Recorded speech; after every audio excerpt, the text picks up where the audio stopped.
Ddc Skool of Thoughts. Yeah. Kubatirana, techisisana, techiyambutsana, fila kuonesana, techisimudzirana. Ya. Panondo batosangana, techibatsirana. Panondo batokumana, techisisana.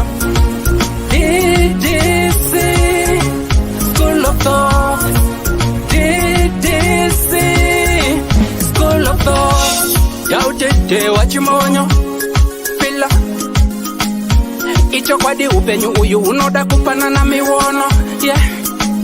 Kubatsirana, techitsitsana, techiyambutsana, fila kuonesana, kusimudzirana, nekukurudzirana. Yeah.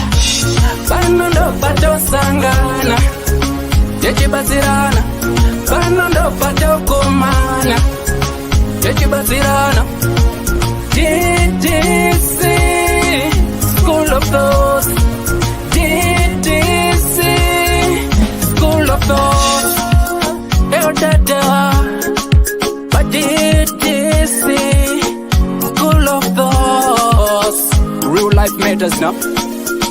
Mondays and Fridays, 8:30 p.m. UK time. Live here on Facebook. Ddc Skool of Thoughts. What? Ddc Current. We remain committed to helping our customers stay mobile. Dinomatika paguta, parar, mukuta, uyakuna. Ddc, fona kuna, ku Ddc. Tenema fiwa seva. 4x4 family car. Tenema fiwa seva 4x4 family car. Unotipata apa +447961803546 or +263773791 and last one +263771257 Your big up Daddy T.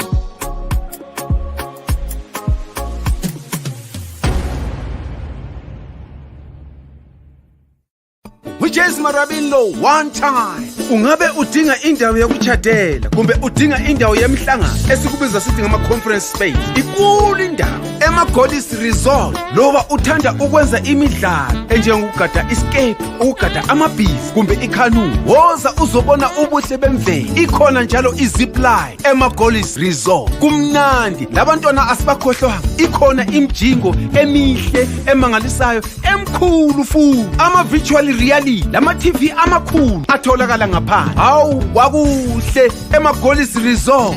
Khawuleza wenze ibooking yakho uze labangani bakho lizojabula lithokoze. Sitholakala ku Ddc Road, Harare, Zimbabwe. Goddess Resort, an adventure and a leisure paradise.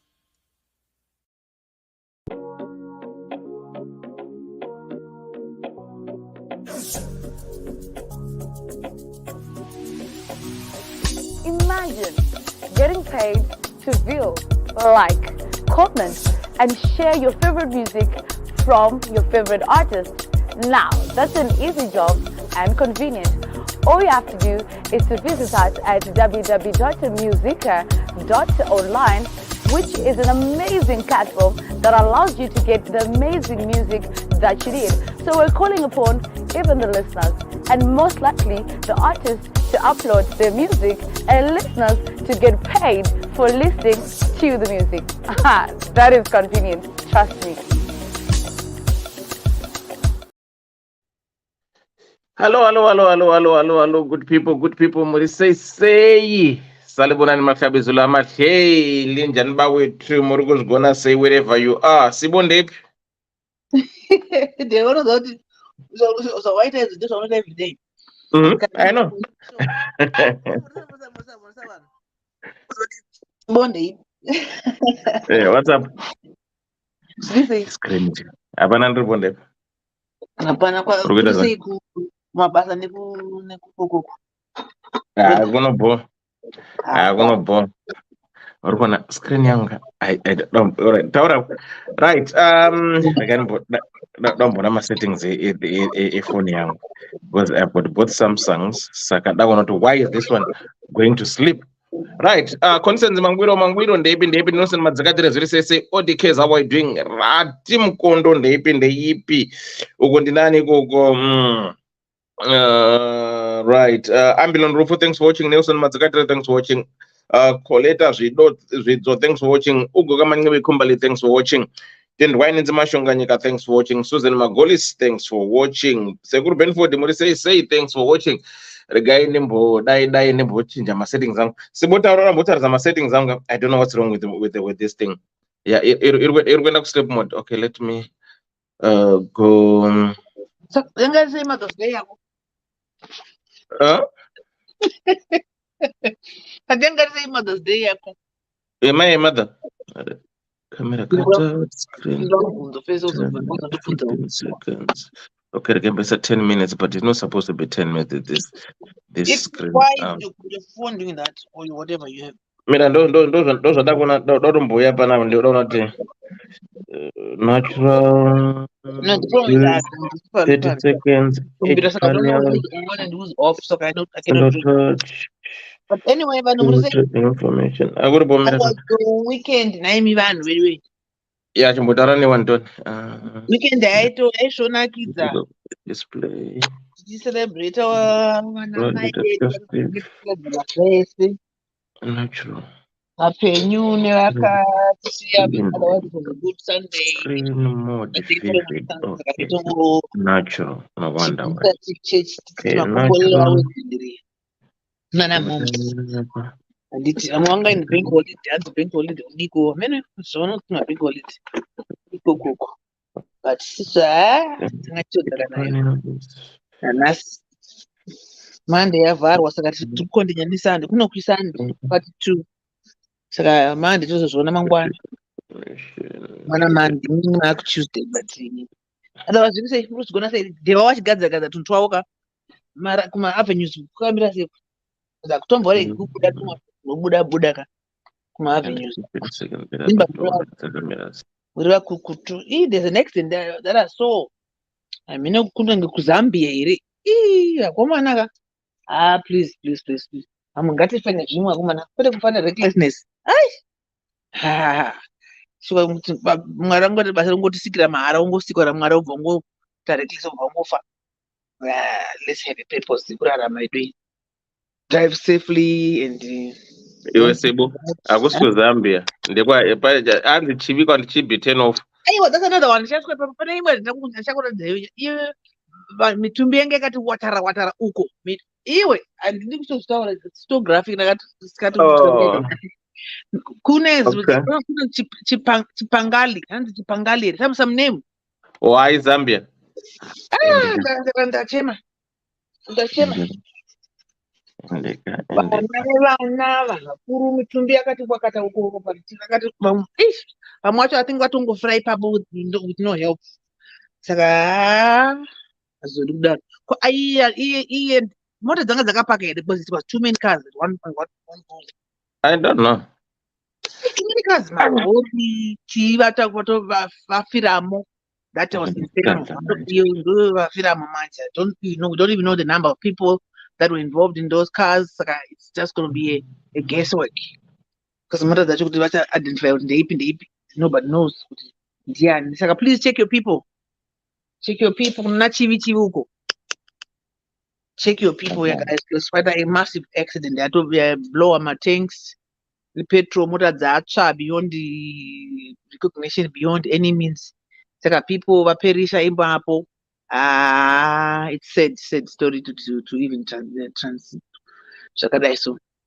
Tongo tumwari vai nawo vane mhuri dzapindwa nebongo zozvikurizvo. Wakagadzira here mufana.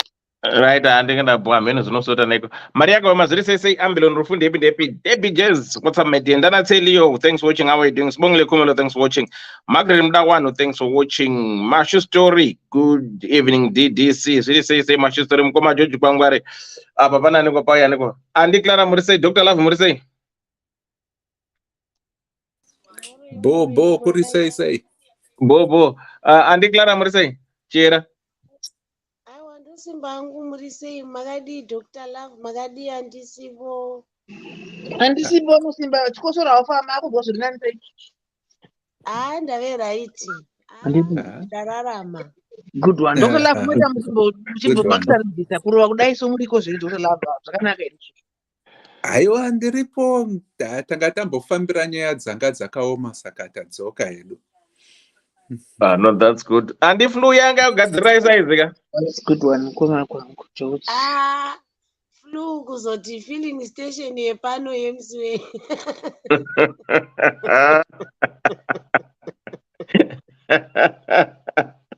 Ainga makati hamuna kuhakira inga wani. Inga nakati handimaina pa-filling station mukandirambira. Mukati aiwa budi. Aiwa, vakati vaka Bluetooth. Vanga vakataura kuti Bluetooth. Aiwa, ndakavabvunza ndikati andi munenge mahakira mukanzi aiwa budhini ndiri right handisi kumbohakira ndikati abati voice renyu iri kai mapa filling station apa ranga rasangana nenhingi rasangana neflu nestress yeflu unotozonyatsoona kuti ndatohakira chikosoro chiya chawedzera. Taura izvozvo. Madliwayo ndeipi? Ndinofara ini makadiko pano. Tiri nani muri sei? Aiwa kunokuri right makadini flu vakoma. Vakoma muri uzinzwa here uko? Flu iri sei. Makadiko dearest, makadiko kadiko mabasa. Ndiri right sisibongi. Tiri sei. Ndovuno muri sei kwemi? Ndiri right. Aiwa tofara. Kanditika. Masiya Dr. Love. Varipo Dr. Love makadiko atinga vasizve ndo vanomiririra women's league. Pamberi nevakadzi. Pasi nemhandu. Kwaitovhoterwa purezidendi wetinoda tinotovhotera Dr. Love for president. Dr. Love vanodyira poison kunyara ina mukoma gwangu nasekubenford hatite izvozvo. Hakusi kunyara, musati kunyara kutaura. Right. Aiwa. Ndakatoshaya namba dzavo ndaida kutovati happy Mother's Day.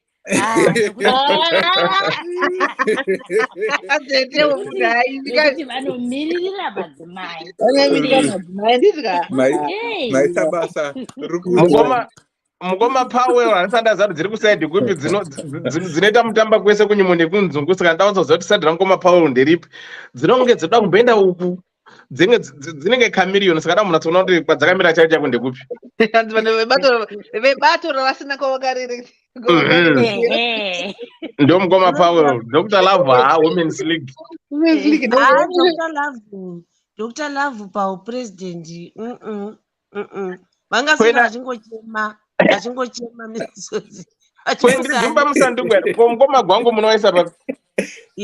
Mukoma gwangu havaendi paupresident. Vanhu vanganosumudziwa namaoko vachirashirwa kuzhe kwenyika.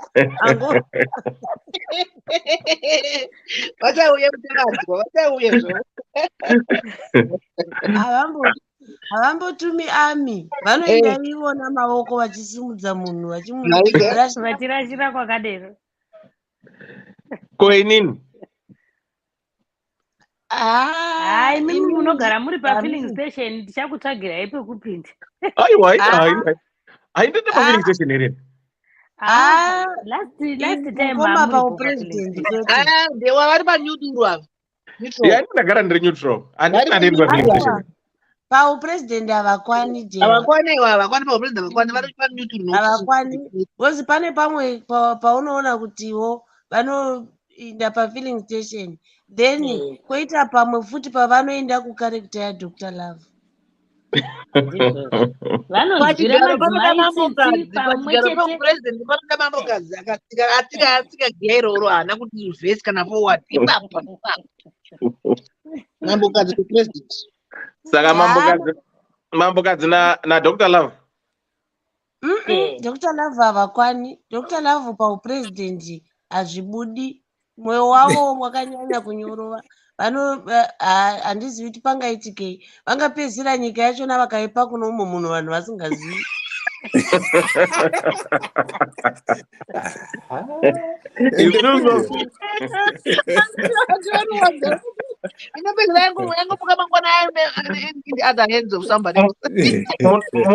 Munomuka mutare yamasvingo yagweru.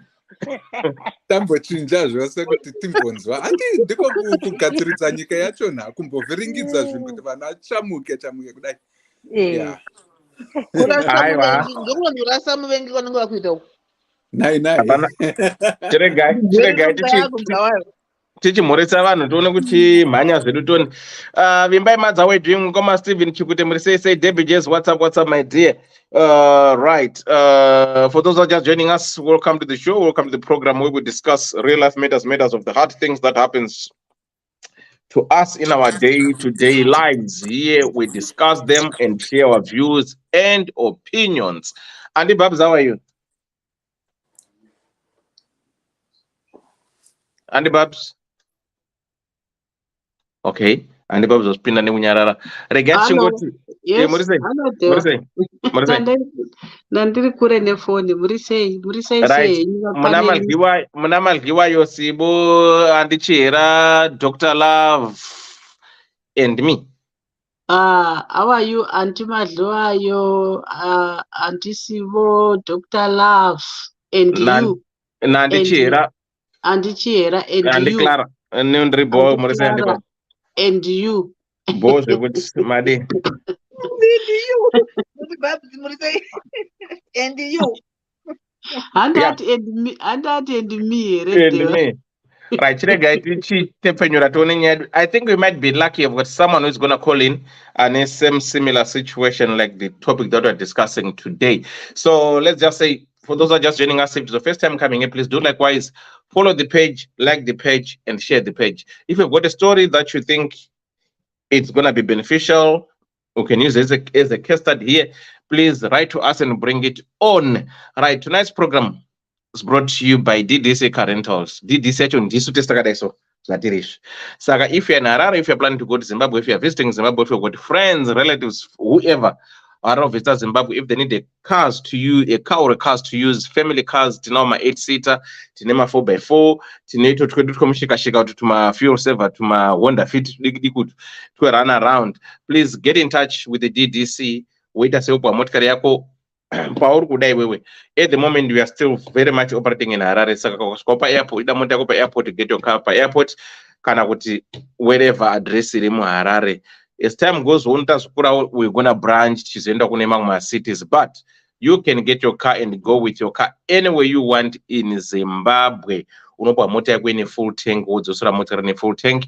There's a deposit that you have to pay. My terms and conditions are there. Saka tongo kupa contract, then you sign your contract. And the good part is our cars, most car rentals in Zimbabwe want 200 kilometers every day.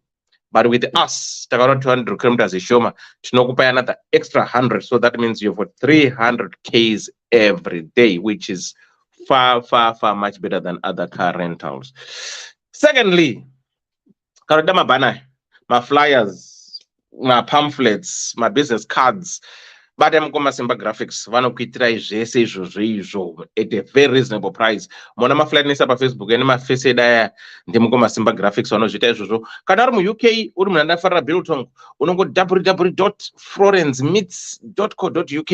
Monapa website, SC Flora, Mono Dame Gachimku, change Amurapa flavors, Ese Aripo. Kanada Majingles, I'm not going to Ddc Skool of Thoughts. It can be for a muchacho, canare birthday, can whatever jingle you feel you want to. Just but I'm going to doubles. Wekwa marange, ndoba, sarabo, iro, ro. Kada with the parts. Sama pinda. It's not some wherever you're in the world. If you want to have a party, I'm your DJ. I'm very much mobile. No dewa. Ndrakuridzirwa tocha jana. Ndeta say ndo ya ndokuridzira. Kana uchida MC, uchida catering, uchida deco, unongondibata zvese panapa. Kana uri kuZimbabwe uchida mabuilders vekuwaka Ddc builders variko at a very reasonable price. Unongondifonera dewa ndirama builders vanokupa quotation yezvinhu zvauri kuda, material uri kuda, voudza kuti vanoti how many weeks vachivaka, everything vanokupa quotation, then you buy your stuff for yourself. Iwo chavo chete is to do the job. Wepainting vanenge vakamira vachingopedza vakomana kuvaka vakomana kupenda kutopenda. Wematiles vada matiles vakungopedza kudai so matiles vatoisa floor. Saka zvese izvozvo izvo munozviwana pano. Kana ni business yako promote again, unongoti approach the one business woita sei ouya pano toita sei tokubatsira to advertise your business. Right. August 26 Y2K vazvita zvakare. Legends Tour Africa Music Festival paLeicester apo. Leicester ndo central point yekuti vanobva kuScotland vanobva kupi tosangana paLeicester musi 26. Ipapo tenge tina Mukanya, Wingi D, Mambo Duterere, Selma Mutukudzi nemukomana murefu ja akabudisa tuma albums ari kupisa singaiti. Saka ikoko inenge iri bata kwabata. Ma VIP tickets aripo 160. Varada ma VIP ndogara uko achizombosaina nema artist muchimbogara muchinwa makagarisika. Get in touch with me. My early birds unfortunately kupera so ne 3 chete. Saka you the 3 asara, please grab yours. I think the 3 one akurune 3A one, please grab yours and you know you won't be disappointed. Panozotenga akuita seya kudhura ema VIP ariko. So ndikoko tosangana ku Y2K musi wa 26 tomboita mix and mingle. Chinzwa magitari, it's a family show. Vana vane 7 years and 17 angari ma 20 pounds. Vamwe se tudi kuti munene mureseka jekere tofara zvedu kune kwene mastalls echikafu vanonwa vachinwa zuva range rakacheka nyika tichinakirwa chitamba ne Y2K promotions. Ndo zvavanoita vakomana cheivava apa again. Unondibata masofa ariko black and brown ayo ma 5-seater genuine leather from the UK. Unongodewa ndoda masofa tovada kudhirivhara kumba kwenyu at a very reasonable price. Saka ndikoko murudo takaenda ndatibata ipapo. Chiregai tifambire nyaya dzacho dzakamira sei. Bridget Kainga, how are you doing? Ndakagono zviri sei. Nyaya yedu yanhasi yakamira yakadai so. I'm gonna wait for somebody that achafona and a similar story like what we are going to discuss tonight. Saka nyaya yedu yanhasi yakamira yakanzi we are not related. Regai ndiise link kuitira vaya vanoda kuzoedwa nekuedha muchiuya zvenyu apa tichita sei tichitamba tichitaura nyaya. Right, there's the link there for those who want to join in. Let me pin it. Lorraine Mukundu ndeipi ndakagona taswera. Bridget masora sepa ndaswera. Bridget, how are you doing? Lorraine zviri sei. We are now about to start. Saka pananga amisa show tambotamba zvedu kachibatana paipa show. Chirega tiverenge nyaya chinhu zvakamira sei. We are not related. Kaskido zviri sei. Hello Elder Dewa, and please keep me anonymous. Elder, I need your help and wisdom regarding the matter at hand. Elder, I'm a woman age 43 and my husband is 45 years old. Elder, Tessa 32, we were both married before and divorced azvina kushanda. So Elder, from my previous marriage, ndakabva ndine vana vangu 2 vese vakomana, and my older son is 24 and the other one is 22 this year. Elder, murume wangu, he has 3 children, and out of them 3 kids, 2 are girls and 1 is a boy.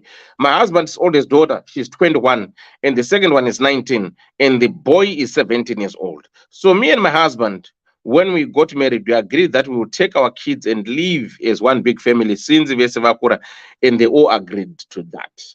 So Elder, what brought me here is that our children, my son and the daughter of my husband, they are bringing shame to us. Elder, can you imagine? Them 2 are lovebirds. Vatori Murudo. Elder, what happened was, one day I came back early, ndikavabata red-handed during the day, making love to each other. Elder, I was shocked, and I told my husband, and we have spoken to them, but it seems they are doing it secretly now. Elder, their defense is that they are not blood, and Vana will be called the surname of my son and husband kudzinza kwake. Called surname of my son's called surname of my son's husband kudzinza kwake. But if it was the other way, ndo paizonetsa saka hatina ukama, and also imi hamuna vana mese, saka there's nothing to worry about, and we want to marry each other. Elder, what shall we do? Because my husband akatondirora andozikwana semukwasha. Elder, I'm confused. I'm confused. I've never, I have not. I'm confused. I have not heard of something like this. I don't know, but isn't this incest? Okay, I don't. Elder, I'm confused. I've never heard something like this. Isn't this an incest? Elder, to make matters worse, they are all under our roof, and tikada kuvadzinga vanoenda kupi nemaomere akaita zvinhu muZimbabwe mazuva ano. Elder, what shall I do? Because for a fact they are sleeping together. We are afraid kuti akaita nhumbu. And then what? Nai elder, these kids of today have no shame. Saka ndinenge ndakushedza murume wangu kuti ani manje kana zvadai so vakaitisana nhumbu. Elder, how can we break this relationship? Need some advice and help. Thanks. I'll be reading comments. Sorry, chirungu amunodza kuerenga kunonetsaka. Pamwe pacho chirungu chinondivhiringa. Pamwe shona pamwe pacho inombeta chimbojamba. Mukoma Paul muri sei? Aiwa, makaita wani Elder? Ndiribo, munandi Babs, munandi Madhiwayo, munandi Sibo, munandi Clara Chera na Dr. Love. Mukangwa morisa quickly to adango chidai. Achera andi Babs waMadhiwayo ishwa matinani vamwe apo. Dr. Love. Siwo. Dr. Love. Aiwa, ndekuno Dr. Maladini. Tiripo murisa ikoko. Vanhu vese bo. Right. So varipo. All right. Welcome. Kuma Paul.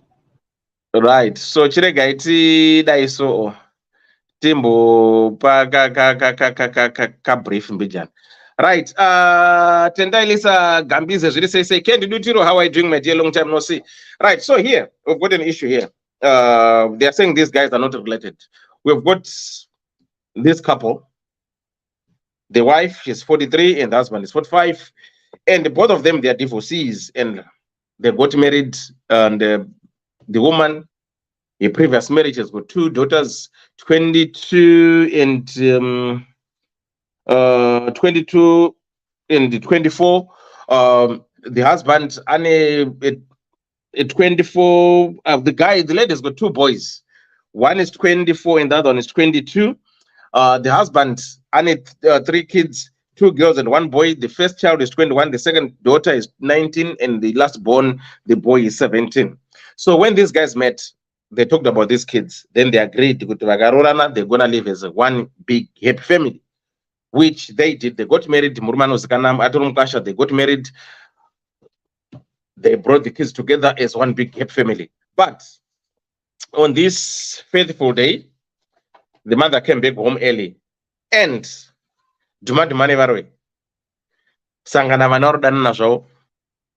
his son who is 24 and the daughter who is 21, and they said they're in love, they are lovers. And the son said to the mother, "No, you guys don't need to panic, because the two of you have got no children together, and that means me and this young lady, we are not even related at all.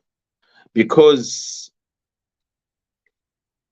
if I was Oro, because this girl is gonna take my surname, but if it was a thing of saying it was the other way around, if it was the son of this man and this girl was your daughter, then otherwise we would say we are related, because I'll be sure my children be carrying my son and my blood of this man. But it's the opposite way. So that means to say these kids will be carrying my blood, which has got nothing to do with my wife's blood. Saka, we are not even related at all. We can do whatever we want to do. So now the woman is saying we sat down with them and tried to talk to them, but they said no, we're gonna continue what you're doing. But the woman feels that yes, they are seeing each other secretly. So now she's saying, what can I do, and how can we stop them from seeing each other? There's no way we can put them, because things in Zimbabwe are hard. Under one roof. Saka ari kutyoti uya akazoita nhumbu mwana musikana kana kuti vakaroorana vakazoita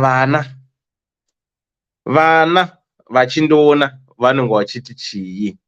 Ininiwo ndichona murume wangu ndenda kumuti chii because we two we are married. Saka I don't know kuti pakadai so apa andinge ndiri comment section vangaita sei amai nababa kuti vanhu vakasangana vaine vana vavo vese. Zvatinongokurudzira pano kuti kana maroorana you have to include the kids. Musaite varume vanoti kana wakuroronza ndikona vanako pano vanako ndawabve. Murume akaita mwoyo wakanaka watogara achitaura akati aiwa ndaseva sanzo neminzwa yaro uye hakune vana wako tigarisane. Nothing wrong about it. Vana vakabva kuti aiwa dzawira mutswanda dzine tsikorera dzemudanga imomo takutokama vana vakutokamana. Saka zviri kutiwo amai nababa vari kukwatisana vachishamba no bedroom uku vana mu next room ihoria. Saka ipapa Dewa. aiwa ako ndiri kunyepe aiwa no, let's be honest ka they are making love. Horia. Ihoria ako ndiri kunyepe mukondera chokwadi because at the end of the day makusena vanongomuka kuti ano we know we are all adults, you know how it is. Saka that relationship, that respect inofamba sei? Is it the modern life that we are living now? Because here in the UK it's more like trending where cousins, you know, they are going out with cousins.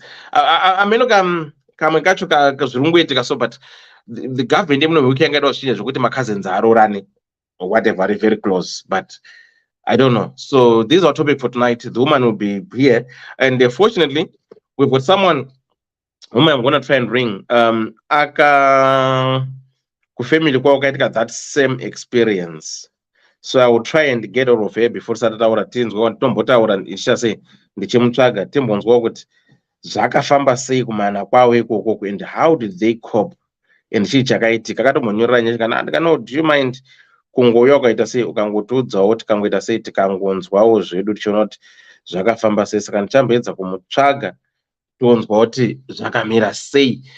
Mashistory tendwa. Hello panelists and everyone, how are we? We are all doing good. Mukoma Paul ndongo wadona paya. Right, so that's our topic for tonight. These guys, can we okay mirai makadaro kola waredi rombo tipakuronya yako mbijana.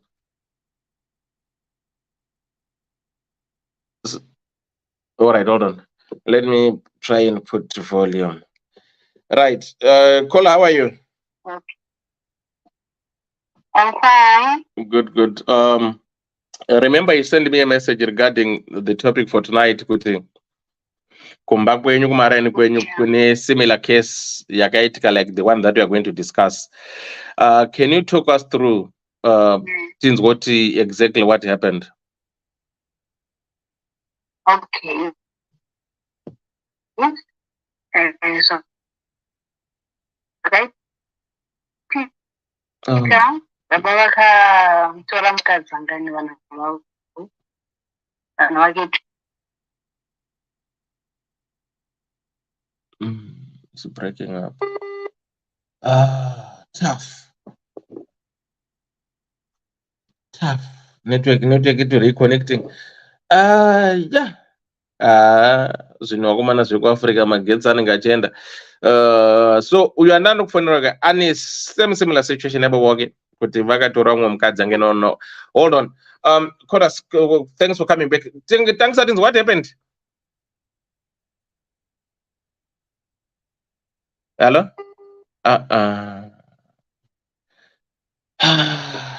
Zviri kuramba zvinhu zvacho ka phone yacho inenge iri kuti reconnect. So anyway, that's our story for tonight. So for those who are just joining us, we have got a case here of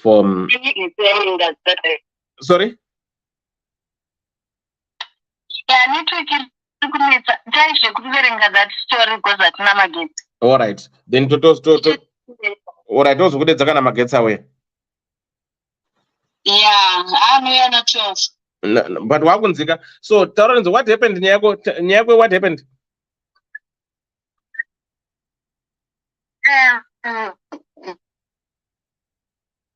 zvinhu zvacho aiwa tozomudedzana 12 magetsi kana we right nyaya yake yakamira yakadai so hanzi nakola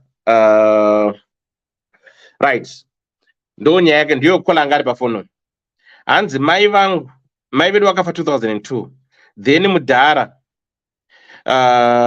akaroora umwe mukadzi muna 2006 so mainini vaive vakauya nevana vavo 2 mukomana nemusikana so young brother yangu yandotevedzana naye aiti akadanana nemusikana waanenge adanana naye mainini vaienda vonorwisa musikana uyu so zvorambana zvichiitika 2 years isu taitofunga kuti mainini vari kuita zvakanaka taisatoziva kuti vaine zvavakanga vakateya havo so muna 2014 December vakabva vatuma mwana wavo kupinda murumu yeyoung brother yangu vakati kumwana wavo kana wapinda kia door worasa makii nepahwindo so musikana akabva aita sekudaro akabva asendera amai vake text message kuti zvaita huyai amai vacho vakabva vauya vakadaidzira vanhu kuti huyai muone mwana wemurume wangu ari pamwana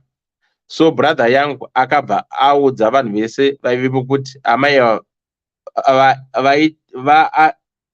ava vaiti arare nemwana wavo amuitise nhumbu nekuti ivo vakanga vasina kuitira vana kuna baba vedu sezvo ivo ninezi vakabva vangoti vakuenda kumusha kwavo vakati uya waiwa mwana ava muroora wedu so kubva ipapo brother yangu yakabva yatotanga kugara naye musikana apa vatova nevana 2 pakaitika mariro kana chii amai nini vaya vanouya pamusha but brother yangu akatoroora mukadzi iye vaugara vese saka achazonatsatsangurira nyaya yake musikana kuti ndo zvakaitwa kumusha kwawo izvi kuti ari kuti pakafa mai vake mundaraunda akaroora mukadzi but mukadzi uye akauya ine vana 2 mukomana nemusikana saka brother yake uyu aita akanyenga musikana mai nini vainorwisa vasikana vese vanyengwa nemukomana as if she's taking care of this young boy but the agenda yanga iri yekuda kuti adanane nechi nemwana wavo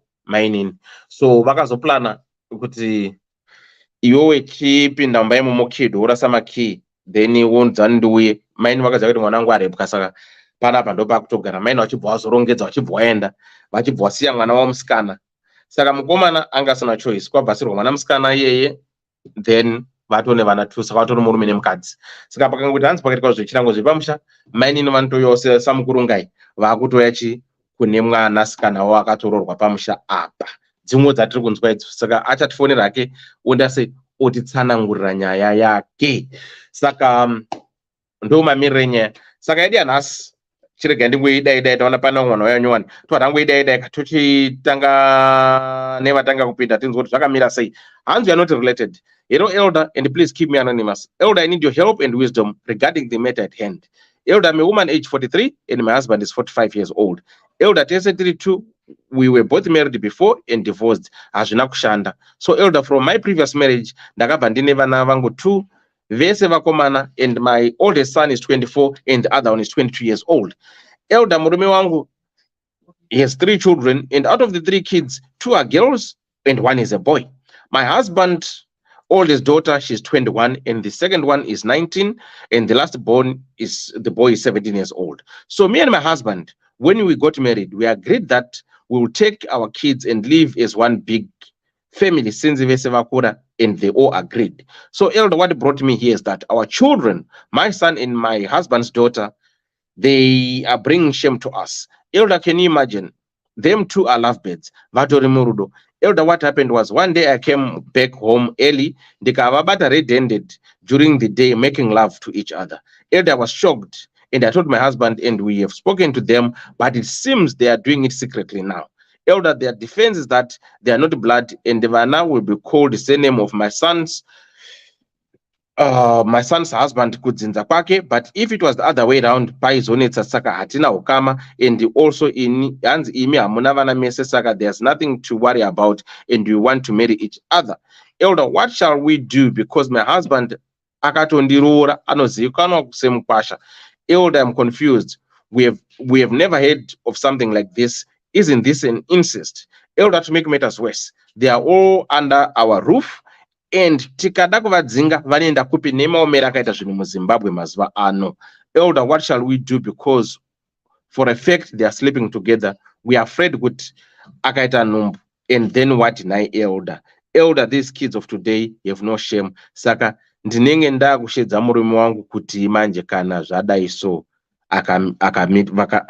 akamitisa numbu. Elder, how can you break this relationship? Need some advice and help. Thanks, I'll be reading comments. Saka ndomamire nyaya. Sibo. Smongile Kumar, how do you do? How are you doing? And also known as similar case, brother, yes, stepmother married Mwanawe Mukwasha here in the UK. Zvinu zvacho, tendwa nenzima nshunga nyika sei, pakaipa like myself, ndine 3 girls so ini, ndokazviita, handidana nemurume ane vana vakomana, okay. Edina Clegg, how are you doing? Spatiswe Kumalo zuri sei. Peti Shumbare semuri sei. Tendwai hands how panelists, how are you? Anna Peti Shumbare zvacho. Sibo, what's your take on this one? Auntie avapo ere. Oh, Andy Clara. Okay. Andy Chera, hands and I first. Thank you so much, Auntie Sibo. Sharp. Munoziva zvinhu zvacho so zvakaomazvo. Ndinotozivawo imwe nyaya inoda kufanana nayo iyi yakaitikawo murangi medu. Mai vanga vakaroorana handiti nababa ndokuita mwana wavo musikana 1. Ndomba varambana mai ndokunoroorwa ndokuzvara vana vavo vakomana matwins. Ndokuti pagare gare mai vayazve ndokurambana kuya kwavanga vakanhengera ndokudzokazve kuna kumurume wavo uya wavaita naye mwana 1 musikana. Vadzoka pamusha pave namai vane vana vavo vakomana 2 neuya musikana mwana wavo nemwana womunin'ina wemurume, kureva kuti mwana kauyu mwana wavo futi nekuti mwana wababa mudiki auyawo kuzojoina family. Vagara, it's a big family now. Mwana wamai vaya mukomana ya ndokumitisa musikana uyu mwana wabamunini. But chakarwadza ndechekuti mai vakavhikirira kuti mwana wavo haana kuita izvozvo. Mwana wabamudiki uyu anga achitori under age. Mwana uya akadzingwa akadini, tikazonzwa mwana uya anzi ave kuHarare adini. Ndokutongozonozvara mwana wake ariko kuHarare kuya. Ava mai ndokusara nevana vavo pamusha paya.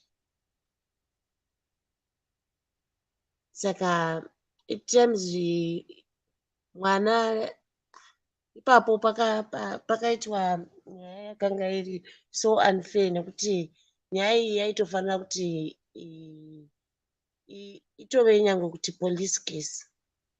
Nekuti mai vakabata mwana uya rafu zvisingaite. Mwana uya anga achiri mwana mudiki, anga achiri under age. Zvikangoperawo zvakadaro kufamily kwavo. Saka inyaya dzatinosangana nadzo dzinotoitika asi dzinorwadza nyaya idzodzo. I feel kuti vanhu vakagara under same roof, no matter who, kuti ndauya kumba kwenyu ndewa, ndauya kuzogara pasi perufu yenyu, manditora sehanzvadzi yenyu, ndauya nomwana wangu wokumitisirai mwana wenyu. I think zvinorwadza izvozvo.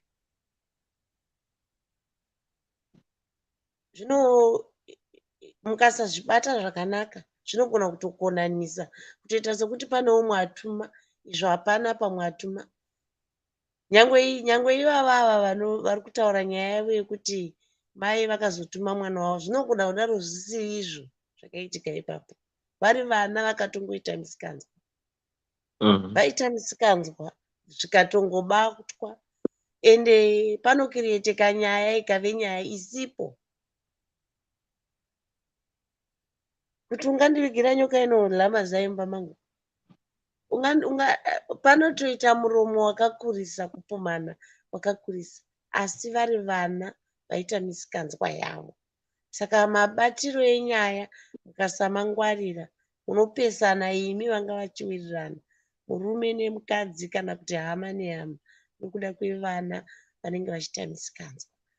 Imwe nyaya I think ndeyekuti kuda toti vana kana vakagarisana vakadaro, kuda tovakudza tichivaratidza kuti tiri mhuri imwe, kana tiri mhuri imwe kudai tabatanidzwa, kuitira kuti naivo vakoshesane varespektane, then nemonitoring yekungoona kuti zviri kufamba sei. Otherwise vana havanzwi. Vana vanogona kuchiitira mashura ekuti munoti kudenga hakuchina mwana.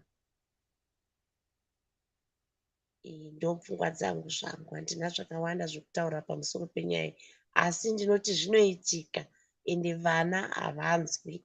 Vana vanoita mashura, asi sepapapa pamuri kuona kuti pamakangoona izvozvo, I think dei makatsvaka nzira yekuvapesanisa, kuti umwe amboenda kumwe, kana kune masisters enyu umwe ngaaende kuna sisi kana kune imwe hama yaanogona kugara naye, umbovapesanisa vanava, zvinogona kubatsira.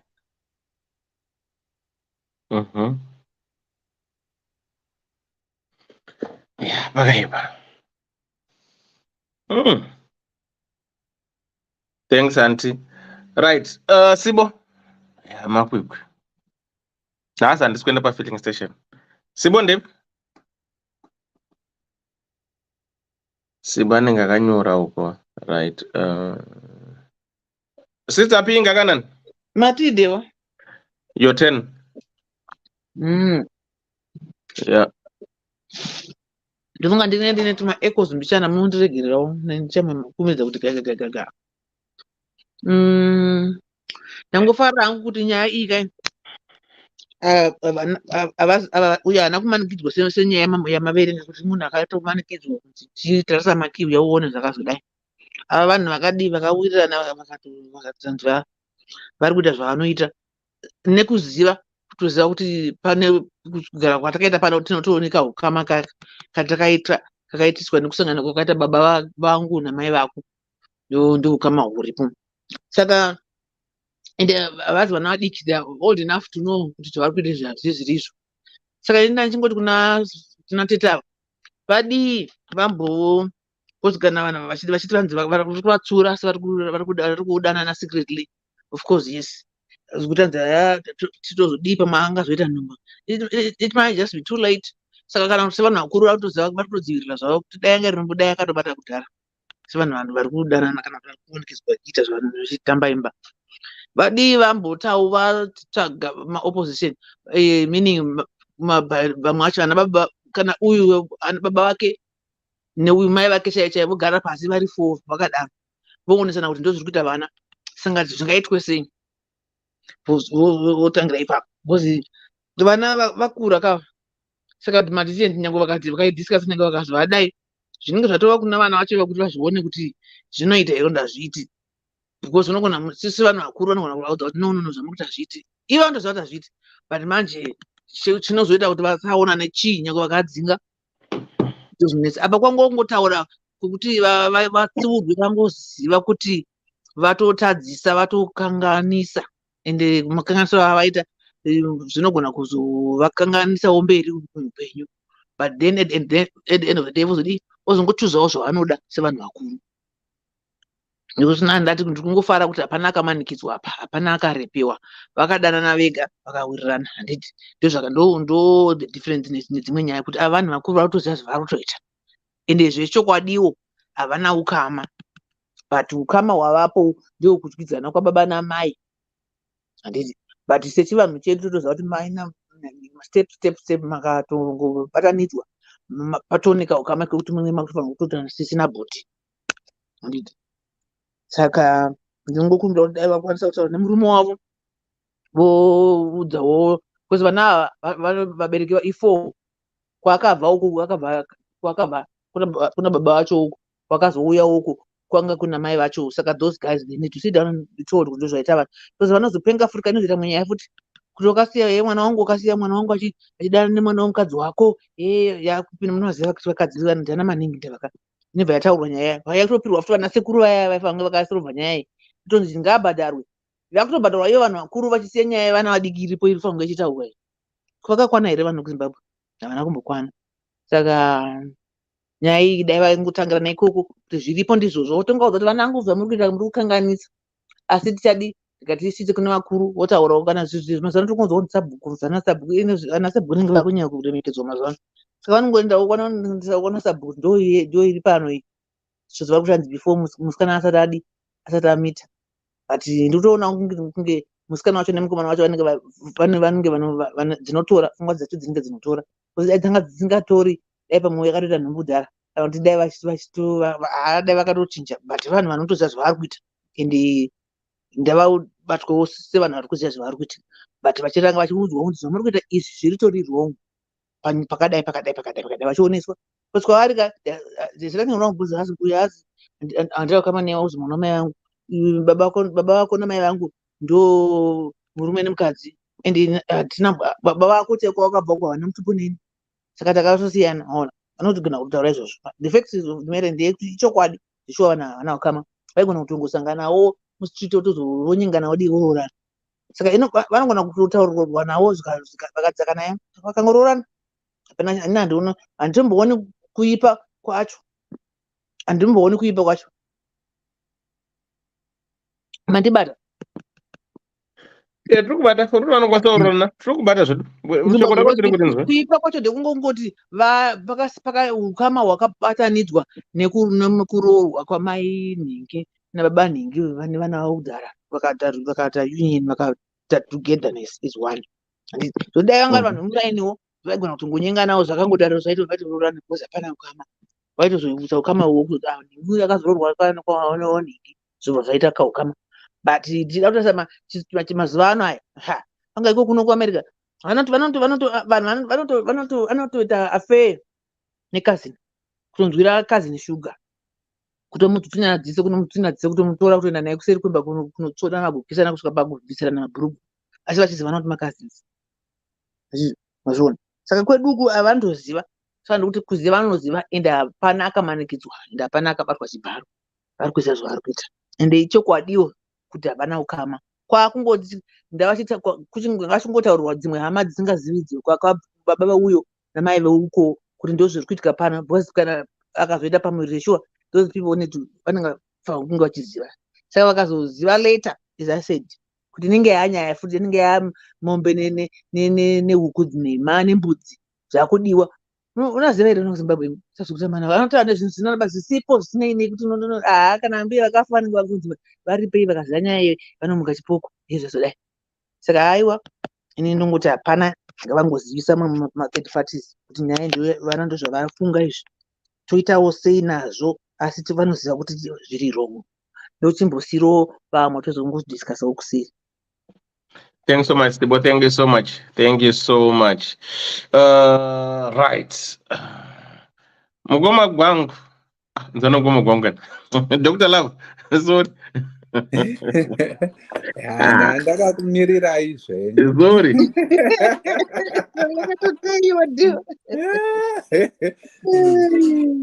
But nah, not a problem. Yeah. Mira indingoti gaga yangu it's about 10 minutes. Sorry, Jane. This is the situation. Hapana ukama, okay, we have established kuti hapana ukama. Asi weropa. Asipana ukama we wakato batanidzwa nekuroora. Vakabvisirwa pfuma amai. Baba vakarora. Vakatoenda kumusha kwamai vakanozikanwa kunzi ava ndo baba vepamusha. That's clear, and we have established that. Vanava, one is 22, the other is 24, whatever the case may be, 21, 24. Both are above the age of 18. They are adult enough and old enough to look after themselves. Kunozvishandira. at the age of 18 vanofanirwa vachikwanisa kuzvishandira kana kuti vanenge vachifanirwa kutsvaka-tsvaka, especially at this point yavari kuti vakura, they can get into relationships that they choose to, whether good or bad, whether with against or for the ideals nema suggestions ana baba na mai, while still living under the same roof. The roof ya baba na mai vari kubhadhara rent, vari kubhadhara mortgage maybe, nechikafu chavo chekuti vadye. Let's establish that. And the third thing chandikuda kuti tionesane ndicho kudai, it's natural kuti there is attraction. There is always that attraction. Kana pane vakadzi nevarume, especially panenge pasina ukama hweropa. But there is a big but yekuti unenge uchidei uchiona sei uchipindurudza pfungwa dzako kuti uone munhu waunoti sisi kana kuti hanzvadzi ipapo, womuona pange semunhu waunokwanisa kupfekera mukati. That's the third one, the mentality yachona iyoyo. And the fourth thing chatiri kuda kuonesana that is clear here is that the cultural aspect of a blended family. We have done so many shows about blended families and we have warned Vanu, and we have discussed this, and we've also openly seen kuti there are pitfalls when it comes to blended families. It doesn't matter whether it is pane vana from both ends, kana kuti vana vari one side vachiuya vakadi. They are pitfalls, and those are things that everyone needs to get into. Semunu ari an adult needs to get into this and say, the choice yekuti ndipinde mu relationship to the point yekuti ndirore kana kurorwa. These are the consequences, and these are the things that are there that I have to look up for and up to, and also be cognizant of. Kana ndakazvibvumira izvozvo ka chaitika will be in my purview, and if I know Ndiana kazodii kana kupointera finger uko, you would have known and understood the consequences of that. Saka ndichaenda performa ningikine yayo, and then ndichadzikisa as I discuss this situation in my own view. And this is my view. No matter who you are, no matter what you do, nyango uri cousin ya Mwari chaiye tose tingangofita ipapo, you have no right, and you don't have the decency, faculty wise or even interest wise, kuti urare nehanzvadzi yako. In this case, I can say kuti it's not incest, haiso tombori, but the mere fact that pane hukama, that hukama ihoho utori padhuze zvekutoti you share the same house, you share the same ningirikini facilities, and you are in the same vicinity kudaroka kutoti step nyangwe zvadi. That to me is where we are getting it wrong. Sevan takuda kubatira either zvinhu zvedu tisinganzwisise kuti zvinomira sei kana kuti zvinozobuda sei. I want to believe kuti if people decide to get married, sit their kids, moti uyu hanzvadzi yako, uyu hanzvadzi yako, ivo vabereki need to live by example, and they have to do it so consistently and so constant kutaridza kuti pane hukama hwakamira sei and how they conduct themselves. Vana vanoona, if you disrespect each other, ipapo pari pamba pane vanhu vari blended, vanhu vanobva vaita disrespect mweya yekutoti hatombozive kuti hanzvadzi yangu inofanirwa kubatwa sei. And then tozoita zvedu isusu zvokuti mongosiya vana kuti havakura vanozvizivira, they should know better. vari 22 ne24 vakachiona iva kunyadzisai because you did not instill in them the respect that they should have about that relationship yavanayo, irrespective of the fact that havana ukama weropa. By that only should give you pause. It's just, she's my sister. Ato hama yangu pa chaiyo kuti I will defend her kana achibuliwa kana chi kana kuti chi, I'll stand by her because she is now part and parcel of my life.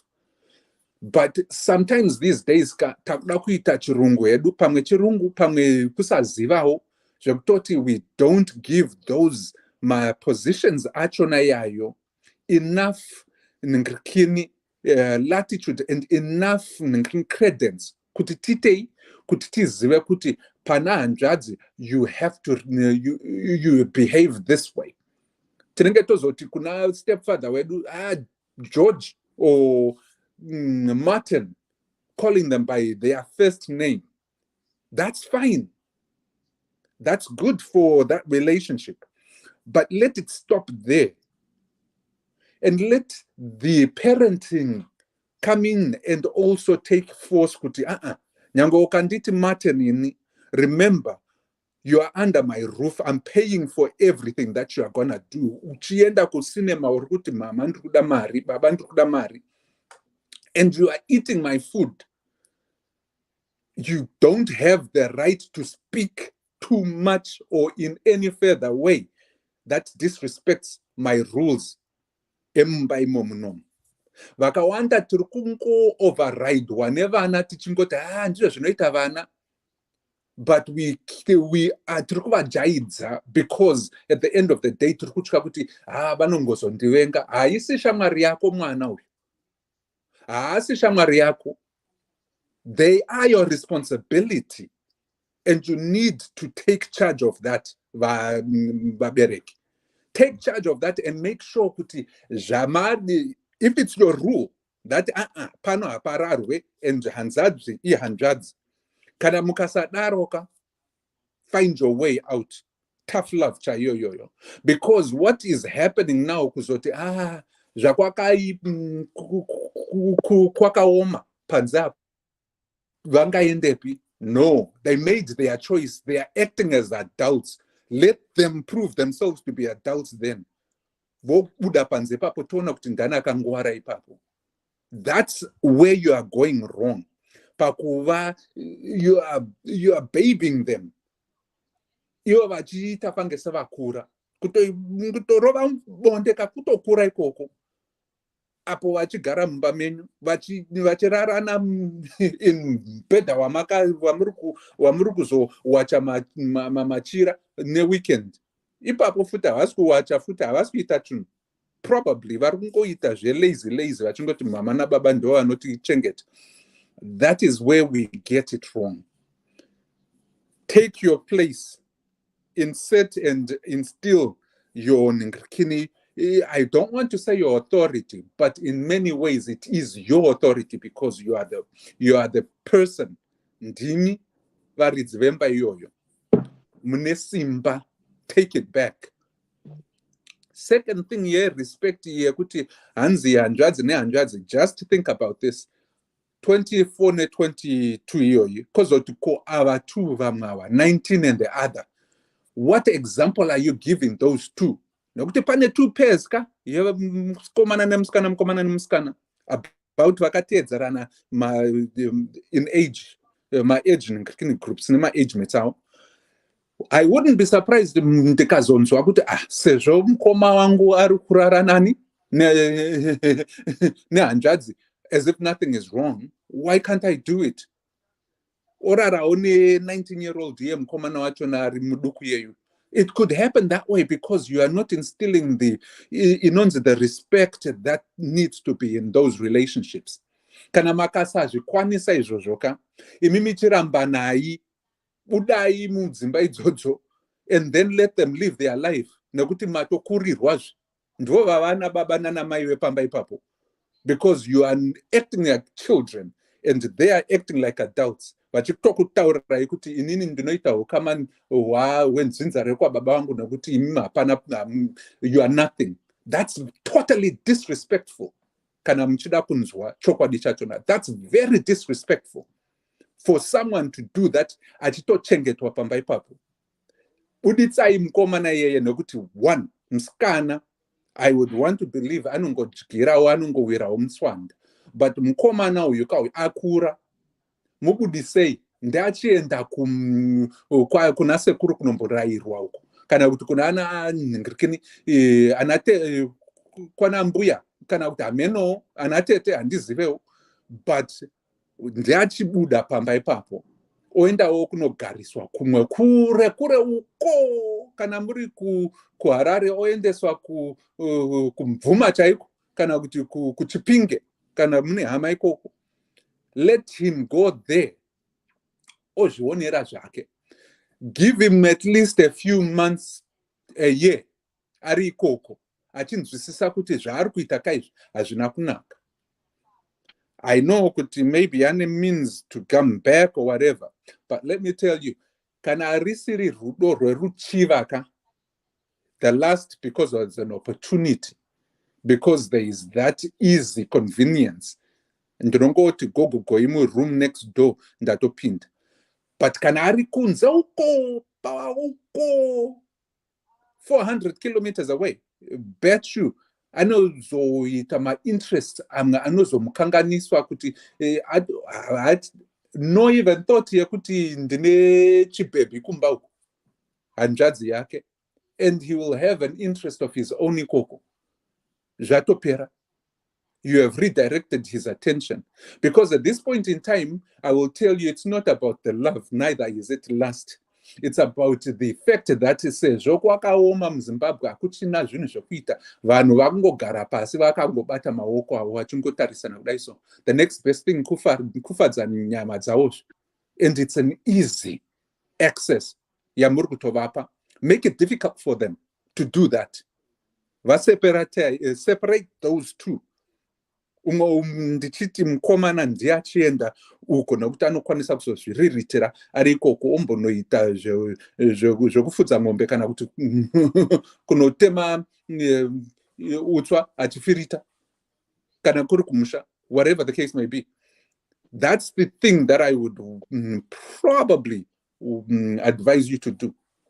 Because nyaya iyi kai yekuti sezvo pana baba namai ende ndifunge kuti muri kuwirirana imimi pakuti poitwei, because if kana dai makawirirana ka imba iyoyo yanga isingasagarike, yanga isingasombogarike nekuti muri kutya vana venyu.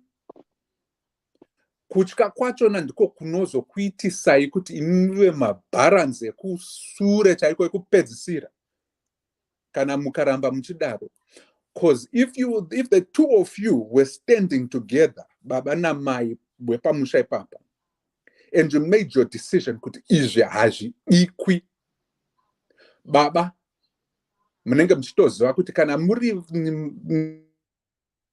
vakomana ava vari vekunzinza rakwanhingirikini hameno ikoko, kana mamoyo ikoko, kana kuti wakona nhingirikini hameno ikoko, so someone akuti aende kuna baba wake uko woti mudhara, this is what's happening, hazviitwe izvi.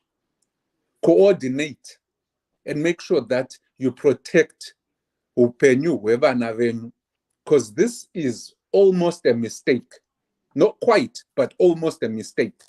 I know kuti pachava nevamwe vachapinda ipo pano vachiti vana vanofanirwa kuita zvavanoda, havana ukama, nyama ndidzo dzinoita, tiri vanhu venyama, saka ndizvo zvinofanirwa kuitwa. Stupid. Anotaura izvozvo ndatotaura kuti stupid. Handisi kukureva imimi asi ndati stupid.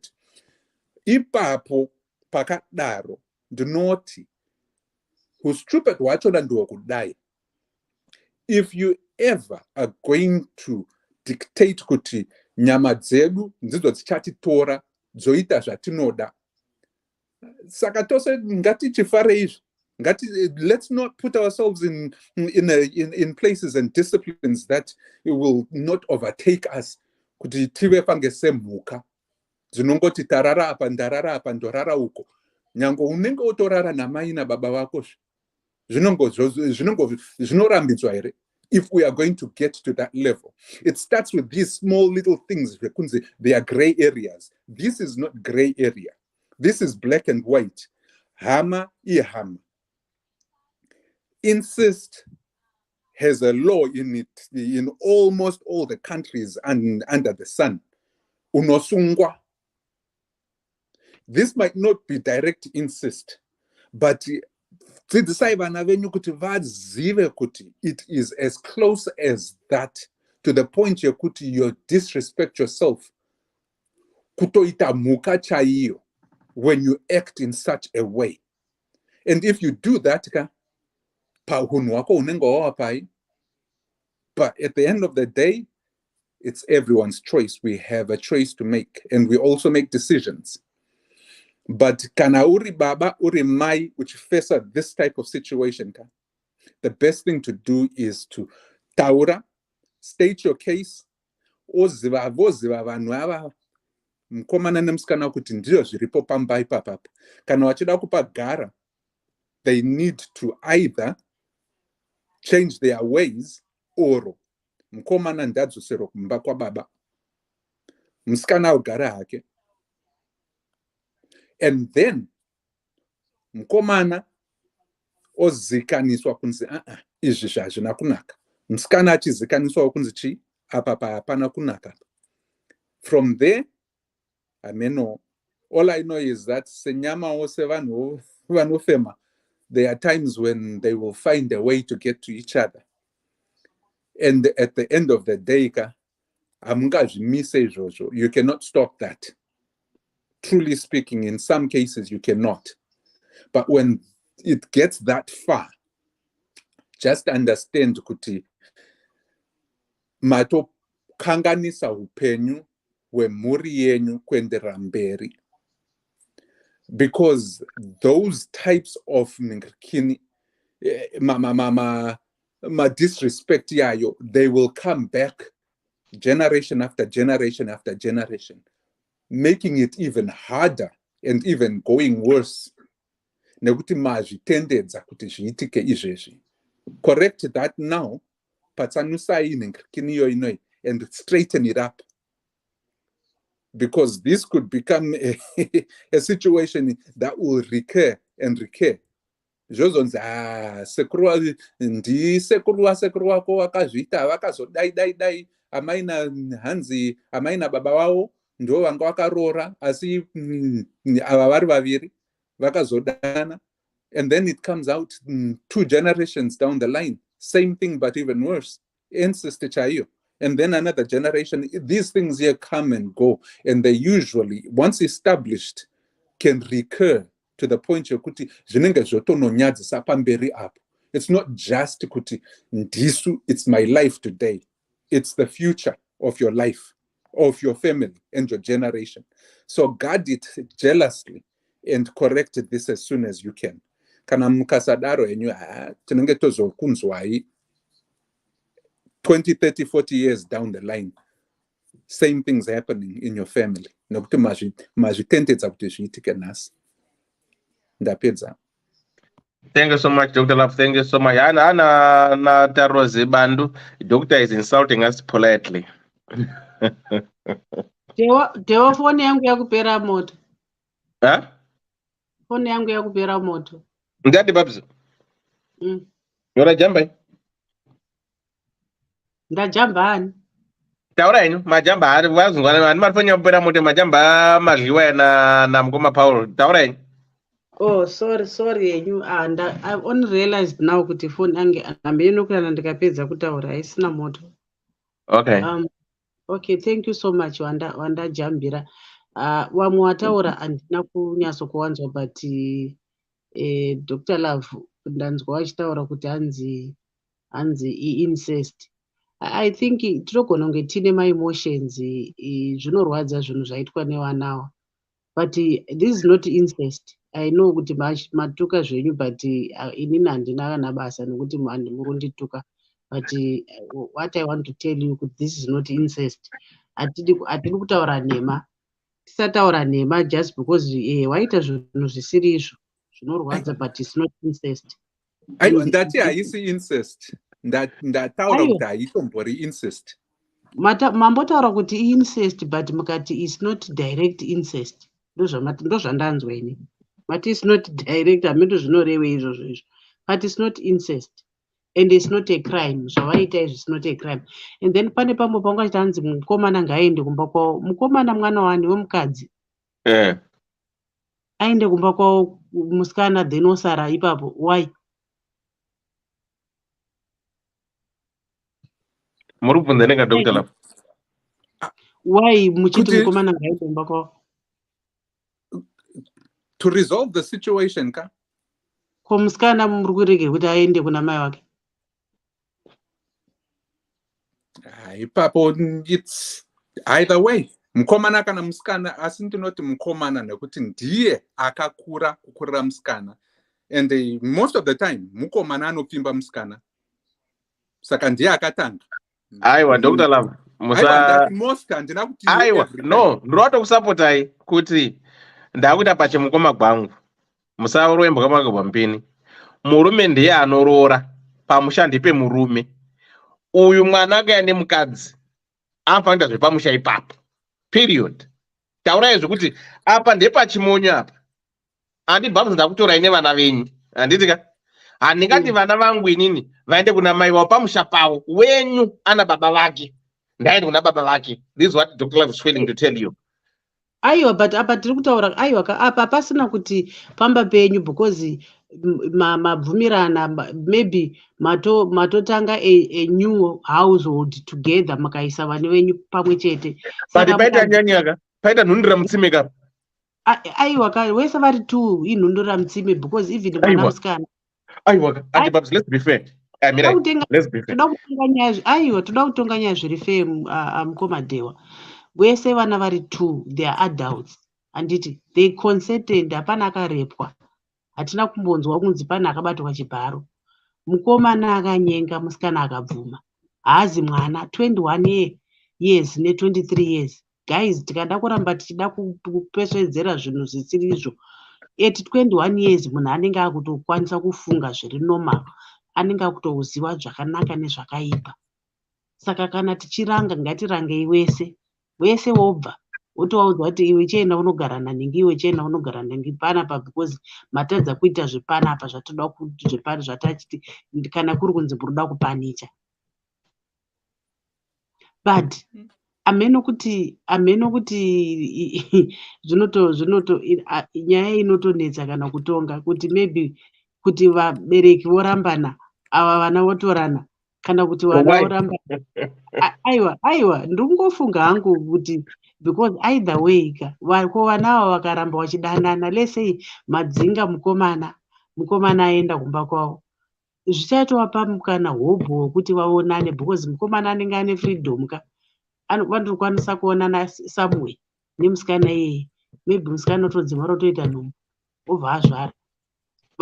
Pakangoitika nhumbu badzi, zvatodhakwa because hamuchakwanisi kuti bvisai nhumbu ka. Unoibvisira chii? Okay. So inonetsa. Nyaya yacho inonetsa kutonga, but I think chekutanga ndechekutongogara apa. Hazvidi kutuka izvi Dewa. Ndezvekutongogara pasi navo vari two. Baba vari papa, mai vari papa. Maybe kutsvaga kana kuti umwe munhu anenge kana kuti munhu mukuru kana vachienda kuchechi, mufundisi apa, mai mufundisi apa, wonyatso kuvaudza zvakanaka, woenda for counseling, wovaudza zvazvakanakira nezvazvakashatira pasina kupopoterana because vakangovapopotera ka zvatofanira kuti wako wachatisa. Vanenge vakunzwirana tsitsi. Pai pavanenge vakunzwirana tsitsi vokamfotana nesex. Hazviperi.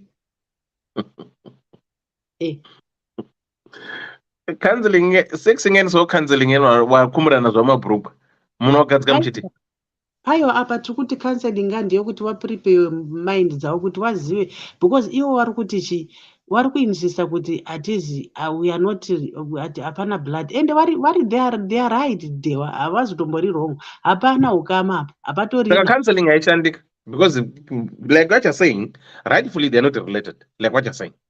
Ndikuti maybe kuva prepare mind dzavo kuti wazive kuti zvakashatira chii ameno kana ameno. Alright, imi muri zvakashatira chii zviri kuaffecta relationship yababa namai here kwandi imi kudai sei ndimi counselor mungati zvakashatira chii imi?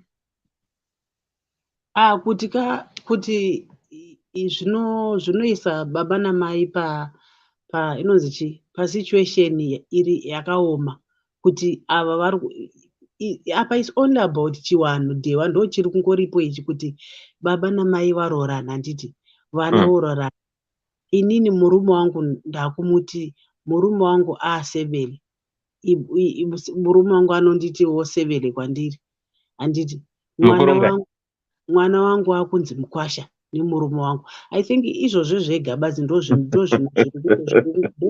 pane puzzle badzi dewa ipapo badzi kuti because ndo even chero mukatarisa tsamba iyi manyorerwo ayaitwa hanzi ndinotarisana sei nemurume wangu, ndinomudaidza ndichiti kana pakaita mwana ndinomudaidza ndichiti kudii. I think that question yauya iyoyo ndo pane fear yekuti honestly wana avadanana, but zvakangooma, hatidi kunyeperana, but asi hapana kana relationship, ungoti chokwadi chinorwadza but relationship chaiyo hapana. They are not related at all.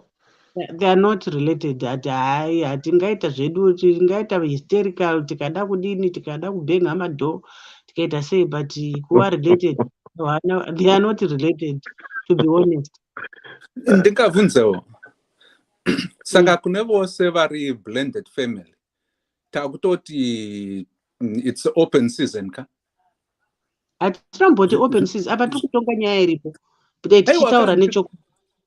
Icho chokwadi ndechekuti they are not related, yes, asi tiri kuti here zvinobvumidzwawo nesu nekuti zvaitika zvatoitika tatichina simba rekuti tiite tizvigadzirisa. Hatinamboti zvinobvumidza, imi muda kuisa mahwedzi enyu mukana medu, hatinamboti zvinobvumidza, but tichitongotaura chokwadi sezvachiri kuti they are not related, but hatinamboti zviri right zvavaita izvozvo. No, hazvisi right. Zvinotopa discomfort kuna baba wacho namai wacho. Ndosaka ndiri kuti nyaya iyi yakaoma, tizivi kuti vabereki vorambana here kuita kuti vana varoorane, kana kuti moti vana varambane, asi vana mukati rambanai vanongokudzai kuti tarambana, the next thing muchaona paane mwana paane muzukuru, and then mozoti kudii kana muzukuru yazvarwa. Ndosaka tandiri kuti ngavagare pasi vana vonyatso kuvaonesa zvazvakanakira nezvazvakashatira kuti in as much as you are not blood brothers or blood, she's not your blood sister, but look at this situation yekuti inini I'm married to a dad, so iwe how can you get married to my husband's daughter? Unusual. How can you sleep with my husband's daughter?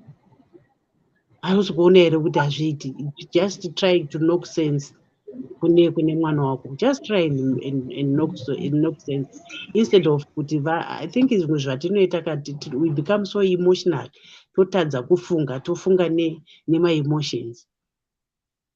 Nyaya yobva yatikurira because of my emotions. Sezvamuri kuita Dr. Love kuti mimi muri kuti saka muri kutoti hazvina basa. Hatinamboti hazvina basa, but tiri kungotaura chokwadi sezvacho. They are not related. Handibhabzi hamusi kutibatsira apa, because according to information yamuri kupa hamusi kutibatsira. Try and help the situation, because imimika tipei solution. Kana anga ari wenyu makaenda pechipiri mwana na baba, resolve it. That's what we want, so that we know, all right, this is exactly what Handibhabzi is going to say. Chimbomira Dr. Love Batao. chitaura toita sei na mama wari panyatwa. Inga ndataura wani ndikati ngavagare pasi nevana vasafunga nema-emotions. Problem yatinoita, we become so hysterical. Handiti because apa chichagadzirisa badzi kuti vana ava vaone kushata kwezvawaita is communication. Kutaura navo, kugara navo pasi. Ndati ngavagare pasi baba ava namai ava nevana vari 2. Maybe wotsvaga kana kuti kana vachienda kuchechi wotsvaga mufundisi namai mufundisi. Vakutotanga kutovaudza zvazvakashatira kuti imi hamugoni kudanana. Ona isusu takuunzai panapa kuti mugare kuti muri vana wedu. Iwewe ndakutokutora semwana wangu, ini uyu ndomutora semwana wangu. Saka kwatiri imimi, in as much as you are not blood sisters or blood brothers, but you can't do what you are doing.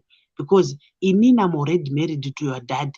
Iwewe you are married to uyu are married to your mom. So imimi, the reason why imimi makaziwana is because of me and your mom. We are now married, takatobvisa rora. Saka zvedu hazvichachinjiki, but zvenyu ndo zvinochinjika. Kungobudirana pachena, kuvaudza chokwadi sezvachiri, kwete kutuka, because kutuka hakusolve anything. Kutuka kutovachatisa. Inga ndataura wani. Right. Then the other question, matichi wanu, let's go kuchirungu kwacho. Is it okay kuchirungu kwacho zviriko here? Zviriko kuchirungu, zviriko cousins. I thought they are not even cousins because they are not related. Kuchirungu zvitoriko because kuchirungu vanotororana ma-cousins. Vanotororana. Ava, they are not even cousins. Problem ndeyekuti hatisi kuda Andi babzika. Ngatirege kuona Jerry Springer show zvakanyanya zvakadaro zvokuti tinoona sokuti it's common. It's not common. Handitoizivi. Kana ndo iri kuonekwa nevana ivava. It's not common even to marry my cousins, especially kuchirungu kwacho. But it's common across certain sects, the African culture. Especially if you go to the Hereros of Namibia, they marry my cousins. So atiri common ndiani naye yangu, atiri common ndiani. Imi mati zviriko here. Mati zviriko. Saka common wedi rokuti common rakubvepi. Murukuta imataure murukutaura kunga zvinhu izvona izvo zvitoriko commonly, and it's allowed in that country. Why are you saying kuti ndikutaura kunge zvitoriko commonly? Inini zvisizvo zvandi. Why muri kuisa mawords mukanwa mangu zvandisina kutaura? You actually said because bati zviri. Saka ndamboti zviri common. The word common now comes because when you give allowance yechinhu kureva kuti hapana limit. Who said there's no limit, and who said that it's common? Did you give the limit? Handinamboti zviri common, ndati zviriko. Okay, the word zviriko, it doesn't actually mean there's an ending to it. So it doesn't either mean that it's common. No, but I can actually pull the string along. You are giving me the room. That's you, but not me.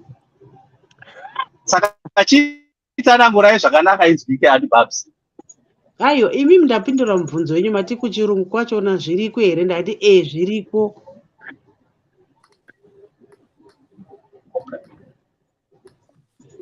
Zviriko. Ayo, ndapanzwa. And then ndikati they are not even cousins.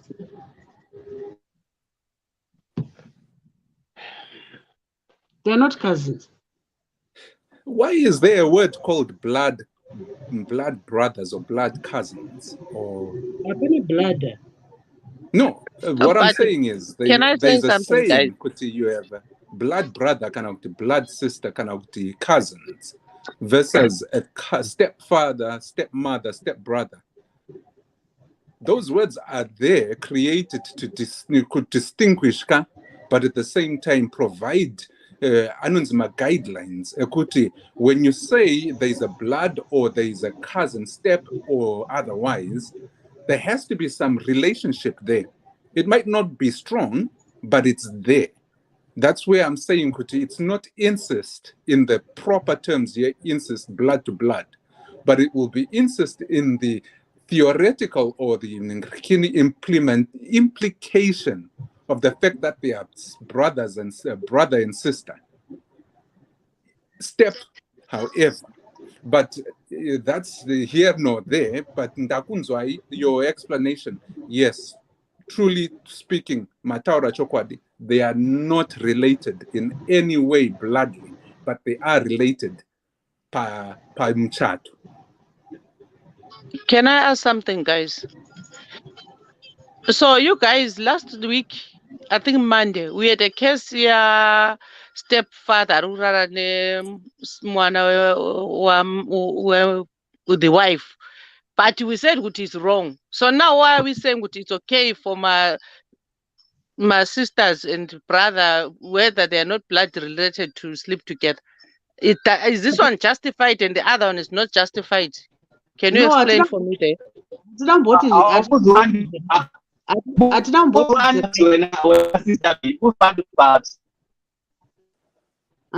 Hatinamboti zviri right anti.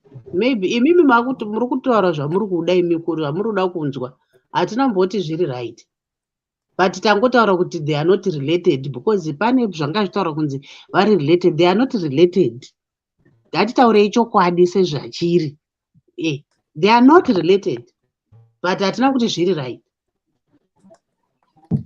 But Nandi Babs, just out of curiosity, a relationship, how is it defined? Is it defined through blood, or it's defined by other means, say marriage? You taking my surname and you being part of me, staying together, it can be cohabitating. Is that not a relationship is all about? Like, for instance, adoption. We adopt somebody. Don't they fall that category of being your relative, and they've got also what do you call it? They can have access for inheritance. You can put them on your will. Is it not that kind of relationship that we talk of, like this blended family? Say, for instance, are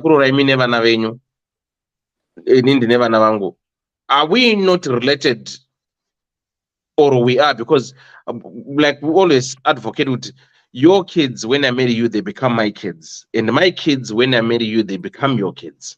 Saga, equally, if we were to say relationship is by birth, by DNA, by blood, then this whole thing of blended family is going to be kaput. This is me just asking, because I understand what you're saying, and on paper they're not related, but we are trying to conform and try to curb and try to have dignity and try to preserve what can I say? Try to preserve the values, or the debate the other word. You're not saying some basau. What do you call it? Nema values. Nema morals. And morals. Thank you. And the morals. We are now family because we are brought here because of these two people. Say vana vedu varorana, right? Mwana wangu arora mwana nyande babs. Surely, I don't think my son or your daughter will be happy with what imminent agurorana, because already no, mom and dad, we are now related. This is us who we have brought you to here. This is where we are now. We are now one family. Same applies. We are talking of parents who are their guardians, who provide for them, like what the woman is saying. Because Munongo's house, the situation in Zimbabwe is they are under us as their parents, and now vakuita makuna kune kuti ini ndiri kuchemerera ndiri murumu munemi, umwana wangu newenyu vari kudamburana vari kuchemerera vari kurumu, mamwe atosangana mukitchen ndiri kubika tea. How does that? This is what I think everyone is trying to. I know, I understand what everyone is trying to say, and inini don't quote me wrong here. I didn't say kuti zviri right. I think maya waka fact yekuti vari kuti hanzi ndikavadzinga vanoendepi ndo patoratidza kuti mai ava havasi kutoziva zvavari kuda, because kupanicha mwana is not a crime dewa. Handiti inini taiziva kuti kudhara waiti kana ukamitiswa ukangomita badzi untoziva kuti inini ndina sisi wakamitiswa inini, but wanga watopedza O level wakamita nhumbi yacho murume wachona zvavisinganzwisiki nokuti murume wacho nhumbi yacho ndeyani. Do you know kuti sisi wangu inini taigara mutauni isusu, mai wangu aigara kumusha. Mai wangu wakabva wabva kumusha wakandogara kutauni, zvikanzi inini makore angu ese ndakaroorwa inini ndikandogara kumusha, handina kumboenjoya murume wangu, ndakuenda kundogara nemurume wangu kutaundi, iwe chena unogara kumusha. Ifungai kuti munhu akazvarirwa kutaundi akadzidza kutaundi kurima taingoenda kumaholidays, but anga akugara kumusha dewa 24/7 achirima. Mwana wake akatambura, akapfeka madhende, mashitsi aya akaita kutsemurwa, anga aine manapukeni anga ainawo ndofunga they were 6 badzi, saka aingochengeterwa kuenda kubaby clinic kana kuti akuenda somewhere. Pamba anenge achipfeka during the day, anenge achipfeka madhende aya, mashitsi aya anga akaita zvekudamburwa akaita kunge manapukeni. She learned the hard way, my sister. But if I tell you now she's married, but uyu ari kutotaura kuti ndikavadzinga vanoendepi haasati atanga uyu ari kutoda ndopaipa pananjibvunza kuti hanzi mukomana ngaende kumba kwavo, musikana osara. Wese they should be punished. Kana mada zvepunishment. Now you are coming, Andy Babs. That's exactly what we want to hear. No, ndazvitaura zvichazati mamusingaiti kuteerera, because ndichipinda ndabvunza Dr. Love kuti why are you saying kuti mukomana ngaabve ko musikana, ndo zvandapinda ndichitaura inini kuti kana tafunga kupanisha wese vari tu vanofanira kupanishwa, kwete kupanisha munhu wani. Inga ndazvita handizvo zvandataura here naidewa madaro anti madaro ini ndikazviramba ndikati mwana wangu abvi pamba pangu. Exactly. Problem ndeyekuti muri kusarudza zvekuda kuteerera because magara mumato neposition and inonzi filling station. chokwadi musapinda pamafilling station, hatibatsirei munhu uyu, musapinda pamafilling station, hatitarisei nyaya senyaya, tisapinda pamafilling station. Because kana achiti hanzi ndikavadzinga kuZimbabwe, ngava awambofila kuti Zimbabwe kwacho kwakaita sei, because zvinezvi vari kuita because vari kuziva kuti they are getting everything. Vakutoda kuita makwikwi namai. Hanti dide wangu achiti baba namai vari kugwangurana, ivo vari kugwangurana mubedroom kunge imba yacho ndeyavo. Ngavaende kana vada kana makutoda zvekutowanana, chiendai munogara kwamunondogara, wherever kwamuchandogara, I don't care. Vanobva vazoroorana maita sei? Vanoroorana waita sei wasingasenzi. Pane anotodzoka badzi anouya achikumbira ruregerero. Anochiuya aine mwana mudi? Pane anotodzoka. Wangu ndiye anochiuya aine mwana tozodii manje? Wenye haiti nhumbu, wangu abva aita nhumbu. Zvozotibatsirei. But ukavasiya futi ukavanzi uratsitse ukavasiya vanongonumbirisana. Saka zvonzwii? Zvandira kutsvaga izvozvo kuti poitwa sei, because at the end of the day wangu akadzoka ndiine mimi handiti ka munenge makumuona sani mwana wacho munenge muchiti ndichiti munenge wakutongo akadzoka iri mwana munenge wakutongomuti muzukuru ka handi munote makutongotamba iri kuriri hanti zvinenge zvaapo dewa munenge makutotamba iri kuriri. Pane pamukati chimunga avoida kuti muzukuru iye azvarwa nevana wenyu. Ndo I think kudhara kana ndizvo zvaidaidzwa, ndo anonzi ameno kana kuti ndo anonzi makuna kuna, handiwe here ainzi makuna kuna, chii chinonzi makuna kuna, zvinhu zvisingaexplainiki. Handimuzvona zvinhu zvisingaexplainiki zvokuti munopererwa kuti shuwa chii chatiri kuitirwa ichi.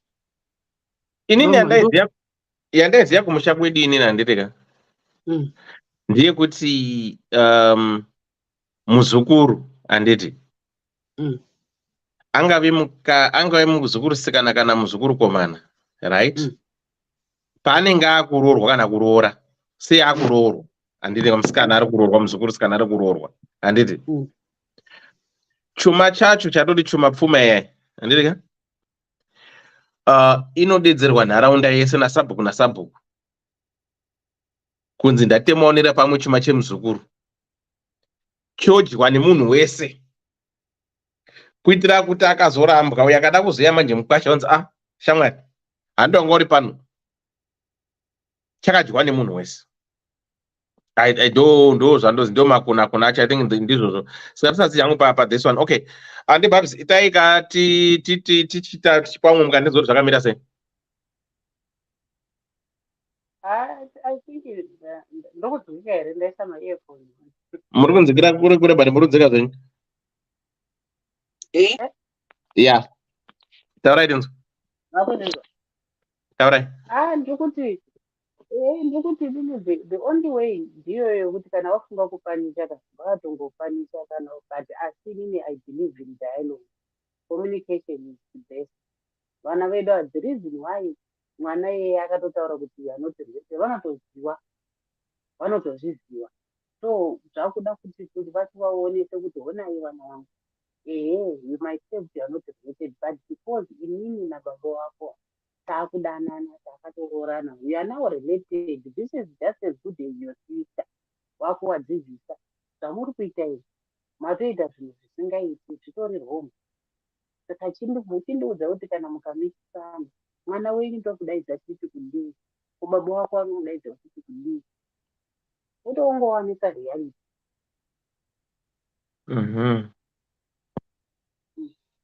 Asi ini ndanga ndichingoda kuti tingojekesa kuti chekutanga is not incest, chechitude they are not related. Ndo zvana ndida kungojekesa. Okay. But it's wrong zvavari kuita, because patone relationship apa baba namai vatori nerelationship. Okay. Right. Thanks, Auntie. All right. For those who are just joining us, welcome to the show. Welcome to the program where we discuss real life matters. Let me just do a quick rewind of the story. Then ndo pakuya madliwa yovari pera then poya mukoma Powell. Second benefit mudizai. Kule. Ndiri right mukoma dewa kuri sewo. Bo bata yenyu makadara ende pa mute. Right. Regai nditsvage story. Ndise pa mute mukoma dewa. Ndise pa mute. All right. Ndiri kudrive. Right. Regai nditsvage story katimbopinda mushopu yedu yekuhaya motikari iya. Tiri parwendo neDDC calendar unitsvaga nyaya yacho tidzo. DDC calendars. We remain committed to helping our customers stay mobile. Dinomatika paguta, para mukuta. Uyaguna DDC. Fona kuna ku DDC. Tene mafio seva 4x4 family car. Tene mafio seva 4x4 family car. Unotipata apa. +447961803546 or +263773791 and last one +263771257 your big up daddy T.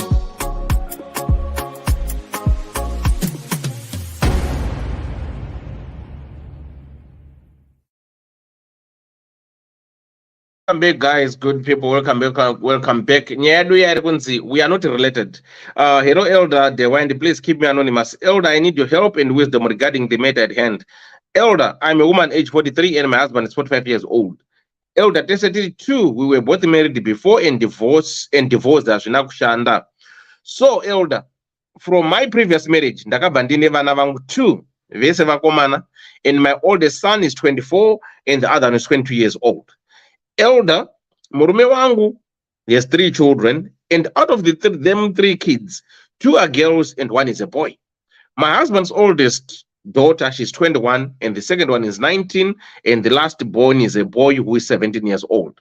So me and my husband, when we got married, we agreed that we'll take our kids and live as one big happy family since we save Navakura, and they all agreed to that.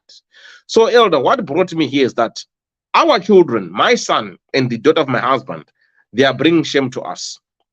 Elder, can you imagine? Them 2 are lovebirds. Vatori Murudo. Elder, what happened was one day I came back early. Ndikavabata red-handed during the daytime making love.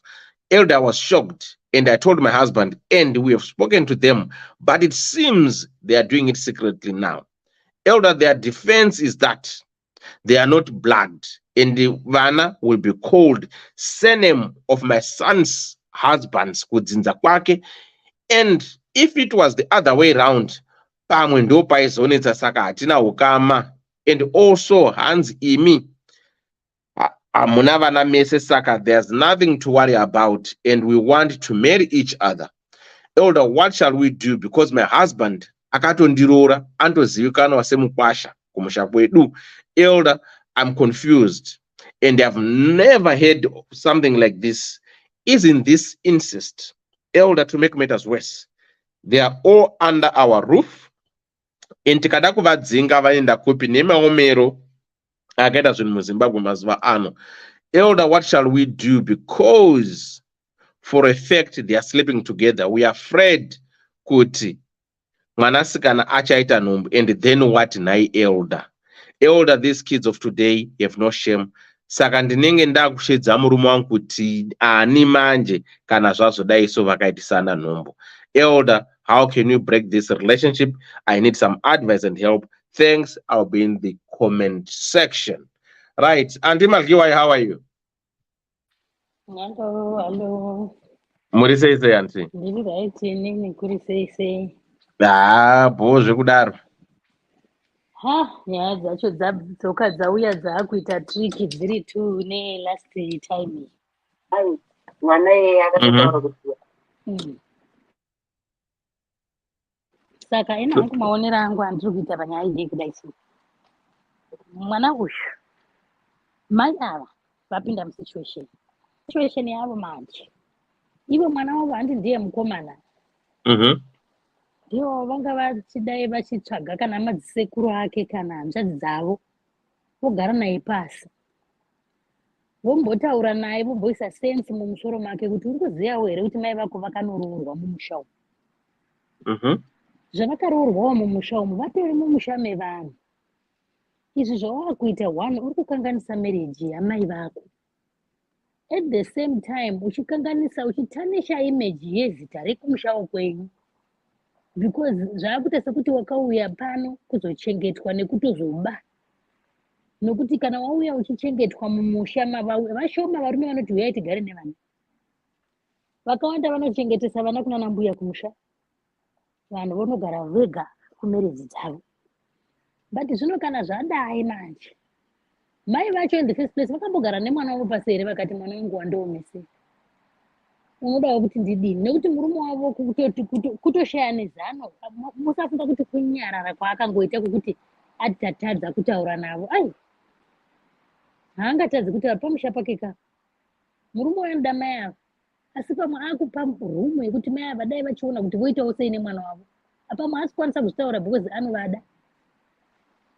Kuranga vana zvataura antibhabha hakuna kushata. Hama dzangu samwe taitengesa kusvika kana usina kupedza kutengesa sadza chairo hauro. Mai vangu vaitaura kuti kana ukagara pasi uchidya zvibvunzo mubvunzo wekuti waitei zuva rese kuti uchaita kuti udye ugone kugara 4 uchitora chikafu chisa mumuromo. Takakura makuriro iwayo ataitwa namai kuti waitei chawaita, watsvaira hauna, wasuka hauna, wadini. Alright, kanda kutengesa matomatisi apera here? Hana. Atadza nei kupera? Anofanira kutopera. Ma hard times iwayo. chavatadzisa kuti vataurire mwana wavo kuti aiwa chienda kumusha zvataura Dr. Love zviya chienda kwana sekuru kuchipinge unogara kumwanangu hapana kana chakamboshata kana kumusha ndiwo wazvikonzeresa kana vozobanana ari kuchipinge ikoko zvazvake out of his own pocket nokuti ndiye murume kawo zvinombotaurwa namukoma gwangu kuti tinopeshedza vana vedu vakomana ndiko kumwe kupeshedza uko mukomana he has to be a responsible father tomorrow mangwana mhuri yake anoichengeta sei iye achitadza kutoita munhu kwaye achiri kupiwa sadza woti shuwa uri kupiwa sadza woti takarazozo nemwana mumba imomo anofanira kunge ndiye ari bhodhi ari kuchengeta hanzvadzi dzake protecting marriage yamai vake mai vake vanofanira kumubudira pachena nemawedzi makuru chaiwo ekuti mwanangu nababa wako zvakaramba I tried to find love but it seems as if wapinda futi mulavhu yangu because zvinobuda sei kana zvichidai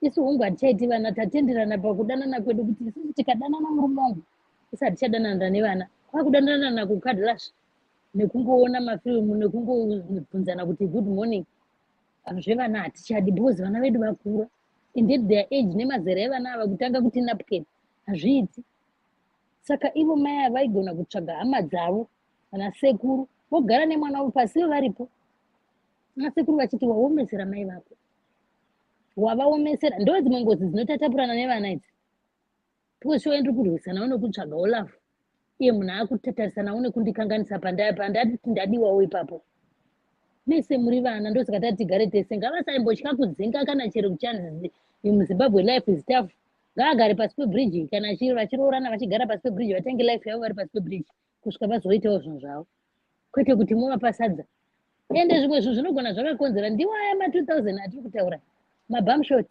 mumba imomo muna ana anko zvataitaura last week kuti mwana uyu pamwe ndiye akatonyenga baba avo because aigona kuenda nechihembe chake chipfupi achikwidzwa lift kusvika baba avo vangodyira pamwe ndiwo mabamshots nekungotumirana iwo mafoni akauya aya matiktok machii muchingopostira nayo manudzo nemachii zvese muchingoona mafilmu masingaiti muri vana muri pamba pamwe chete nokuti togona kushora futi mukomana iye musikana anga ari lusi zvazokonzera mukomana but mukomana semunhu murume achada kuzotonga musha wake ramangwana would he be comfortable kutongawo mwana wake achiita zvakadai anomutonga sei ada kubvunzwa nevanhu vakuru how would you feel and how are you treating why are you treating your mother like this mai vako unofunga kuti vari kufara here cherei murume wavo ari kufara here achinyatsa kunzwa kuti tiri kutenga 40 kg hupfu nekuti kumba kune magomana ariko akauya mai ndo vanhu zvinozotadzisa varume vaitaura last week kuti varume havadi kuroora ndizvo zvimwe izvi voti ndonoroora munhu ane ndimba yavarume vanozoya kuroora nevana vavo ndo zviri kutitadzisa zvese izvo zvizvi zvinotikanganisa mhano mapinda pafilling station ika ndapinda full tank jaya ndinoda kudira nekuti chokwadi varume vanozozofunga kuti saka ndikaroora mai ava vane vana vavo 4 zvakutotyisa nevakadziwo hehe zvirikowo zvokuti vakadzi vanogona kuroora sezvamai vave last week kuti murume uyu ndiye akutotorana nemwana wavo but uyu murume wavo then uyu havana ukama yes truly speaking havana ukama vana zvambotaurwa kuti is it common it's very common antibabs mamuchiti yani muna kuti is very hamuna kuti is very asi nditotaura kuti it's very common kuma 2000 zvatova common zvatongova kwese kumbwa nekutsuro sorry muri ipapo pane munabvunza mubvunzo wakanaka chanzi saka vanobvisa mombe yocheka ukama ndevapi vanobvisa mombe yocheka ukama ndevanenge sekuti ndingati chiko ndakamboinzwa nyaya mapanelist tibatsirei mombe yocheka ukama inobviswa chichenge chaitika then andozodzoka kunyaya yekuti imi munoera beta munoera cheka ukama wemutupo umwe chete mutupo umwe chete ndio vanobvisa cheka ukama okay cheka ukama mukomadewa inobviswa pane ukama wakaita sei sekuru nemuzukuru chero ukama munogona kunge musine mutupo umwe but mune ukama. Vari sekuru. Kana sekuru nemuzukuru. Zukuru chombo ya sekuru ndizvo zvondobva munonocheka ukama hwacho ipapo. Yeah, but apa mukomadhewa ndisati ndapinda hangu ndichazotaura zvandandifunda hapana ukama apa. Saka hapatombobviswi mombe yocheka ukama pakadai apa. Exactly, hapabviswi mombe yocheka ukama asi kuti vana kana vachitodzingwa ngavangodzingwa vaende kotanga upenyu hwavo kana mai vachiri kuda mereji yavo kana vasingachaidi ivo ngavachirambana nemurume uyu kuitira kuti vape vana freedom yekugara mumba pasekuru vavo pasekuru vevana vavachazvara. Nekuti tingati kudi ivo isaidza vobuda kana kuti vobudisa mwana wavo unoita zvaanoita uko kana vachinoshupika vachinobuda vari vachinoita mastreet kids voita mastreet kids vari kwavari vachiita love yavo iyoyi yavaona kuti ndo inoita yekuti iko dzawira mutswanda hadzichanetsi kudyorera ndo love yaita mwana wavo uyo atadza kunozvitsvagira musikana wake kunze uko atovhiringidza ukama hwamai vake nemurume wavo because zvichakanyarara ka because hapasati pane nhumbu ngapati nhumbu pitipiti apa baba vanosimudza musoro baba vachatanga kuti mwana wako izvo zvavachiri kuti our kids ngapangoita nhumbu kana kuti vana vapoita nhumbu wotraya kubvisa mwana uyu worwara ndopamuchaona kuti zveshuwa vakaroora asi mwana wavo vaimuda because kamunyarariro kababa ava vangafai hunge vakanyarara kudai dai vakatotaura something kuna mai avo kuti aiwa takatenderana kuti tiri kuchengeta vana vedu izvi zvakuita mwana wako because mwana mukomana ka ngadzokere kuna baba wake kana asiri kugona because izvo zvichabva kuti aita kumukuru why muri kuda kublema mukomana muchisiya musikana naye? Musikana tamublema pakuti pamwe ndiye akasejusa mukomana asi kuti mukomana zvatiri kunyanya kumublemera inyaya yekuti tiri kukanganisa isusu vana vedu vechikomana tiri kugara tatovakanganisa kuti ivo ndo varume ndo misoro yemba.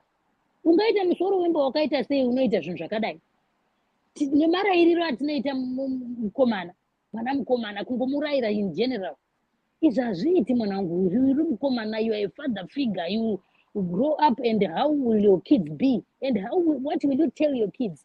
You will tell your kids kuti oh my mom was married to this to head ndizvo and then we just fell in love and so my mom and her dad are married and so we married each other so this is a grand zvinenge zvazvo kuchirungu hazvo asi pachivanhu mukomana ndiye watinofanira kutongoblema vakomana vedu vachangamuke because vana vedu vakomana ivavo ndo vaakutopusa kutodarikidza ndo vaakutonyanya kupusa upedzisira vatoitwa vana babagamu saka vakomana ndo vatoramba kuti ngatirambe takasimbirira tichivapa tsika dzakanaka tichivaita kuti vave strong enough to lead mune ramangwana tikangovapeshedzera tosikatati ngaabude aende isu takatiziswa takaita zvokutizira takatizira tikagara mudondo ini pano pandiri pano kutaura kudai ndakagara musango for 7 days kokuenda pasina nenhumbu mukomana kuti unondiisepi hapana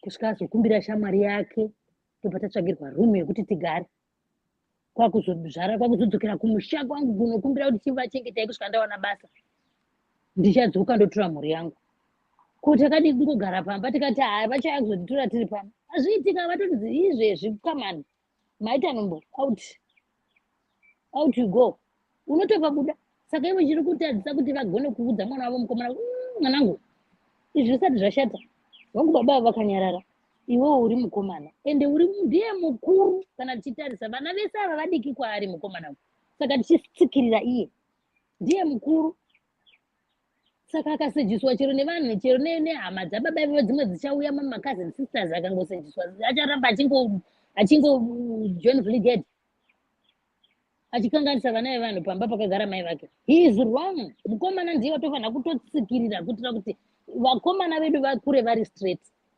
Otherwise tikatongoti ngatitsikirire musikana agara munhu ari vulnerable chero mukaenda kukoti chero musikana akati yawe ndarepwa iye asina inongodziwa repwa.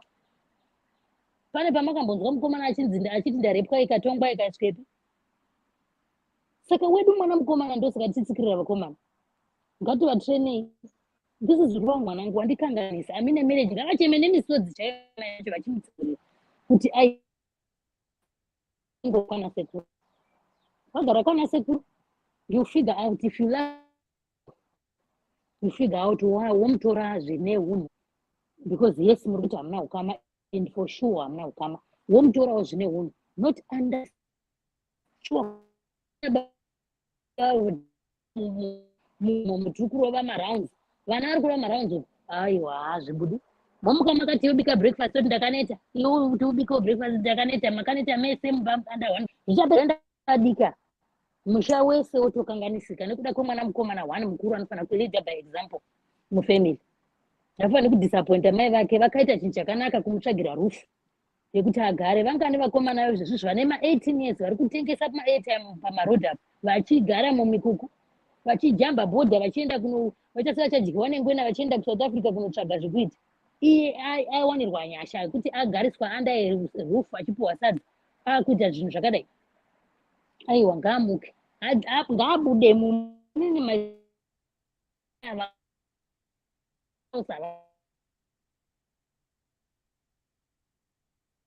Andi maenda kupi?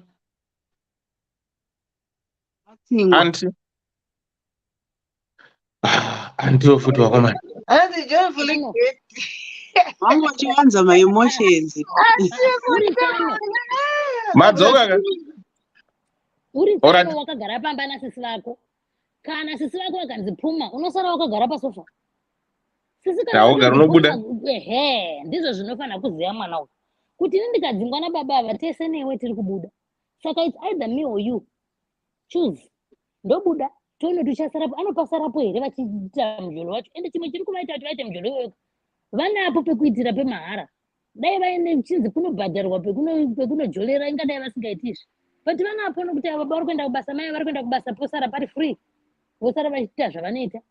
But kana akashayiwa pekuitira zvinhu nyaya dzake haazviiti. Saka ngavagare pasi nemwana wavo mai avo, vatsanangure kuti mwana wangu chichuza. I'm giving you 7 days. Choose. It's either me or you. I'm moving out. You Sarah, cannot you move out in Ndisari? That's it. No, kwete kumbonzwirana tsitsi zvokutonzwira mwana mukomana tsitsi, mukomana mwana hapana kutonzwirwa tsitsi. Ndo vanondozorohwa nevakadzi kuti votanga kudzoka kuti kumbe vachiti mukadzi ari kundirova. Ndombo mvura. Thanks auntie.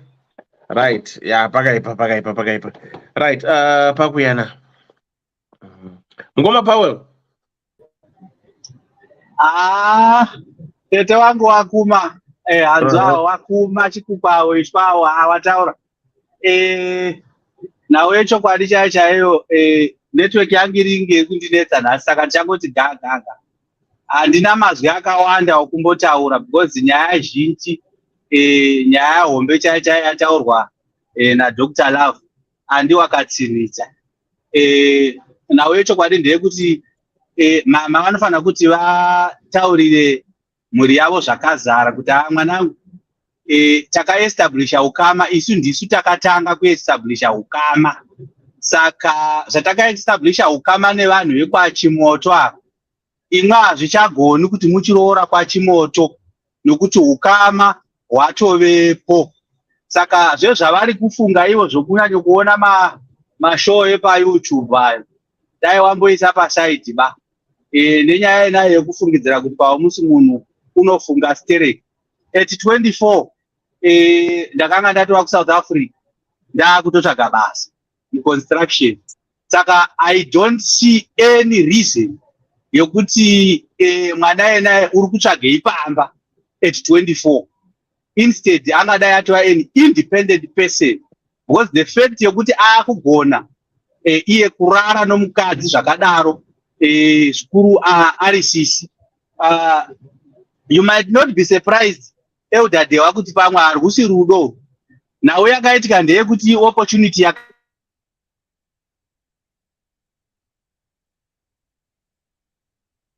maenda kupi mukoma? Vatsingwa. Zvinhu zvacho. Anhu ari kuAmerica network dzavo dziri kuita seko. Vataura wani kuti ndinogona kutsvedza kana neni ndiri kupfuura ndichikotsvedza Ndazvizwa zvangu. dai watangidza show pane tangidza. Aiwa ndangidze show. Kule. Sekuru Benford. Tingokupinzai America yacho makati ndakubvisai pamute. Ndeipi? Mukoma Dewa, just a few minutes. All right. ndiri kubva pana ndichipika something but handakukwanisa kutanga kutaura masi. Okay, what's up? Ya ndindane 10. Aiwa, taura zvenyu America yese iri kudonha. All right. Mukomadewa, pane dzimwe nyaya dzinoita sokuti pane nyaya asi pasina nyaya. Ndo zvakaita iyoyi. Inoita kunge iri complicated but it's very simple. Inoita kunge pane nyaya but hapana nyaya. The bottom line is vane ukama here. The answer is no.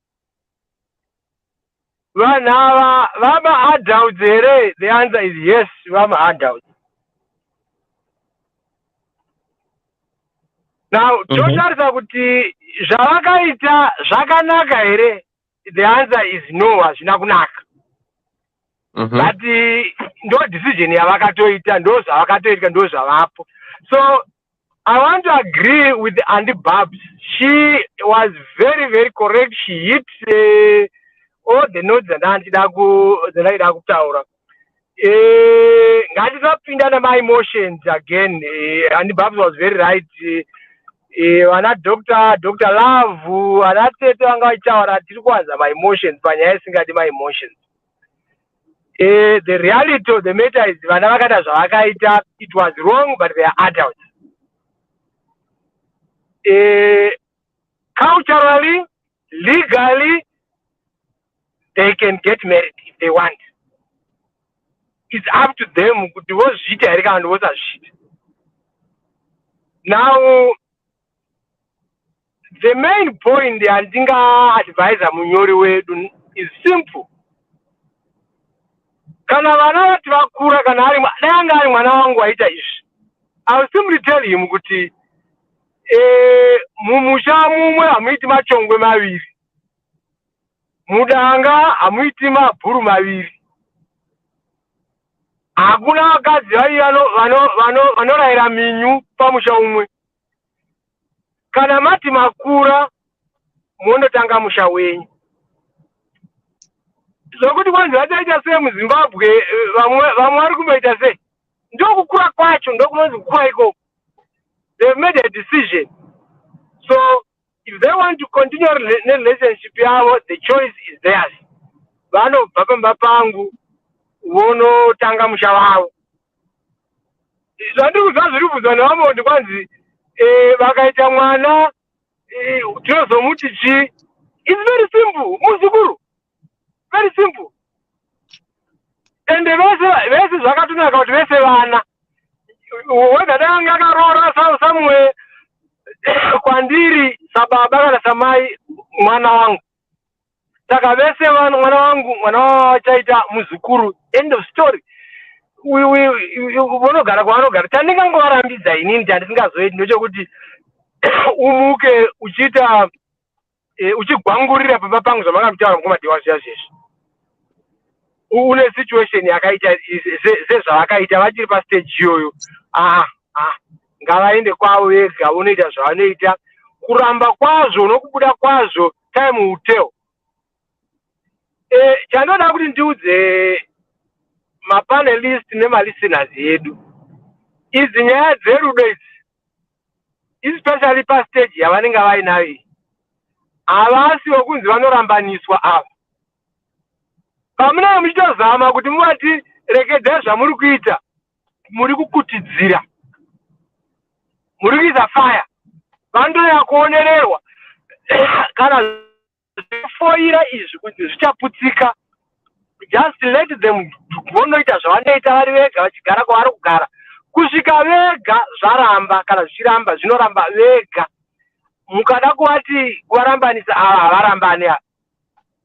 Especially vatokuudza kuti hatina ukama.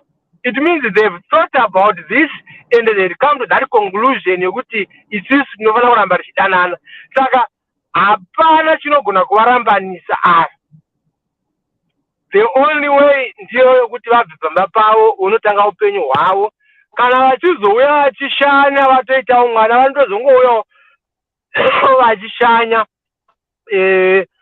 At that point imi munenge magadzikanawo vanenge vakutozongoshanya vachiuya tizukuru ivo muchinovata nevazukuru ivo at some point I think unenge vakutongovapawo imba vatongokuwasha nevana vako zvinenge zvapera and life goes on.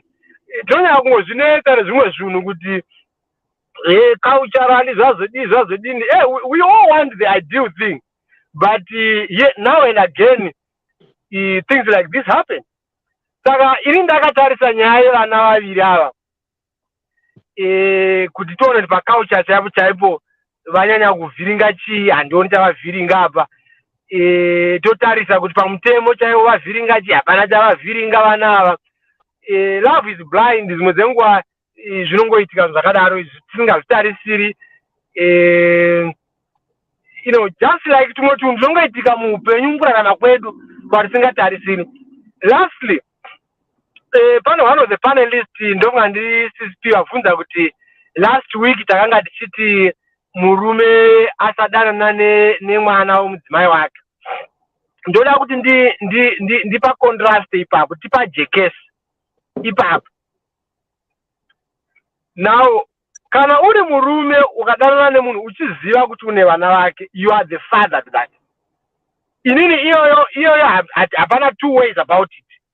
Kana uchidana namai vacho, you have to respect vana sevana vako, semwana wako. There's no two ways about it. There's no two ways about it. In as much as titi sevanhu hatidi kurarama semhuka, under normal circumstances, like I said, zvakaitwa nevana ava is not what we expect in society. But as ndichiconclude mukovatewa, vana vakato zvinhu zvakatoitika ende vana vacho they've thought about it, vakazvidiscussa pachavo, ndosaka uchibva waine answer yokuti we are not related. Saka the answer is there and vato solidify relationship yavo, hapana chinogona kuidzora. That's how I see this case. In as much as people think it's complicated, as far as I'm concerned, it's simple. And I mwana wangu inini, as much as ndasingazvitarisiri at this stage ndongoti chenda munotsvaga upenyu pamunozambira muri motanga upenyu hwenyu. End of story. Ndapedza mukomadewa. Ndingapindirawo here. Pindirai Dr. Love. Ndanga ndichiti vanhu vanoti emotional. Inini kutaura kwangu hakusi emotional. Ndinotaura ndine passion, kwete emotions. And my points andanga ndichiita, they were basically straight up. Mazvitaurawo nemimose, anti-bubs na nkini na mkoma. The fact is this. Hapana ukama, insist ipo, asi turikuda kuvaka muri, turikuda kuvaka vanhu, hatisi kuda kuvaka mhuka.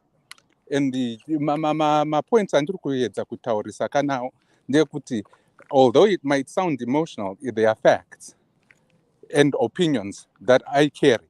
Kuti haungaite chii, haungaite sisi nabhudhi vanorarana, wozoti ivo vari pamba pako. That cannot happen. The respect has to be established. Vana ndovabudidzwa, vakura. That's all I was trying to say. Saka if that is emotions, you are my emotions. Dr. Love, my president, I think I was agreeing with most of what you said. The only thing, pane statement yamazotaura, yamanga mchiti, pane vanhu vachauya chiti, this is normal, and I think you made a statement to that. That was the part I would say from Zamanga Mataura. I not agree with that because what Babs was saying, which I agree with, I don't think there's anything wrong in as far as our thinking is concerned. And that was the only objective I would have, from what you had said. And that was the part.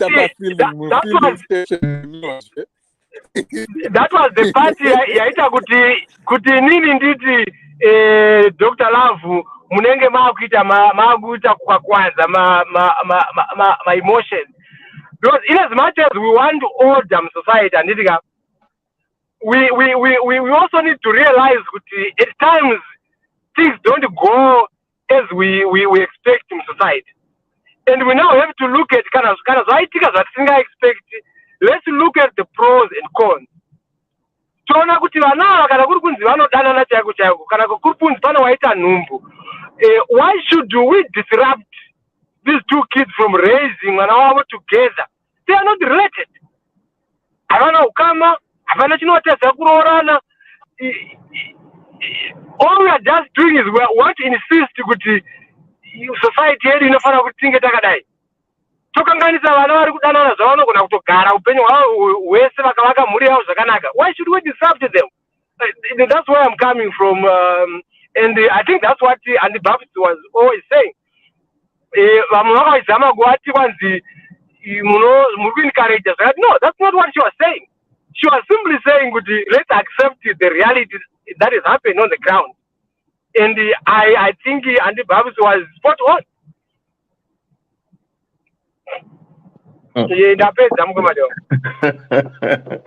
I miss a good mimic.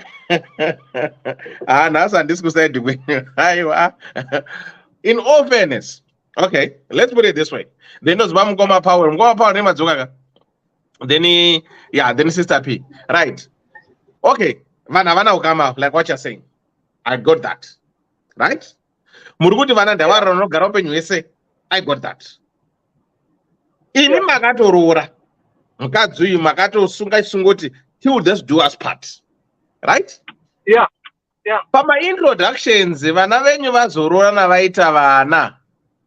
For my introductions, Munoti, Mimi Ganamaku introducer. Mwana weni mimi. Aror wane mwana wandi Babs. Kana masuka pane vanhu. Mwana wandi Babs mimi. Muchimuona makupa introduction motichi. Mkwashongo. Vana. Nokoti vana vangu. Mukwasha mwana. Aiwa.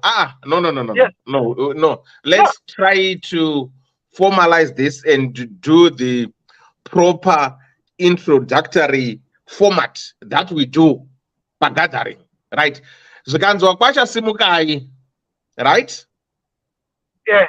Mwana wandi Babs anosumuka ari mukwasha usaidi kwenyu here. Asumuki mwana. Aiwa.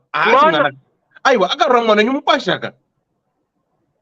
No, mukomadewa ndosaka ndati nini pane zvataitarisira ndirika hazvina kuitika sokudaro.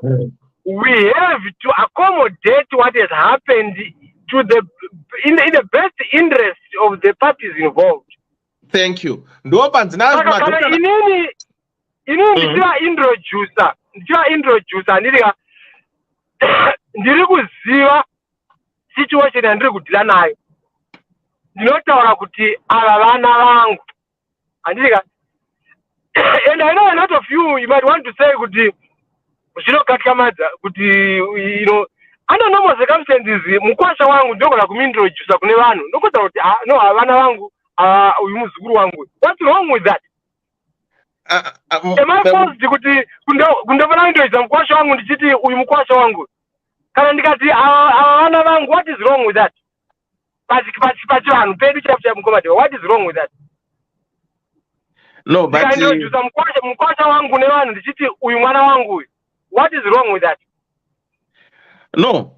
Okay, let's put it this way, Seguro. In all fairness, andika. Apa tiri kuda kuedza kunatsurudza ku the mistake which is there.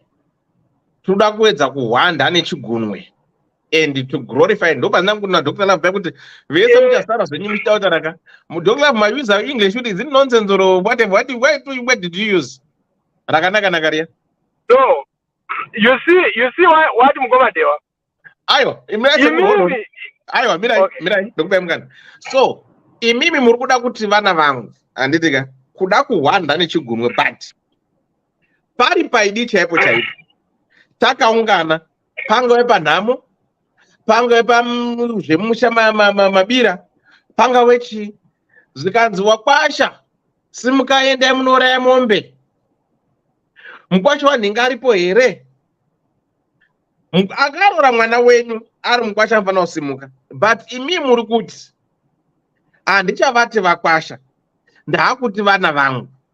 Saka kana imimi muri kuholda that value yekuti mwana should be valued semwana, why vana ava vakatadza kuvaluwa that relationship yekuti honai mai vangu inini baba vangu vakaramba mai vangu, right? Ndauya paBenford apa mai vangu ndopavatorwa, right? Saka murume uyu koyu is now doing what my father failed to do. So am I not supposed to give this man the credit and the respect that he deserves for the upkeeping, the upbringing, the shelter, the love, the accommodation, accepting my mother with this trailer, and be the one to protect as my sisters, as my young brothers, to be my own. Let's try to be real and try to be realistic. You have got this love. That is very right. Anotora kana danana anorora munhu ane vana vake handitika zvamatara zvekuti last week iya mati mimi kana wanyanga mukadzi uchiziva kuti ane vana, automatically you qualify to be the father of those kids and no two ways about it. And those kids, and vice versa. What now, Auntie Babs? Vice versa, the woman also knows kuti vana they qualify to be my children. Saka tiri kuti isusu kana isusu vabereki tiri kuti tatora samuzoiminzwa yaro yayamu. Why are we saying ndozoti nini paintroduction vana vangu asari mukasha vese vazukuru? No, ndo pandiri kuramba na Dr. Lavu. Taurai, sorry ngoma tewaregai nditaure ndipedzise nyaya yangu. Now, imi muri kuti ini ndiri kusimplify zvinhu handitika. The reason yamuri kupa example muchini sister ndofana kuti mukwasha ende vakwasha is because you want to complicate things. Ndiri complicate? Yes, you want to complicate things. Now, zveukama unopfekana pachivanhu chedu hazvisi zvitsva. Ndinoti varisena zvedu vazive. Ukama unoita kunge hwakapfekana kudai hazvisi zvitsva. Pane zvaitika zvokuti toti inini ndakaroora handiti kwandakaroora handitika. Vamwe tsano ikoko vanogona kuzouya voroora hanzvadzi yedu isusu. Tiswera vanhu vaende ikoko ice and roses. Saka tinoswera ukama hwapfekana. Isu takadiri vakuwasha. Avana vanatezvara. Toswera ivo vava kuwasha kuno. Isu tavanatezvara. Handi munozviona. Saka vanhu vedu pachishona vaiziva kuti ukama hwapfekana. Saka we have to find a working solution within those parameters. Hatingarambanisi vanhu because with that distant relationship, it's a blood relationship. Pachishona chinokoshesa a blood relationship ndo inokosheswa pachivanhu. Saka anything chisiri blood relationship pachishona chinogona kuti munogona kuroorana. We have to find a way yekuti zvishandike. Saka munoona ipapo tinogona kuzoti kana ini ndikauya kwenyu ndamukwasha, imi mukauya kwedu mavakwasha.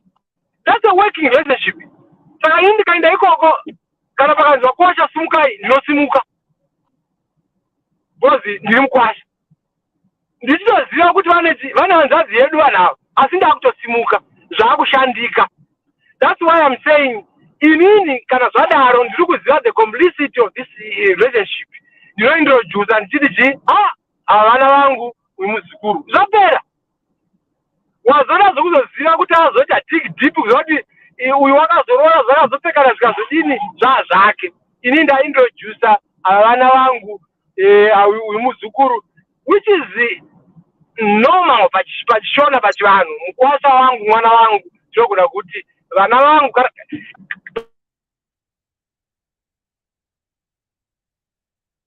ndivagadzika pasi ndinoti vana vangu ivo vachitoti baba. That's Shona. That's the Shona culture. There's nothing wrong about that. Hatina kuti zvakanaka hazvatoitika. We have to work within those means. Tichivaka vana vari kudanana. Kana vachirambana vanorambana vega because they are adults.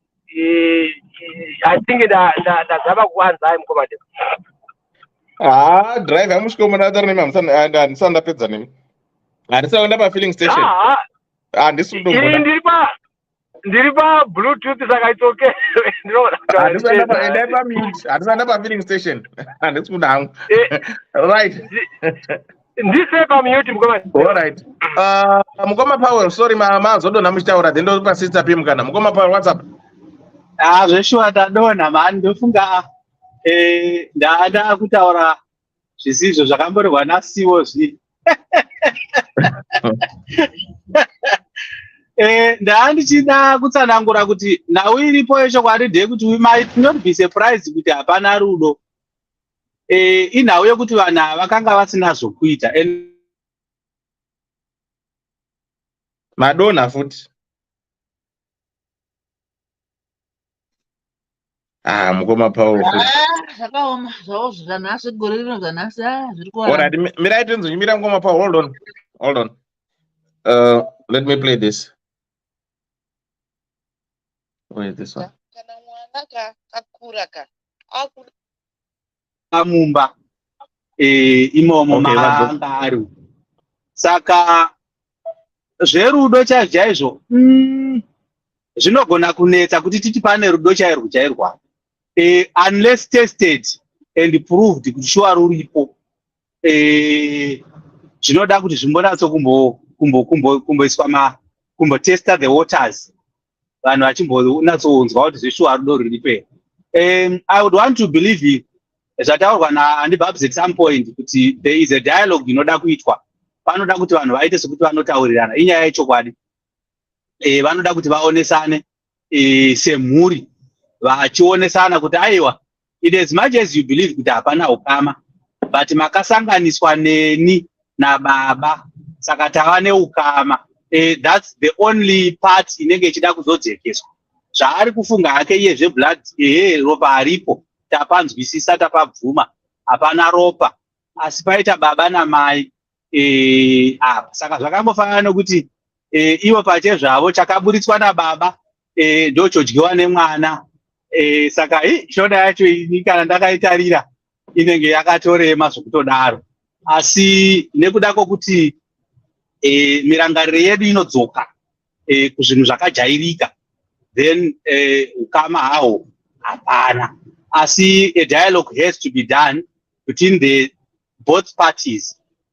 Kana zvarema uyo mukomana uyo wakura ndofunga mukarangarira euda paya ndichitsanangura nyaya yekuti it's very difficult kuchengeta vana vomudzimai. Zvimwe zvacho ndo mari dzawo dzacho kazhinji anowanikwa iwaya in these instances nyangwe asiri common asi ndo zvimwe zvemari dzawo dzacho. Uye handifungidziri kuti pakugarisana kwavakaita from day one pakava nedialogue rokuti vave nerepresentation yemhuri yavo nemamiriro ayakaita. Chinhu ichocho hachina kunge chiripo ichocho. I am sure kuti chinhu chakaleka because kana changa chakawanikwa from day one paiva nemaperimeters, paiva neground work, paiva pane nedemarcation kuti aiwa zvinhu zvinotanga apa zvichinogumira apa.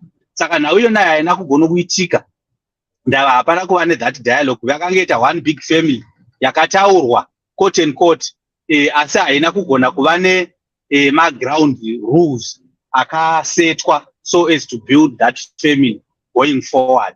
So in this case tine machoices maviri atinogona kushandisa. The first choice being it's either kana vari kudanana zvokudaro vasina vari kudanana zvokutorevesa zviri kutaurwa zvemazuva ano zvevakomana vemazuva ano panoda kutomboitwa separation yakanaka chaiyo chaiyo yakasimba mukomana uyo akura, inini I would want to believe the 24 ungadai ari kuna baba vake. So kuna mai izvo, I wonder what is he doing pana mai at 24. That's my take. Musandirovererawo about that. He's 24. At 24 he should be building life and not having sex mumba mababa, my stepfather, so as to say. That's very much irresponsible of him as a boy, as a man in actual fact, because he's no longer a boy. A boy ends at 17 years. He's now a man. So he should be accountable for every decision. In as much as Andy Babs, both have to be punished. That's fair enough, because I know Andy Babs is on the boy child. I'm also on the girl child. Muskana, anonyengereka, and the men have got a way to find their way. Even kumukadzi mukuru chaiye akakura vane experience. A young man of 24 can easily go down between akajga, because men have got a way to find themselves kumadzimai. And it is the same scenario. Kwari is older, he should have thought much better. Saka he has got to be responsible. They have to move out. Uncle ndipo kubata muromo musati maendera kure. Last time papa, why were you saying kuti muskana akasejusa baba? Hey, what? It was muskana seducing. Now we are saying kuti muskana akasweiwa nemukomana. I tend to get confused. Ndakaisa ma probabilities. Ndakati panogona kudaro paine chance yekuti muskana uyu hunhu hwake. I did put it thoroughly in open check. Ndikati zvinogona kudaro kuti mukomana uyu hunhu hwake. Musikana uyu hunhu hwake hwokuti unotodi wakatobata obaba nekuti mari dzechikoro dzine dzichidiwa. Ndakadaro. Handina hangu kuda pamusi kuzoitsanangura yese ikapera, asi ndiri kurangarira ndichitaura nyaya yakada kudaro. Ndikati inogona kudaro itori tsika yavo sisi ava kuti vanotorawo sugar daddy vachidya. Asi in this instance, I would want to believe kuti nyaya iyi Andy Babs yaitika. Taakuda kudhila nezvinhu zviri paground. Zviri paground ndezvokuti they are equally responsible, but the boy should have known better because he's actually older. Brain wise he's older. Mukadzi anongotsitsirirwa ndochokwadi chiripo chachacho. Saka mukomana, they have got to be responsible. Ngavabve pamba. Kana vachinge vabva pamba nyaya yavo inogona kuzotaurika zvakanaka. Pari zvino vane pekugara, vane pekudya, vari kutopiwa zvese. In actual fact, vana ava they are being pampered while list vava vanhu vakuru 21 and 24. And uone sokuti tine need yekunge tichi garira dare romunhu ane 24 years anogara pamba pamai kana kuti pababa kana kuti pastep daughter, pastep father akura. He needs to be responsible, and it starts now because akugona kurara nehanzadzi kana kuti nemusikana zvakanaka kudaro zvine simba zvokuti anotozvitira mumba mababa vake. Saka ngaamove. They have to move out. That's the first step. Kuna ambuya vedu vaya, first step ngaamove out of the family, vaende vanotsvaga kwake kugara kana kuti aende kwababa vake uko. Nekuti une mhuri munhu, una baba munhu, nzokuti kana vakafa, kana vasina, kuna nababa munini, kuna nasekuru, ngaatora nemukadzi wake vanogara ikoko vachinotanga imba yavo nekuti atova mukadzi wake. Apparently they have allowed them to have sex for quite a long time.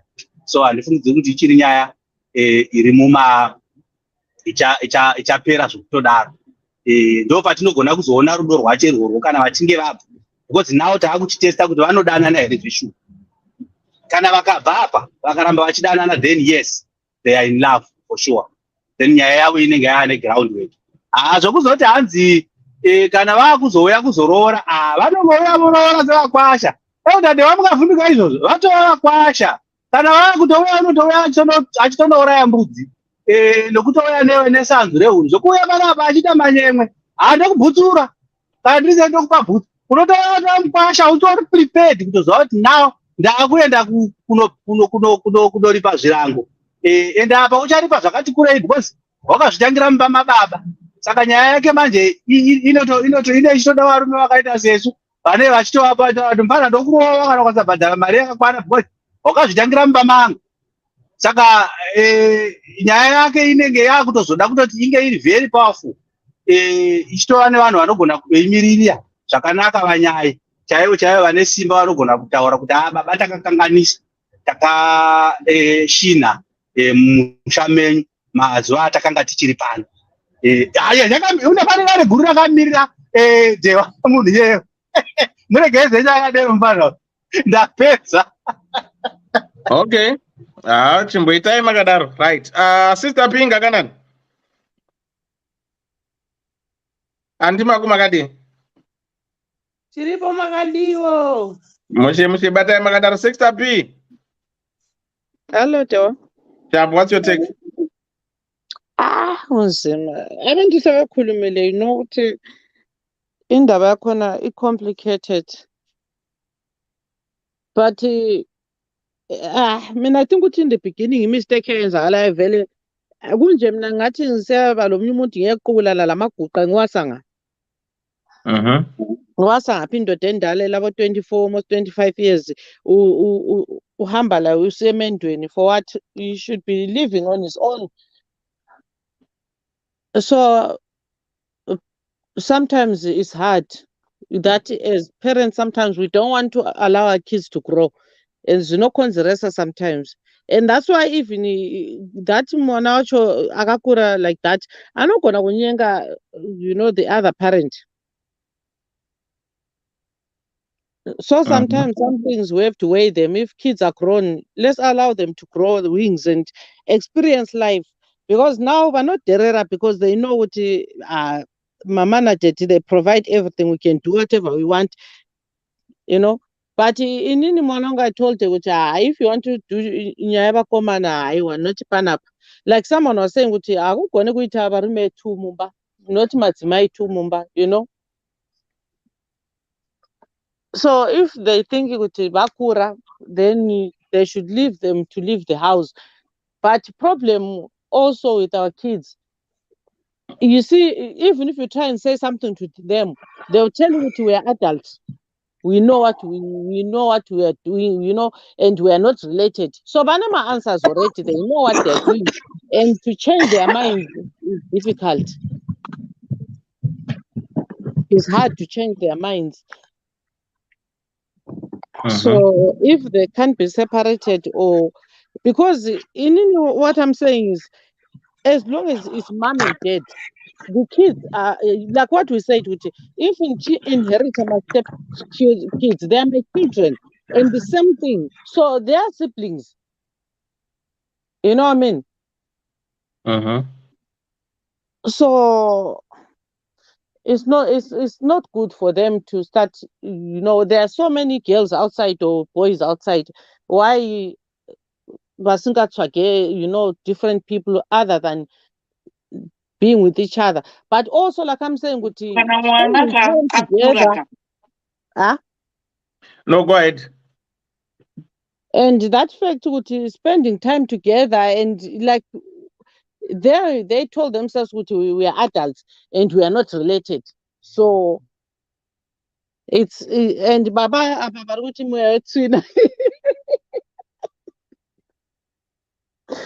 Pakaiva, you know. So these kids we're raising, they've got so much rights. You know, when we grow up, even if we're not related, we had some kids that will come over and stay, but we take them as siblings, you know. But nowadays, these kids, will come, so we are not blood related, so we can do whatever we want.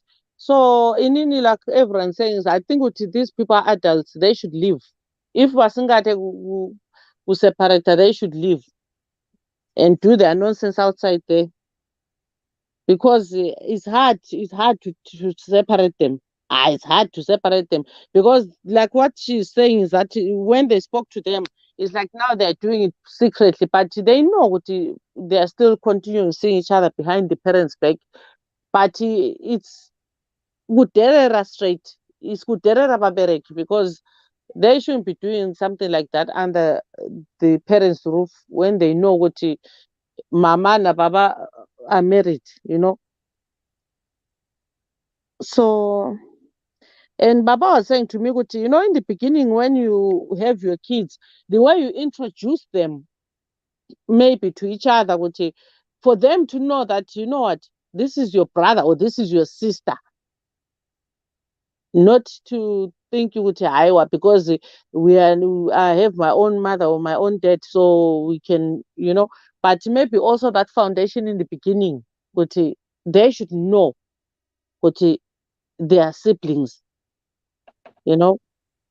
but you awugoni kudetermine pfungwa dzemunhu, as time goes they do what they do, and it's a hard situation, but inini, like everyone saying kuti vanhu vakuru, and they're saying they're not related, they're telling them that it's better kuti vazopamba, and then also like what everyone was saying kuti kuitwe meeting nevanhu vakuru family kuti haiwa takafesa situation yakadai, so, and they try and talk to them, because like what they were saying kuti mashoko anotanga kuputa kuti hey, it's your fault kuti mwana wakanyenga mwanangu, hey, chi, but it's not easy. But inini, like I said, if we are saying kuti baba cannot sleep with the stepdaughter, same thing kuvana, they should not have my relationships because they are siblings. So it's kind of embarrassing, and to have that kind of situation, even though they're adults, they do what they want, but they should think, because they are not small kids, 24 ne 21, vanhu vakuru, so they should know what every action in ema consequences, and kuti Zimbabwe yakaoma, kick them out so they know how life is, because they had everything in the house, freedom, and they are abusing that freedom. So ababude, that's what I'm saying. Sometimes we baby our kids so much that even if they're adults, we still want to treat them like babies. They should go out and stand up on their own and see how life is. Because what they did is disrespectful. Honestly, like I'm saying, kune vasikana panze, kune boys outside. Why do you want to go for your step brother or step sister?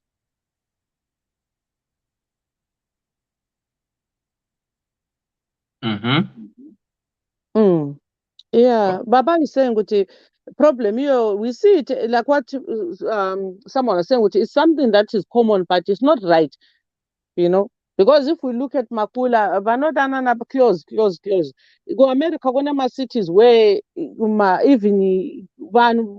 brothers or my nemwana, which they decide vanovumiswa kuita my relationships is not classed as incest. So I also think it is the last days, honestly, where morals, kusina morals, where you see munu as, how we grow up is, if I see an elder, is my uncle or my auntie. If I see munu mkuru, for me, is my brother or sister. But nowadays, there's no more that moral we grew up with. That's why even they are supposed to be related, treating each other like brother and sister. But because my morals, they are no longer there. And when you are trying to instill discipline, we are abusing us. So pakaipa. So that's the way I would deal with it. They should move out and just have a family meeting where unozivisa vakuru kuti haiwa tafesana nesituation pamba, so that tomorrow akuite maproblems.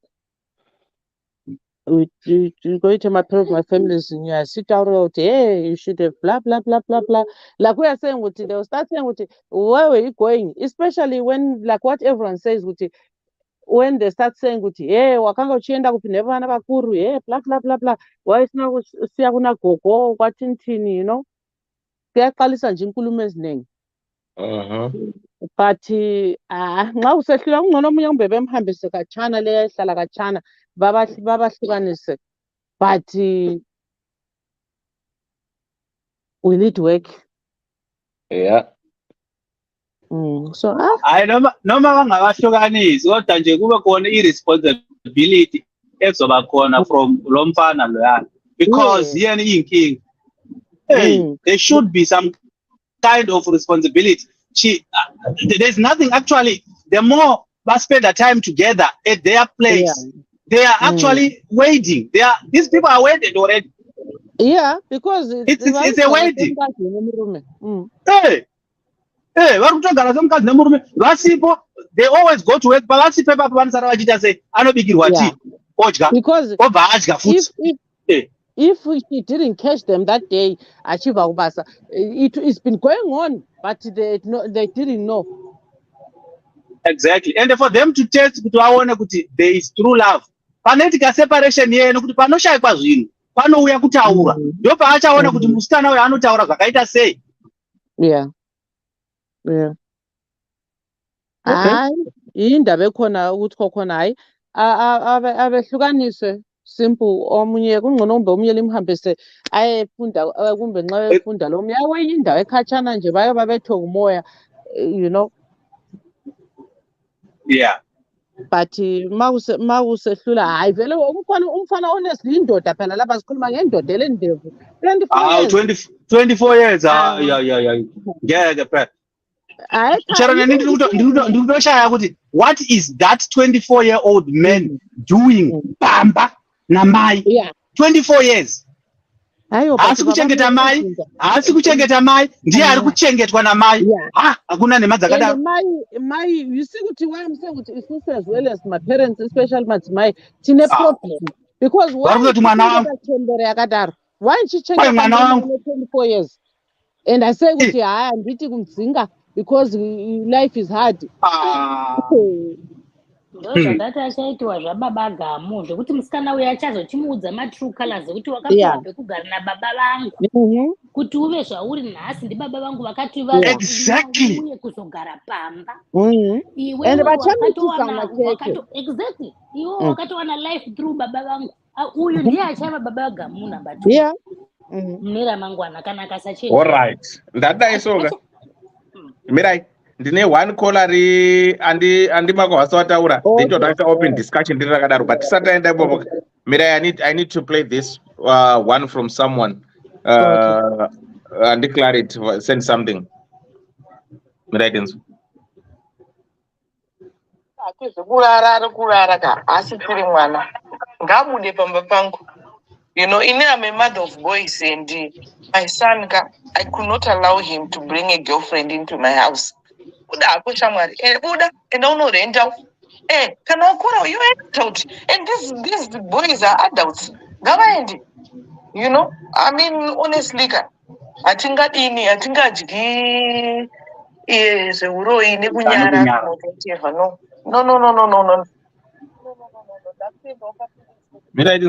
Hold on.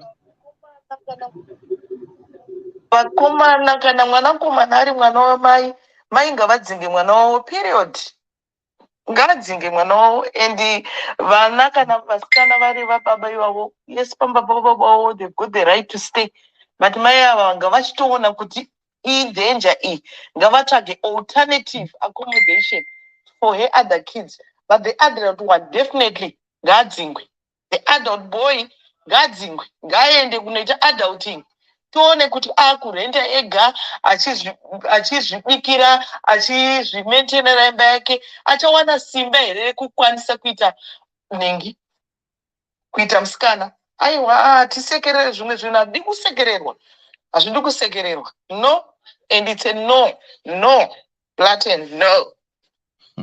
Antimaku murizei? Antimaku?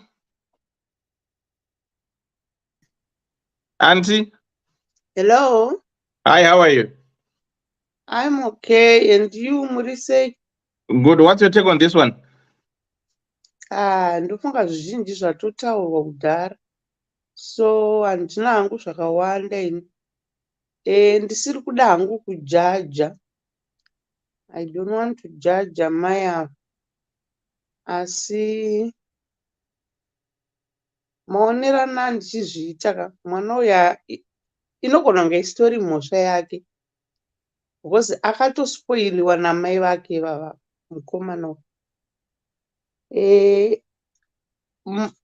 Pakunyora kwavaita vamenshena kuti kudzinga vana kana kuti kubvisa vana pamba zvakangooma nekuoma kwazvakaita, but ukazvitarisa hapana pazvinozombofa zvakapfava. Ndokutooma kweupenyu kwacho. Kunofanirwa kuti mwana uyu anzi adzidze azive kuti upenyu hwakamira sei, but ivo mukuda kuzama kuda kumuita baby ndo maresults acho avazowana iwayaya. Ndichida hangu kutobvunza kuti ivo amai ava nemurume wavo wavakawana uyu vakagara pasi here nevana vachivabatanidza kuvaudza ukama hwapo, kana kuti yakangoonhawo yekuti vanhu varoorana vongokoshesa rudo rwavo vasingakoshesawo vana. Ndopai panotaurwa kunzi vana they need respect, kuti isusu vati respectewo. Saka the way we respect vana ndiyo yekuti munovagarisa pasi mochivaonesa manje kuti vaone kuti takugara takadai tiri hama to avoid zvinhu zvakadai izvi. Saka kusazoziva kuti vamwe vakazviita kana vasina kuzviita, here are the results. Ndo zvinenge zvazobuda izvi. Uyezve ndichitarisa nhau yacho ka zviri kutodurura kuti vana ava vagara vatoshora marriage yakaitwa iyi yevabereki vavo. Havana kuzvifarira because dai vakazvikoshesa kana kuti vakazvifarira vakazvitambira hapana pavaizombodanana. Because tichitarisa maeji avo vanhu vaakutotaridzwa kuti vanofanira kunge vachirizina zviri nani because vanhu vakura. Saka ndichingoita sekusanganisa matauriro andiri kuita, ndodzangori pfungwa dzangu kuti mwana uyu haisi mhosva yake kuita zvaakaita izvi, kudzimai vacho vakakonzeresa. No wonder why muchizoona vamwe vachiti wane vana vakura kudaiwo. Pane zvimwe zvinhu zvinoda kungosaitwa. Though vamwe vanogona kuti haiwa kavanhu hatingafanani, asi ndoona sekuti kana ukatinge waita vana 2, 3 watombogara kuti vana ivavo vatombokura saizvozvo, waakuzoda izvi zvekuti waakuda kuti kubatanidzwe mhuri dzinzi taroorwa. You know, vanhu tine zvimwe zvinhu zvatinoda ka mukurarama kuburikidza nekuti tinenge tichiti it's a need muupenyu, but zvinozotikosta manje. Because izvozvi zvindakatarisa nyaya iyi ka vana ava vakadzingwa, kana kuti iye mukomana uyu akabva pamba acharamba achimudzokera musikana uyu. Vanenge vachisangana kwavanosangana havambozviziva. As a result zvakutora kuti murume nemukadzi ava, baba naamai ava, kuda ndovachapedzisira vatozorambana. Because relationship yacho inozofamba sei manje? Because uya akutofanira kunge ari muroora wamai ava, achavaberekera vazukuru vavo, vana vemwanakomana wavo. No man, aya anenge atongoriwo makuna zvawo. Ndo zviri kuitika. Because dzimwe nyaya handiti dzinotouya dzichinzi baba chaivo varepa mwana kana kuti vaitisa nhumbu mwana vari baba chaivo vamubereka. Saka zviri kuitika. Asi ukazvitarisa manje unoona kuti pamwe pacho zvinenge zvine zvakonzeresa kutsvaga source yepazvatangira. Pane mumwe munhu anenge akakonzeresa ipapo. So ndosaka ini ndati mai kuti vana vanzwisise vaono kuti murume wavawana ababa vavo, because vana zviri kureva kuti vari kutoti boyfriend yamai, boyfriend yauyo nevana vayo, saka isusu tokwanisa kuita mafriends. Ndozvazviri kureva, vari kungozvitora lightly saizvozvo, which is very wrong. Saka advice manje yandinopa inini zvangu maybe ndiyo yekutoti ivo ndo vachazopedzisira vatosiyana, because pamwe pacho vana ivavava kana vazvitanga pane pakaipa, vanogona kutotadzika kuti varegedze, kana kuti vanogona kubudirira, because kana abva pamba asisina mukana wakanyanya nemusikana, pamwe anogona kupedzisira azowanawo mumwe out there, zvobva zvazongogadzirisika zvakadaro. Saka ndo mashoko andingangotaurawo zvangu mashoma iwaya, ndichingoti nyaya dzinouya pano dzakaoma.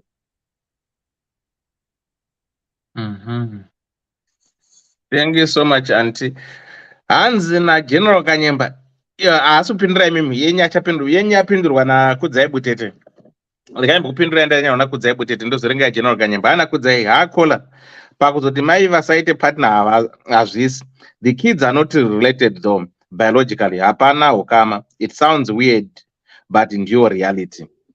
Right. Anga achipindura pamati paya kuti no vamwe vanozongoita hawo maneeds but pane pamwe pekuti kana wakambororwa wazorambwa zvako wana wakura, you don't need to get married. I think this is what Kudzai is trying to say. Anokola hazvisi, munhu wese anongodawo partner yake zvichienda zvakadaro. Hana General Kanyemba pana, is this Zimbabwe you guys are talking about? Where will a 24-year-old go when his parents never build a future for him because the country is in bad economical state? Mashu said you haven't seen anything yet. Some kids expect everything done for them by their parents, and once you allow them to be like this, you are as a parent expect to raise the grandchildren too. So kana General Kanyemba said zvese zvekuti he 24-old buda pangu can be said by a parent who never lost a child to the streets. Some parents wishes they never did so because now the kid is nothing but a Mutoriro and the Brongo expert. Sorry, but we do not support certain ignorances. Mashu, our grandparents raised us with a smile on their face, and some of us turned out to be better humans than those raised by the mothers who were never really there to give guidance of life. Right. So I think inini hangu ndichiona, I think vanhu vari kuzvitora hatisoenda pafilling station ndakupindura sekubenford namukoma Powell nanande Babs. Ameno mukoma Dewa, sorry musati mataura, ndingoti 1 second, sorry. Inini handina kuti munhu ngaasaite partner. Ndanga ndichirevera kuti hongu ungaite partner ka, but I think pane maitirwo azvo kana wamunhu akura. Izvi zvekuzoti ameno une vana vaunawo makuze ngemuchibatana pakuti mhuri ye yakura ndozvandiri kurevera. Chimbotsanangurirai maitirwa zvamungaita ndapa nti mimi mune vana venyu ndine vangu ndakurorai apa haisi companion kai imarriage. Ndakurorai imimi murugara kumabvuku nevana venyu mu1 room kana 2 rooms. Handiti ka? Inini ndine vangu vana 3, maybe ndine ka full house kedu ka 2 bedroom ka 4 room house kuchitungwiza. Tobva tachiroorana, tobva tati taextenda mberi ndatigara pamwe chete nevana vedu tese, vana vedu vakura ava. Saka imi chimuudza kuti imwe another way yamungaita ndeipi mimi besides this one? Aenda kumumwe ndiani kwapa, mukadzi aroorwa ndiye aenda. Mukadzi ndiye aroorwazve, ndiye auya kumurume. Ko vana vanga vachiri vadiki kana kuti vatokura saizvozvo? No, mukadzi mwana first born yake ni 24, imwe ni 22. Ndiri kureva pakaroorwa munhu. aiwa avaku vanongotokurevesa vanhu vakura uyu mukadzi 43 murume 45 saka marriage ndeyamanje manje kai this is a current marriage ndozvandiri kureva izvozvo kumashure kwese kwaanga ari kupi ani kumirira ipapa ma40 chakadaro iwani nand sikamuti munhu sikamuudza kuti mimi munhu akadhivhoswa anobvangurwa kuti mwana anozona partner zvake nekufamba kwenguva anyway aiwa aiwa let's be serious eudade waka ika zvamuda kuedza kutaura anyway aiwa mirai handi taura zvamuda kutaura taura muda kuti murida kuti aiwa amai ava vanga vanyanyauka 40 chakadaro vozoroorwa zvokutopinda mumba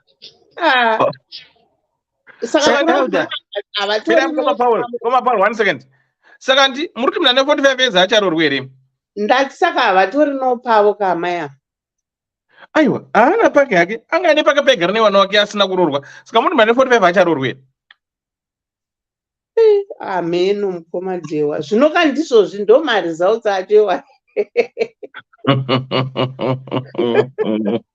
ndo maresults achewayo anyway ameno okay mukoma payo murira kuti ndikuda kutaura andi there is nothing wrong in getting married probably even at 50 or at 60 there's nothing wrong chinhu chiri wrong is to tag your kids within that structure yevanhu vakura kudaro that's the wrong part hapana mwana ane 24 years of age probably if this relationship kana sekutaura kwaine munyori I'm giving it 2 years saka kureva kuti vanhu ava vakatomuvha nevana ava at 22 uri kuenda kupi kana vabereki vake baba vari wapenyu wevana ivavo where are you taking these kids vane 24 vane 22 23 kuenda navo kupi that's the weakness yakaitwa nomukadzi murida here kuti mimi a single mother akareza vana vake ari yega baba wacho ari absent father vasipo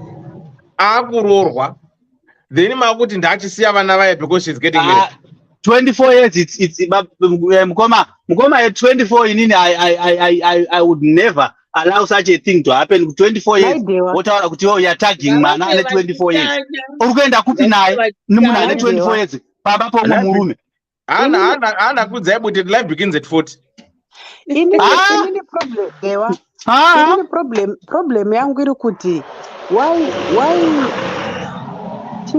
why tiri kutarisa one side kusaidi ramai tiri kutaura nezve 24 year old ko baba vaendepi ne 21 year old because kuzimbabwe legal age ka is 18 years saka vaka vari pamba pavo akuudzai kuti pamba pavo ndiani ko kana pari pamba pavo vese vari tu aiwa pamba ndepe murume pamba pavo murume ane imba yake aiwa tikada kukanganidaro ka tinokanganisa andi babs right mwana ari pamba pababa vake because remember mukadzi ndiye anoroorwa ndiye anouya right uyo mukadzi woko ari pamba pamai wake pamba pamai nababa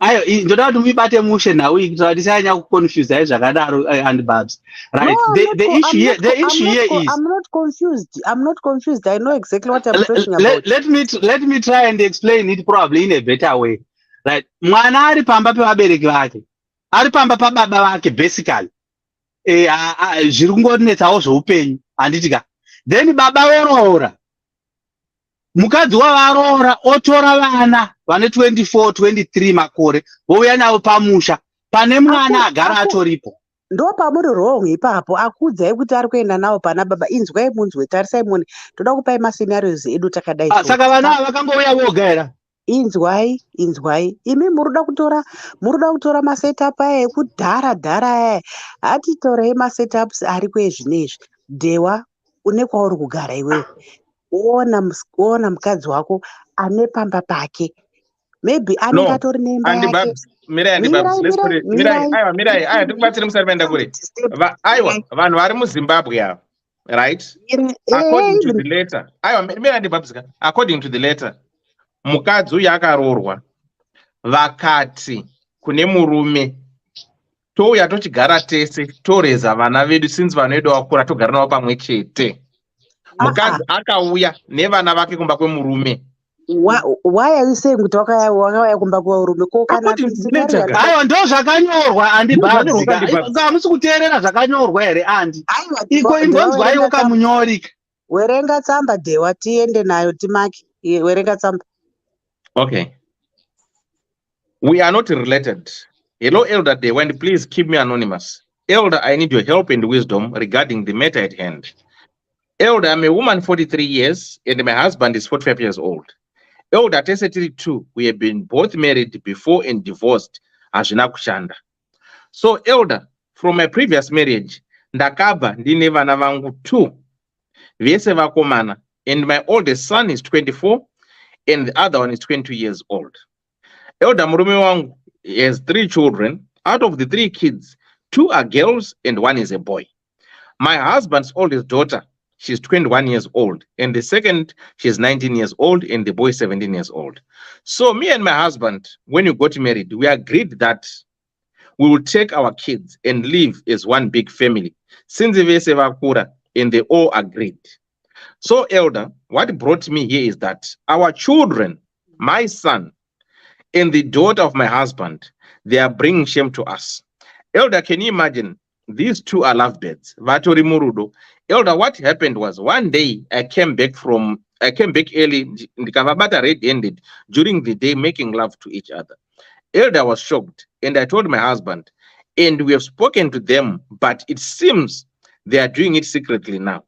Elder, their defense is that they are not blood, and Ivana will be called the surname of my son's husband, kudzinza kwake. But if it was the other way, ndo paizonetsa saka hatina ukama, and also imi amai na dedi, imi meaning amai vake hamuna vana mese, saka there's nothing to worry about. We want to marry each other. Elder, what shall we do? Because my husband akatondirora andozivikana semukwasha kumba kwedu. Elder, I am confused. I've never heard something like this. Isn't this incest? Elder, to make matters worse, they are all under one roof. And tikada kuvadzinga vanoenda kupi nemuomero akaita zvinhu muZimbabwe mazuva ano. Elder, what shall we do? Because for a fact they are sleeping together. We are afraid kuti achaita numbu, and then what nai, Elder? Elder, these kids of today have no shame. These kids of today have no shame. Saka ndinenge ndakushedza murume wangu kuti ani manje kana zvadai so vakamitisana. Elder, how can we break this relationship? Need some advice and help. Thanks. I'll be reading comments. Saka pataurwa kunzi wakaenda kumba kwemurume ndepapi? Nende babs. Anororwa murume kana mukadzi? Imi muruku amusuda kuteerera engo yandoda kuya nayo. Dewa, iwewe une kwaari kugara izvozvi. Wawana mukadzi ane kwaari kugara obviously. And then mafunga kuti vana venyu vese muchava-bringa together. Handiti munogona kumuvha mese moenda bigger house yamunenge muri equally responsible, muri 2. Okay. Kuzwisisa engo yandoda kuya nayo. Okay. So vese vana vane mwana uyu wemukadzi vanenge vachiti ndiri kuenda namai vangu, ava vemurume wacho ndiri kuenda nababa vangu, vakundosangana as one family. Vese vane ma-equal rights. By rights avo vari vana, they are equal. Hakuna kuti uyu murume anorora, uyu anozodai mukadzi akazororwa. Hakuna zvinhu zvakadaro. Kana vese vaita musikanzwa, vanofanira kurangwa zvakafanana, kwete kumworangwa just because iwewe hanzi ngaende kuna baba wake. Wapi baba wake wacho wamuda kuti aende kwaari? Iye anga agara achigara namai wake. Wapi baba wake? Can I ask you a simple question now? Funzai. Mwini engo yenyamurugane yakanaka yeyo. I'm not dismissing your angle, right? But zvamwari chaizvo chaizvo. Andika?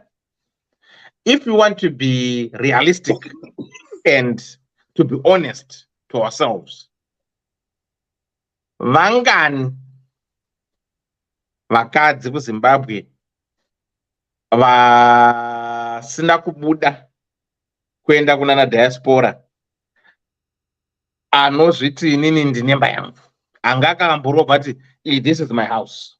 Vakawanda. Okay. Vakawanda. Imisa imimi vanofashinga kuti kuZimbabwe kutori nenhamo yokuti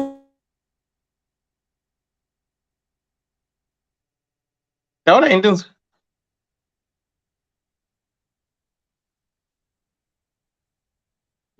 Pana kutaura here. Pane point nandi clarity my brain panapa. She stated ndakauya nevana vangu. Let me see. Right. But married before it was elder from my previous marriage. Ndakabva ndine vana vangu vese.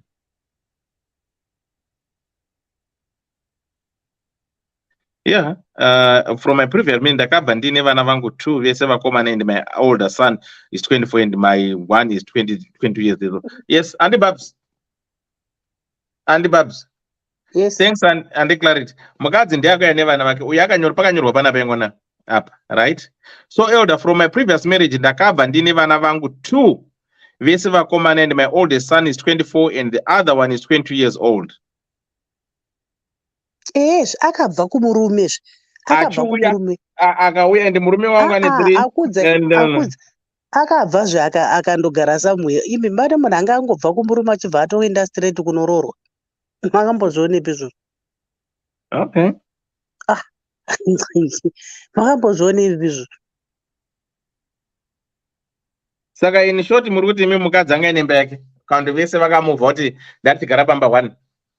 Imi munofunga kuti wana 3 plus 2 5. Hamusi kuona kuti panogona kunge pakatoita arrangement yokutotsvaga a bigger house. 5 1. Okay, let's put it this way. Okay. For argument's sake. Vakamuvha vese toti wese ma working class. Andika? And they choose to find a bigger place. Right? Vawirirana kababa namaya. And blended family, bringing the kids together. Right? Yes. Saka zvinopa here right yekuti vana vadanane. Aiwa, hazvipi right yekuti vana vadanane dewa. Matanga ma-filling station yenyu aya. Hazvipi right yekuti vadanane. Inini pandine problem ndepekuti mwana mukomana ndiye akutorovererwa kuti ndiye ane mhosva. Musikana uyu ari kusiiwa akadaro. Just because musikana baba vakaroora. Saka musikana ane right yekugara pana baba wake. Mukomana nekuti mai wake vakaroorwa akufanira kudzokera kuna baba wake nekuti aita musikanzwa. Akuzi kutonga nyaya kwatiri kuita. Saka mamuda kutoitwa sei apa? Kuti musikana oenda kuna mai wake, mukomana oenda kuna baba wake. Unotsvaga nzira dziri amicably kwete kwekuti hanzi muchasiya musikana nekuti baba wake vakaroora. Ini ndiri kuramba reason yekuti musikana muri kusiyira musikana uyu nekuti baba wake vakaroora. Zvingatori nani kuti musikana atoenda kuna mai kana kuri kunzi vane good relationship because vana mai tinoziva vari vanhu vanogona kudi vanogona kuroedzera vana than vana baba. Uyu kokana uyu amuri kuti aende kuna baba wake uyu kokana asina mbobvera akagara nawo baba wachona kana kuti baba wakaramba responsibility nyaya dzatinongogara tichitaura panapa. Makuda kuti aende kuna baba ndiwo ufanira kuchengeta vana vane musikanzwa. Mira and Babs. Hana kudzai butete. It's not incest. Vatsvagire mabasa kuma cruise ships vabude muZimbabwe. They can figure out because there's nothing the parents can do to break these two. What if they are soulmates? Zvinongobhuwa kuti they are under one roof. Asi hapana nyaya apa. Mai jairai zvenyu. Okay, I need to answer her. Then P might say, I think we are not being fair for these parents, guys. Surely, kana warorwa wosiya vana uchivasira ani, because in Zim, really it's not about the age. Kana usati warorwa, if you are in your 20s, kids tend to live with their parents. So munoda kuti mukadzi aisepi vana vake. Mugoma Charachak said, Amaya vakaita first child at 18, now vana vati older than the age yakarorwa amai nemunyori. And declare inini zvangu personally, if I'm 43 and remarry, I won't take along adults. No. Could they say, more I say nai cousin unless you can rent a place for them.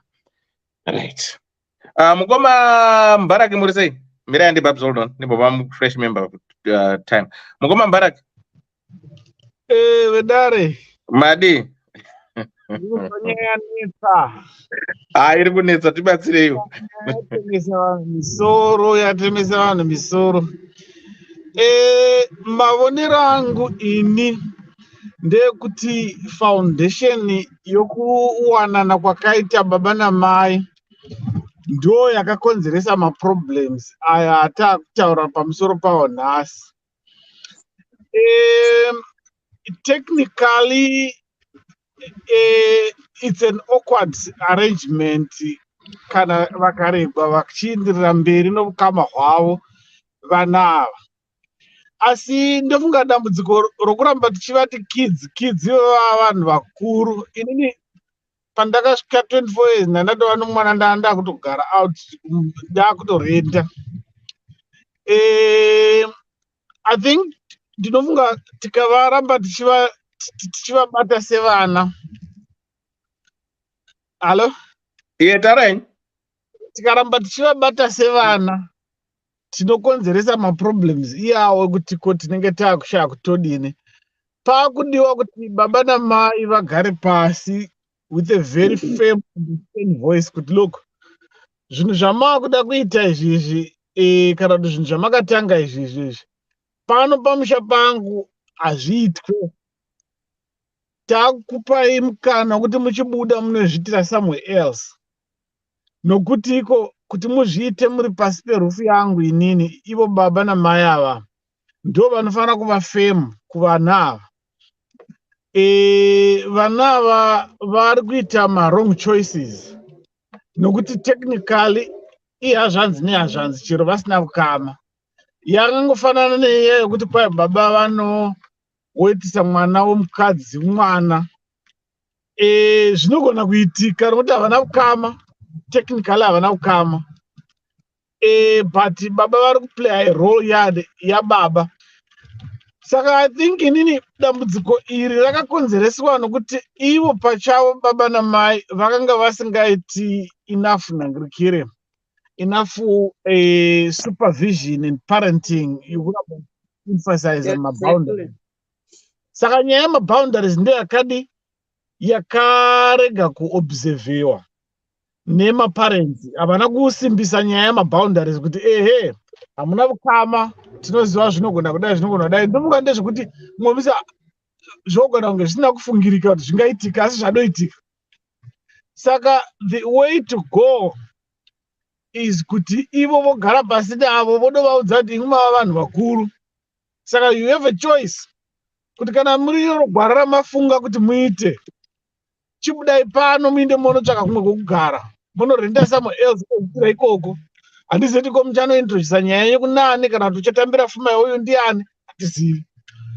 Ndo mabudiro, ndo nhangirikire arrangement yandinoona soti ingaita, nokuti vanava vakaregwa vachiramba vachiita zvavari kuita izvizvi vachazonyanya kunyara pawetika iyo mimba, nokuti ava mai vanenge vari kutonhangirikira havasi kuita femu nomwana wavo kuti vamuudze kuti look, inini kana zviriyo zvawafunga chibva pano unozviitira kumwoko, ini handine munhu anondikanganisa chimarriage yangu. Saka I think maivo havasi kusimbisa nhangirikire, she's not putting her foot down. Hatina kuhwa kuti response yababa yakai, baba vakati kudii pamusoro pegunakuna rakaitika mukati momusha mavo. It would be interesting kuti response yababa kuti baba vakati kudini pamusoro pazvo. Saka ndopomira ndakadero. Okay. I've got a question that I want to ask. Mirai Makadava, right? Panapa Ragani wearing as when vamwe kudenga kuti dauziya panobvunza ndaubvunza. Right, yapi ndaiverenga. Okay, ndaiverenga. Clarity, my brand say, in Jango personally, if I'm 43 and remarry, I won't take along my kids. Could I, would they say, mobile sepi nai cousin, unless you can rent a place for them.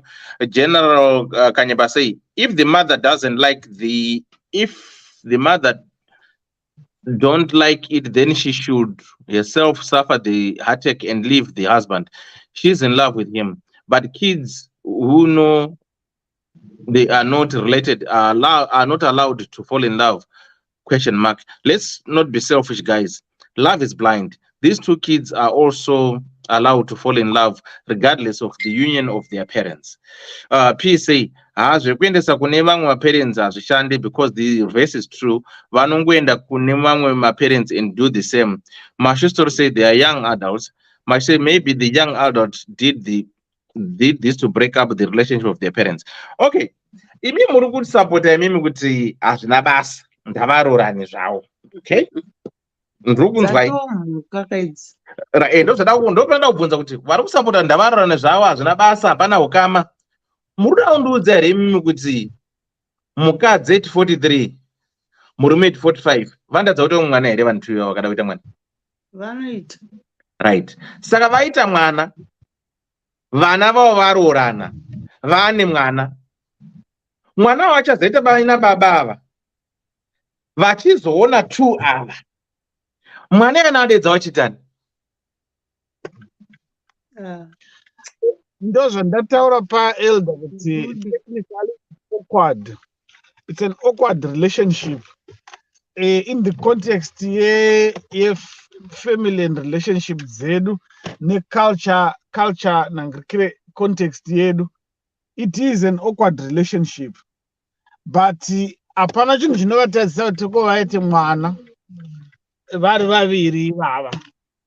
Asi chaakudiwa ndechekuti baba namai ngavachiisa mutemo pamba, vo strengthena mutemo kwekutiko voisa maboundaries kuti look, zvinhu zvamakaita izvi zvotofanira kuti zvigume. How? Because listen, Mr. Mbarak, chinonzi regera ndechirumaoko, chirumwe munhu anofanira nacho. Tikutaura vanhu vakutoziyana, vanhu vakabvisana mabhurugwa, vanhu vakutoziva kunakirana. Munoziva kuti the difficult part of intimacy is kubvisana mabhurugwa. Kana vakasvikirwa masikati making love and they are declaring kuti isusu we are in love, and the people are know havana basa because they are not even related, right? Kana isusu as parents tiri kuzviglorify kuti hazvina kana basa rese izvo. What more about these ones now? Yeah. Right. Basa zvinaro nokuti ko paukama hwedu, even ukaenda kuchirungu kana kuti ukaenda ku whatever culture, it's something chiri awkward, chinhu chakaitika ichi. Ndo pane point yangu yekuti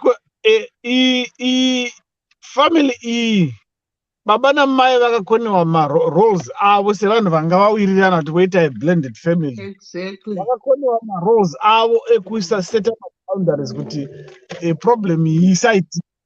But the problem is yatava nayo, the only way out is to put their foot down. Kuvaudza kuti look, we disapprove this relationship and we can go to the point of disowning you. Kana mukaramba makadai taakutokubudisai pano. I think pane vamwe vambotaura kuti mwanasikana aigona kuti ambobvisiwa ipapo kana kuti oendeswa kuna mai vake. Hatina kuva kuti mai vake vapenye here kana kuti vari kupi. Unogona kutogomboiswa kana kuhama dzomurume, ombonofanira kugara ari ikoko whilst vachiita sober up, because ava vanhu vatori madependence ava. Saka it should not be difficult kuva controller because madependence. Dai vanga vari vanhu vokuti vanoshanda kana kuti vari gainfully employed, vane income yavari kuwana, taigona kuti ai ngavabude havo vanoita zvavanoda. Muchiripo here elder? Ndandikwerenga mezanyorwa pa, ndiripo ndakateerera zvangu. Ndiri kuona muchiflasha ndiri penyu. Aiwa, ndikwerenga nyona general Kanyemba. Ana general Kanyemba angachipindura kudzai butete. Hanzi kudzai Kiki, with this age being mentioned and fact they all have kids who are in their 20s. I wonder why I wonder why even them would want another kid in this constantly becoming difficult world. Never mind Zimbabwe. Some people need to just grow up. This is Mr. Kanyamba. This is where I might argue or beg to differ, in the sense that avangatadzi kuva nemwana mai nababa because vana varoda zvavari kuita, havangastopi their happiness, because these are the parents who brought these kids together, and their happiness cannot be stopped because these kids vaita zviri naughty and mischievous. Inini, I would say hanguti, I don't know, I might be wrong, but I wouldn't glorify and accept what everyone is saying. These people are not related. What is a relationship? How can we define if there's a relationship? Is it a relationship by blood, or a relationship is when you take someone under your wing as custodial guardian of that person? There's a relationship. People adopt one. Vaito inherita, vaito gara, vaito nzi, vaito in a relationship. Can't doubt a relationship is only by blood. Then biologically, avana relation, avana, they are not related. Saka kana yangu vakaita mwana, there is no problem, but from a cultural context, ndo panoita problem yekuti ko vanodana vukama hwavo vachiti kudini. Aiwa Mr. Mbarak, tinovashayira zita rokuti ko uyo wamunun'una here kana kuti uyo wamuzukuru chii, kana ivo mai vakaita wavo kama hunomira kwakadini. Aiwa, saka mimi muri kuti biologically yes, right? Takuta scientifically, okay, scientifically, okay, let's put it this way. Scientifically, there's nothing wrong. Okay, but from a social perspective, it's something very awkward because it's something that's number one chitika. Ayo, in Mr. Mbarak, let's agree to disagree. And it scientifically, it's what you said. It's wrong. And it scientifically, what scientifically it's wrong. And it but socially, it's not acceptable. And it what scientifically it's right. No, scientifically it's right that biologically they are not related. And it yeah.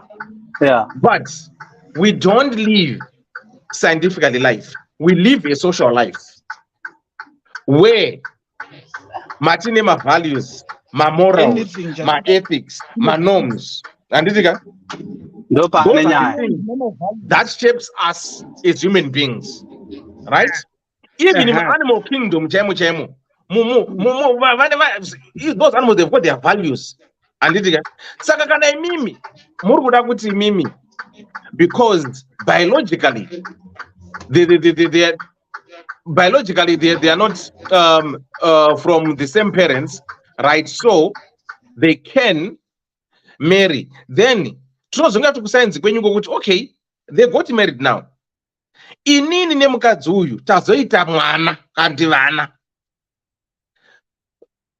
vedu ava, when they are seeing vana vedu vanovati anani. This is where the $1 million question will be. We always come back again to that social cycle. When now we are looking, because we live, no man is an island. We are living in a society where we've got values and norms. Then what are we now? And what is society going to think? And you as a parent, you always but they're supposed to be my brothers and my sisters. How are you going to do it? This is where the $1 million question is. As much as Murukuda and you glorify this notion, yes, science, biologically. Not in me, I'm not referring this to you. I'm referring to everyone who are saying, no, there's no harm because these guys are not even related. In some, they are called the soulmates. But in all fairness, let's take a blink and think with it. waramba nemukadzi wako kwaramba nemurume wako then wazoita remarry mato blended family then iwo nemurume wako kana mukadzi wako munyowani mane vana 2 then unzwa vana vako makagara mesa unzwa kuti tatororana tane vana zvinobuda here pane munhu munyowani apenda ndiani miraitoni right sorry chimomera mese mubarak matara koni ndeipi zvinhu zvacho Bobo Nkomadzewa, muri sei? bo ndeipi So Bobo, comment section, muri sei? Mapanelist muri sei? vari bo Mubarak ndi here. Kuzotaura saidi, takutochikasa. mubvunze anokudaira ega mubvunze tatatochitika aiwa papinzika pana idhi achiuya kumauye kwedu uko aiwa kuchapinzika anyway ndangopindira 1 section chete because munozongotaura zvinhu zvose atati ndikwire kagonya kamubhichana right. From what I can see, this couple vakatotadza from the moment they were dating. Thank you, Con. Ndo pavakatadza munofanira kudiscassa kuti vana venyu, you look at your ages dzevana venyu, chibvunza mumwe wako kuti vana vako vanoitei muupenyu. Ukazochiona kuti maybe okay, let's say mwana wemurume uyu, let's say ndiri mukadzi wacho uyu anditika ndodanana nemurume ane mwana ane 20 years, ndomubvunza kuti mwana wako anoitei, oti hapana akagara kumba.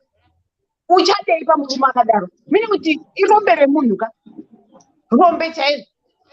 Right, muri kudanana paipai. It's vana venyu before marriage. Gadzirisa, endesai vana kana kumakoleji kana kwatsvagira kana kuendesa kuPoland. Ingamaintarview atinokurudzirwa apa neimweni. These parents have failed their kids at 24. Mwana akagara pamba. What are you thinking? Kana iyo bondi racho rinozonaka here kuti ati mwana wenyu akagara pamba. 24, 21, they're doing nothing in life. Nyangwe muchiti zvinhu zvakaoma kuZimbabwe. Baba had money kunorora, but he didn't have money yekuadvansa kamwana kake. That's a failure. Well, according to me. Handinganoti tesuka nemwana ane 20, maybe vakarorwa mwana ane 22, 23 mukomana. I would have said to the guy, chimbomira, ndinomboendesa mwana wangu kuchikosi chakati kana murume achigona pamunodanana paya ndo pamojegana. Baba vakaona kuti aiwa ngatimuendesei kana paPolytech.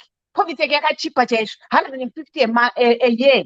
Ngaatiite chikosi chake, mukomana akauti anogona kuita zvima-electrical wati zvima-mechanical chakuti oitawo chikosi chake.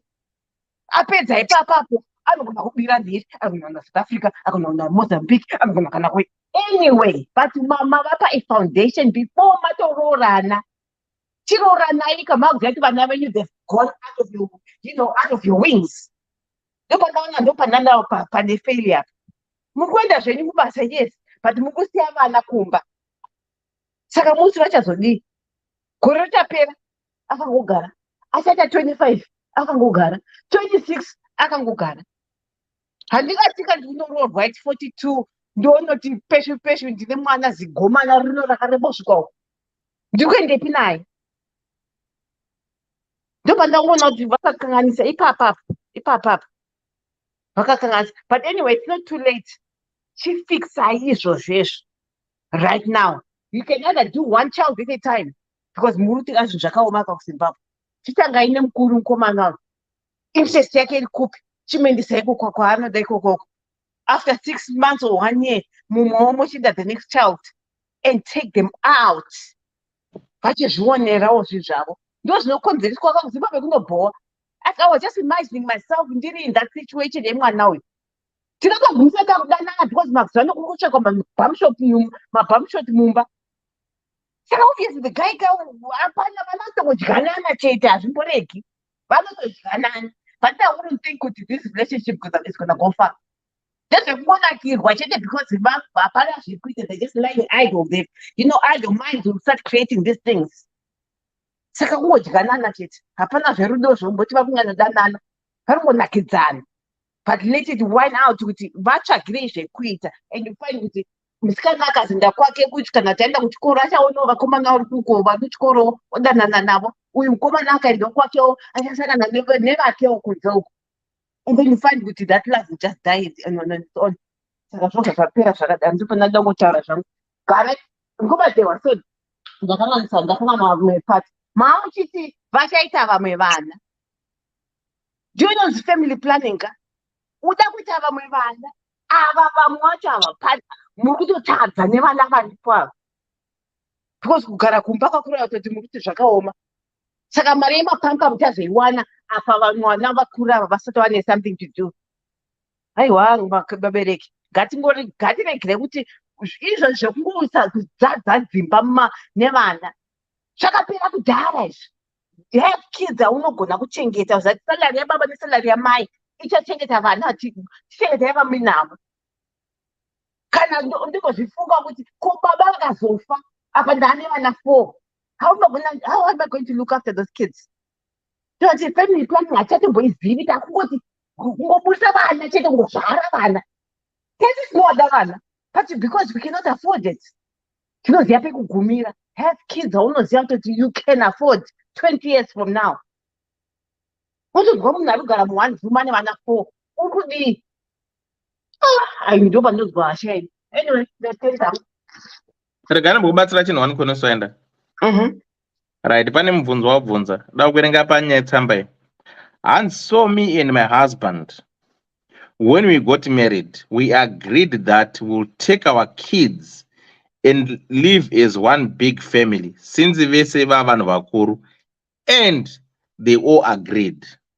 Right? So wanga wati pamwe vanogara pasi vakataura nevana, vana vakagarwa pasi nawo vakataurwa navo, mira, and they all agreed. Andika kuti we are going to live as one big family, meaning to say the parents, they did their job. Andika, by sitting down with these kids, introducing them, and say, you are now brothers and sisters. Patone will come up from this shop thing that I read. Then secondly, I think kune vamwe vanhu vanobhilivha zvavo kuti kushaya oro kuwana vada vana vakawanda. Kune vamwe vanhu vanoti ukama igasva hunozaswa nekudya, vakaroorana vanoti chinosimbisa ukama mwana. Right? Saka atingabva tada kuti tese tirarame same lifestyle. Andiri. So my question was just say, okay, since vanhu muri kuti mimi these guys are not related, in the event yekuti murume uyu nemukadzi uyu vaita vana,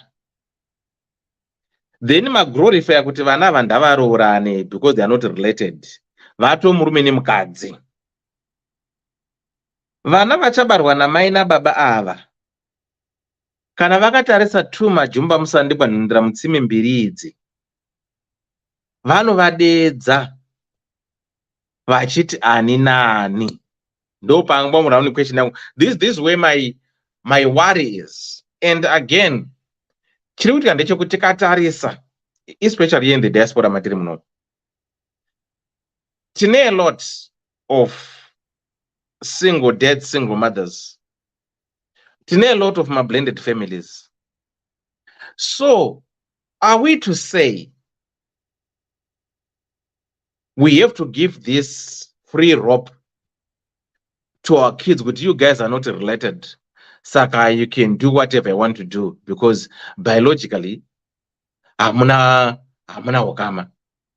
This way I want to understand kuti muruda ukama we blood here kana kuti ukama wekuti inini ndakutora nevana vako iwewo wanditora nevana vangu. Because of that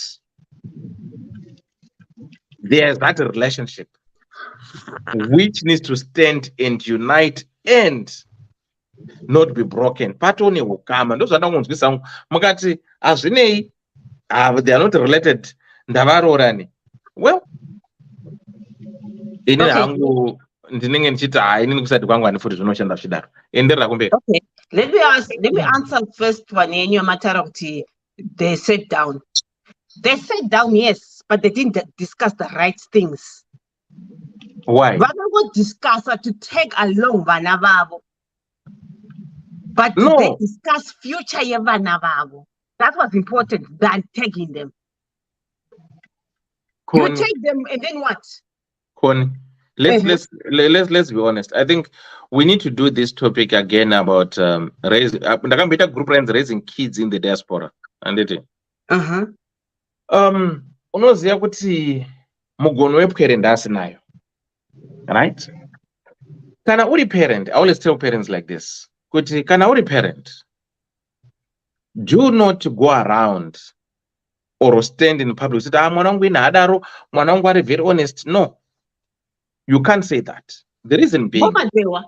Mira, understand. In Iowa, and this could tell them secret for Ivana, and that will be better. Because Vana. That one you leave them.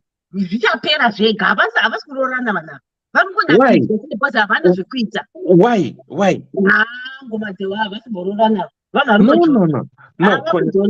No, Connie, let's hold on. Inini, do you know kuti my ex-wife and was my high school lover? Right. From Form 1, right? Until Form 4 was my high school lover. Saka, no. You want to go to Ramba Porte Vana, Zinopera. I'm talking in the sense that I'm not talking about just normal relationship. Inga muta vana ukama engwana. Andi mati biologically they're not related.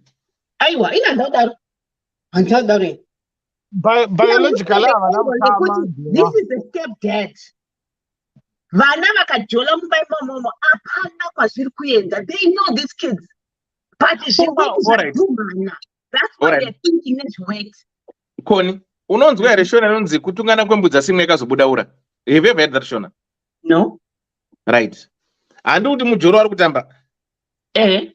Pautu anaita nombo mukomana kana musikana. Oh, musikana. Ko musikana akaita nombo, what's going to happen? Achangozvara mwana ungoita single mother like that. Mwana akaizonzani. Apana kwazviri kuenda dewa. Nditokubetera musikana ati pa update after 10 years. Aiwa, no, Connie. No. Let's not think 10 years ahead. Let's try to use my precautions. Kuti yo are you saying kuti uya akaitwa mwana ni mwana, all right, yo Connie uni mwana womusikana nditi. Ini ndine vana wangu wakomana, right? So ata ndo ndakuroora iwe. Let's put it this way. Right? Ndakuroora Connie, uri ku America woya kuno kana zoita relocate nda ku America nebasa rangu. Tese noda utauya ikoko. Anditi? Then iwe mwana wako musikana ne 20 years. Anditi? Right. Obada ne mwana wangu ane 23. Na onio. Anditi? Would you say to me, there was nabasa vana vari kutamba zvinopera? Would you say that? But that's not a guarantee kuti vacharambana. But I would know kuti my words angu chete vachafunga one day. Aiwa, chimbo mira. No, let's not see, because the same way is wafunga kuti vadananeka is the same way kuti vanofunga kusairambana. Let's put this probability kuti havasi kurambana. Sezvo vanofunga kuti vacharambana. Then mwana wako iwewe. Obvaiswa nombo nemwana wangu. Anditika? Then mwana wangu obva aramba. How will you feel? What do you want to single mother? I what over chi. Mwana wangu anditi tutagara tese nawe anoida anditika. Right. Hadi wataru kutamba sichapera. Anditi. Then mwana wako iwe musikana uya Mary. Anditi.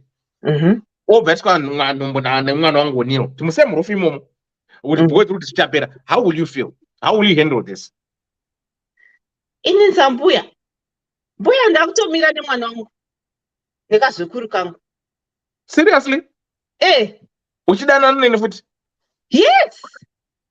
Wakomana let's say. Ndinenda zvikoza ndini dewa. Didn't that cause it? Because I opened that gate for them. I have to take that responsibility as well. Handingamusiyi mwana kuti panzi nokuzvazodai ini ndozozviblema kuti ndine ndaita nemusikana ukoko. I'll blame him. I'll blame myself. But I will not neglect mwana yeye nemuzukuru wacho. Takutongosunga dzisimbe tiri tu. Zvapera. But I'll make sure kuti mwana wacho musikana ndakutomutsvagira zvekuita kuti abatsire mwana yeye. Zveshuwa. Zveshuwa ndezoti because this is not taura dewa kuti mwana uyu kai if they're not careful achaitiswa mwana nemukomana uyu. But hapana kwazviri kuenda, hapana marriage iri kubuda. They know these kids. Right now they know what they're doing is wrong. But I said I simbori a chance kuti time yekuti chawafosekedzwa kuti varambane. Vatomborambani zvachose because haugari navo kavana uri kubasa kwachara kwachingorarana chi zvikavanetana and kuzoneta kwacho vanenge vatisana nhumbu zvonyandurana manje.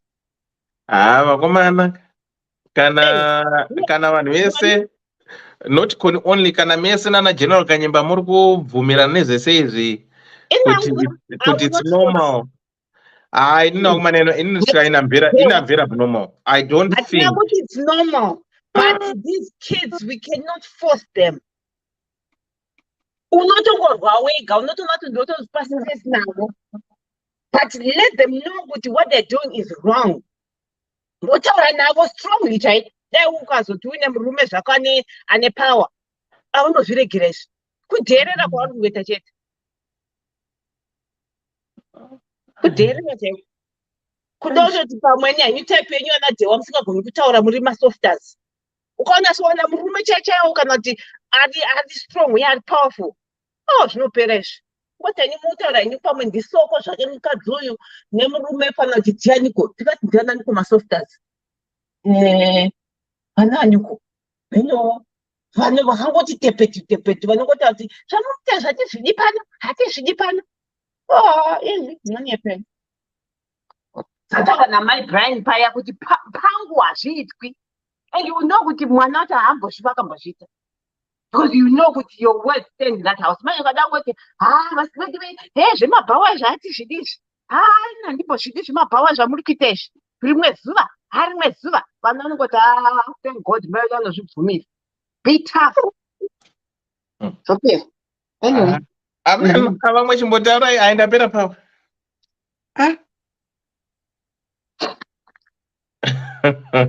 Imoni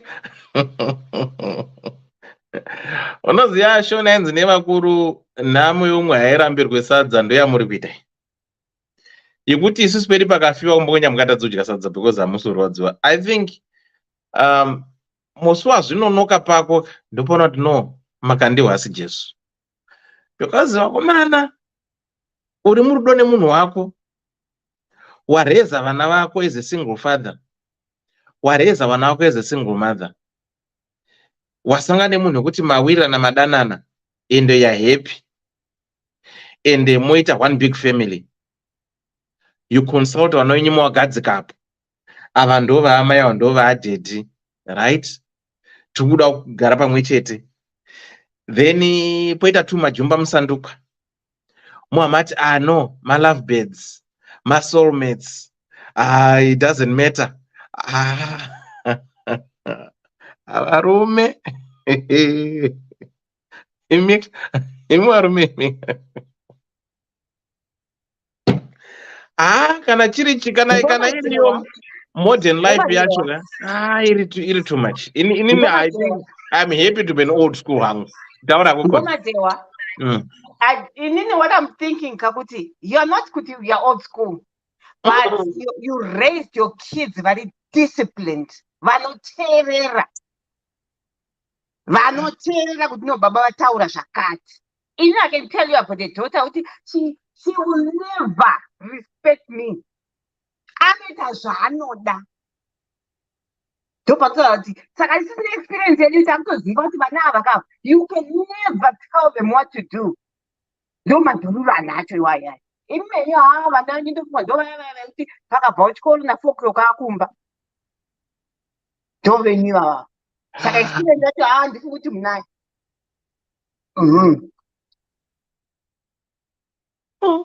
Sekuru Benford, wamutaura iwe aenda pera simbe. Inini ndingangoda kuti ndanzwa vamwe vachiti kwanzi vabereki ava ndo vakatotadza kurayira vana, havana kuudza vana zvakanaka. I think tikadaro we'll be missing the point. Noita ma-assumptions akawandisa ezvinhu zvatisingazivi. As a parent, you might do everything right, but behavior dzinoita vana, you can't be accountable for each and every behavior yemwana wako. Mukatarisa vana vemafundisi vazhinji zvidhakwa. Saka toti vana baba vavo ndo vanovadzidzisa dore. Kana kuti ndo vanoti hazvisizo vanenge vachiona kutoti vatoita zvavakaita izvo, but mwana unoita his or her own way. So let's stop blaming my parents because hatizivi madetails acho. Ndazva maiti kwanzi havana kuvagarisa pasi vakavarayira vakazodidini. Unogona kuita zvose izvozvo, but vana will still go their own way. Inini mukomadhewa, what I always try to do is to be realistic to the prevailing situation. In this case, mukomadhewa, kana pane vanofunga kuti vane formula yokuti vana ivava varambani kana kuti varegedze zvavari kuda, other than ivo vari two, vana ivava ndo vanogona kuita decision yokuti shamwari zvatakataita izvi tanga tarasika, vozvisiya. Anybody else, if you try to talk with them, if you try to force them, it's not going to happen. Isusu we had a similar case yanga yakada kuita saizvozvizvi mumusha kwedu. Baba vacho vakabheja vemusikana kuti hazviiti, vakarova mwana wemusikana kuita kunge vachamuuraya. Vanhu vemuraini vatadza kuvabata, akafenda. Paakamuka, the first words yaakataura is, handifi ndakasiyana naye mukomana iye. Arohwa achimuka, wakarohwa akatofenda, because vanhu vemuraini vakauya vakadembetera kuti unouraya mwana unodini, akafenda, vanhu vakamudira mvura. Achimuka, the first statement yaakataura ndeyekuti unless matondiuraya ndokuti ndisiyane naye. As I speak, mukomadhewa, I think vakusvika 20 years vari vese. The last time I talked to the husband, waitonditi mwana wangu mukomana wakatanga kunast degree. Okay. Vanga vari sort of closely related. Ndosaka ukama wacho vakanga vachiti hazviiti. Musikana at the time, musikana was in form 3, mukomana ari form 4, akunyora form 4. Ndopa vakatanga kuita that relationship. Kusvika musikana atozoita nhumbu vachibheja, baba vacho vakati handigashiri pfuma. Pavakarora, pavakatanga mwana wavo kutanga, they went to Bulawayo, vakaita relationship yavo, vakagara, vakati mwana wechi2 kuzosvika baba vacho vazongoti zvinozonzwini, chiuya ine vazukuru vangu, kwakutozoita process yokuti achitozoroora abvise pfuma. And as I told you, vane vana 3, the first born wanga akutopedza degree kunasi. So in my experience, mukada kuzama kuvaforsa kuvarambanisa, zvinotovapa kutokutidzira moto ikoko. Vamwe vanga vachiti kwani this relationship inogona kunge isiri yerudo, zvakangoti it's possible, it's true. That is why tati, let's give them a scenario inoita test their love. Kuvangodza kuti imi mati makura, you've made a decision kuti maoda kugara semurume nomukadzi, ibvai pano endai munotanga imba yenyu. Ivo vega ndo vachazoona kuti is our love strong enough kuti akunotanga imba kana kuti hazviiti. And then kana vati hazviiti, kwakuvaudza kuti why muchiti hazviiti, because you cannot stay here muchiramba muchita zvamuri kutaura kasemukadzi nemurume, hazviiti.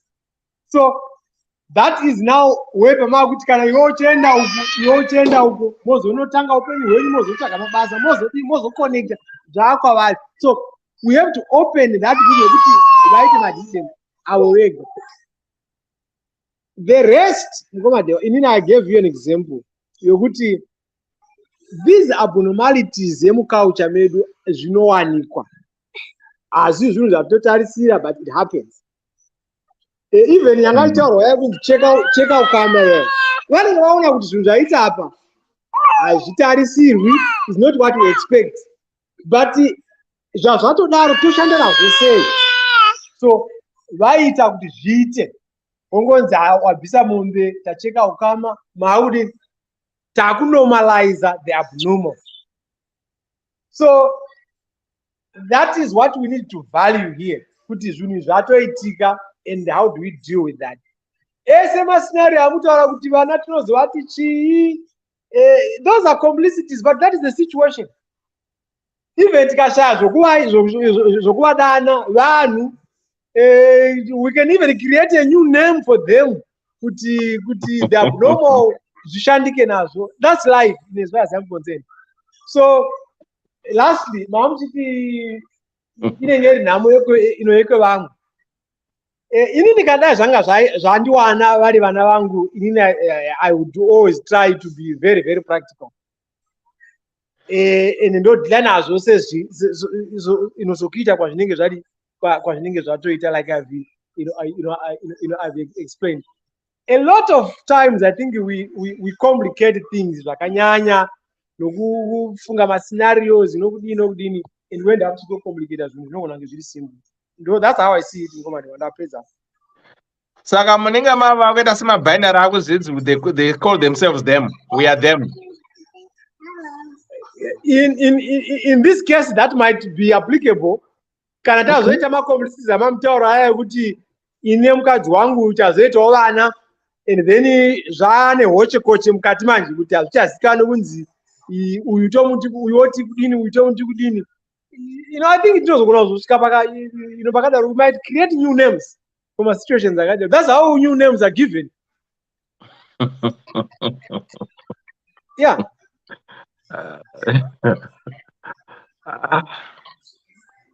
But no upenyu hwatinawo usually haungorambi huri straight kudai. You always get izvozvi zvima deviations, zvima abnormalities. Zvinenge zviwanikwa. The thing chandanyaya kuti vanhu ava mukomadewa ukanzwa uchivabvunza ka vokupa answer yokuti we are not related. It means pavakatanga relationship yavo vakatovhunzana mibvunzo iyoyo, they thought about it kusvika vazoti taakuzviita. Inini I'll give you an example. My ex-wife takanga tine mustupo 1 taera mwoyo tese, and tatakaita sokuti in the past, because avaera mwoyo muarea kamunenge relationship yedu takata a distance zvedu, but we are still vaera mwoyo ivava. Saka when we started the relationship, paitombova nenyaya dzaitaurika kuchinzi tete my ex-wife vakambenga vada kuroorwa neimwe ango yangu yekune extended family yedu kudhara kwacho, and one of our grand ancestors wanga ari mambo. So vaida kuroorwa tete vacho vanga vaida kuroorwa nemwana wamambo. So vainzi vakatouya zvazvokuti muroora wava kuzotiziswa zvazvia, mambo vakazouya kuti ndoda kuzomboona muroora kusati kwaedzi. Kwakuchibvunza ndokuudzwa kunzi ando kwakati zvikanzi chitodzokera mangwana wotoona kuti ndakarara kwavatete hazviiti, because ukama hwacho huri padhuze. So inini with my ex, when we started our relationship, we knew all those stories, and I tell you Mukomadewa, we thought kuti all right, kana tikazoda kuroorana kwavakuru vakati, and we came to the answer kuti whatever they say, we are going to ignore that. Nothing, hapana chinouraya relationship yedu. So from the very word go, I think back then when Form 3, when we started our relationship, we had that answer to them. We got married 5 years later at Tagu University. We had an answer for them. Lucky enough, if they had asked, we had answer. Nothing was going to prevent us, no matter what. So that is why I'm saying these two scenarios, answer we are not biologically related. Whatever they're going to say is their problem, it's not our problem. So that is why the only way is ngavachi baba since vakati vari kuzvida kutanga life yavo. Ndapedza mukomana. Thank you so much, Segur. But hey, I have failed to apprehend this. Right, pana daughter right up. Pana nanaga. Taura any random. Mugoma George, Dr. Lavanandi Babs, Ana Maliwa, Yohana Sister P, Koni, Mugoma Powell. Shingona that was Murepa. Kongoma tewa. Dai zvaitika pamenyu maita sei mwana musikana ane nhumbu munozvita sei?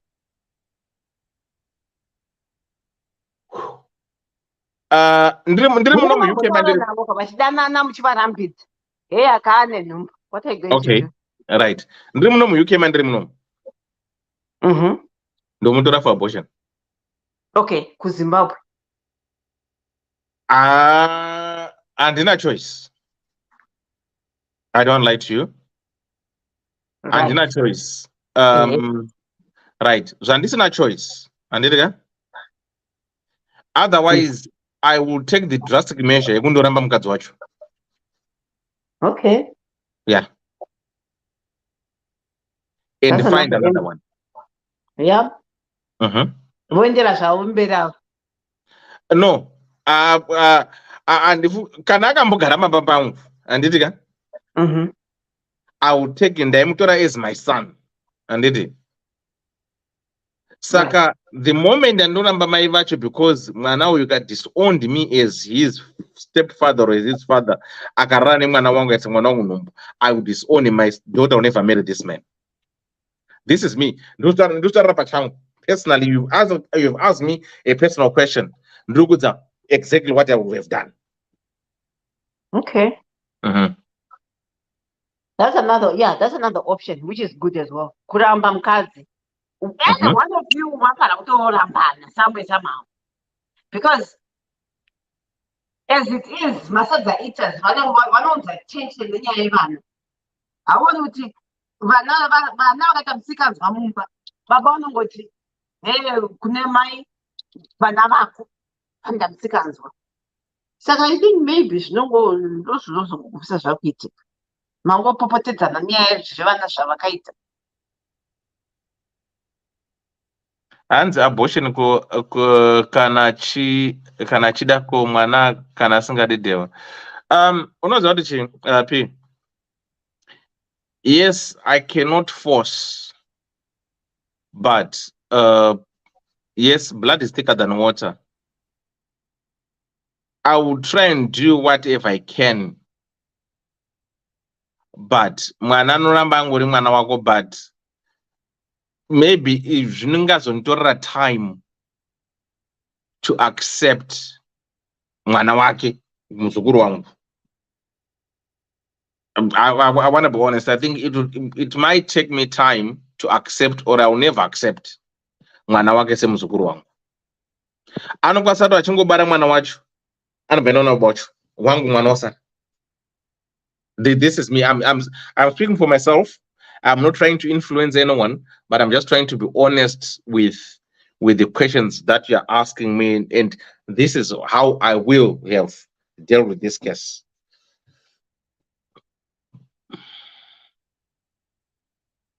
And Chibamasiyana nekuti auntie and uncle to all them men and women especially. Madasprins vana kuwanda zvekuti uncle munhu asiri hama, they are growing up thinking they are related. Up we are grooming awesome girls and boys. Vachatorwa vese nevarongo. Stop this relative nonsense. Musina blood. There I totally agree with you. this has been going on, and because my cycles, I work with young people and I deal with young people and I've got boys, they always complain about what you have said with United. This is our aunt, this is our uncle, this is our uncle. So where are we going to marry? Why do you call everyone your friend, call him uncle, call him auntie? No, because you're not related to them. And you are very right. I think we need to find a way of saying it so that vana vedu vakwanise kurorana pachavo, because like what you've said with zvana auntie and uncle zviri kuti vana vazotsvaga mamwe nationalities because vangaiti no, maybe we are related. Taura nyoda kubvunza taura zvindoni. Mukoma dewa ini ndandadhiropa but ndazozwa point yenyu yekuti kwanzi imi moramba mukadzi. That's an option iripo, but mukadaro muupenyu ka kuti every time mwana vakaita zvaaita uko iwe unouya wopaza zvawaita uchiti ndiri kuita pamusoro pemwana ka. Zvinonetsa. Inini I will never let mwana wangu influence my own life ndichiaccommodata munhu. Iye ane madecisions ake ari kuita. It doesn't work like that for me. Handiurayi marriage yangu yandakatangisa pamusoro pokuaccommodata mwana. Ivo ngavaite zvavakaronga vari two wechaupenyu hwavo ikoko. Why would I break my marriage? Mkoma Denford. And what guarantee handinayo yekuti kana ndabreaka iyoyo hapazotangi futi zvimwe zvinotangika. Mkoma Denford. Ndambotaura wani ndikati mkoma dewa musofters. Havadi zvinovanetsa. Hey, akutosiya mukadzi nekuti mwana aita musikadzi otsvaga munhu. Mwana. Musofters wenyu hwakanyanya. Mukatanga tsika chokuti mwana akaita zvaaitaka, even kana kutama chaiko unogara wangotama. Bhozi akanoita zvaakuita wokukanganisira mumaraini woti indotama ndinogara uko. Wosvika ikoko oparanga futi zvaanoparanga. Iye uri kuita zvaari kuita ndiye unofanira kufesa maconsequences kana ane mapani maconsequences. Inini ndokontinyawo nelife yangu. And this is the beauty of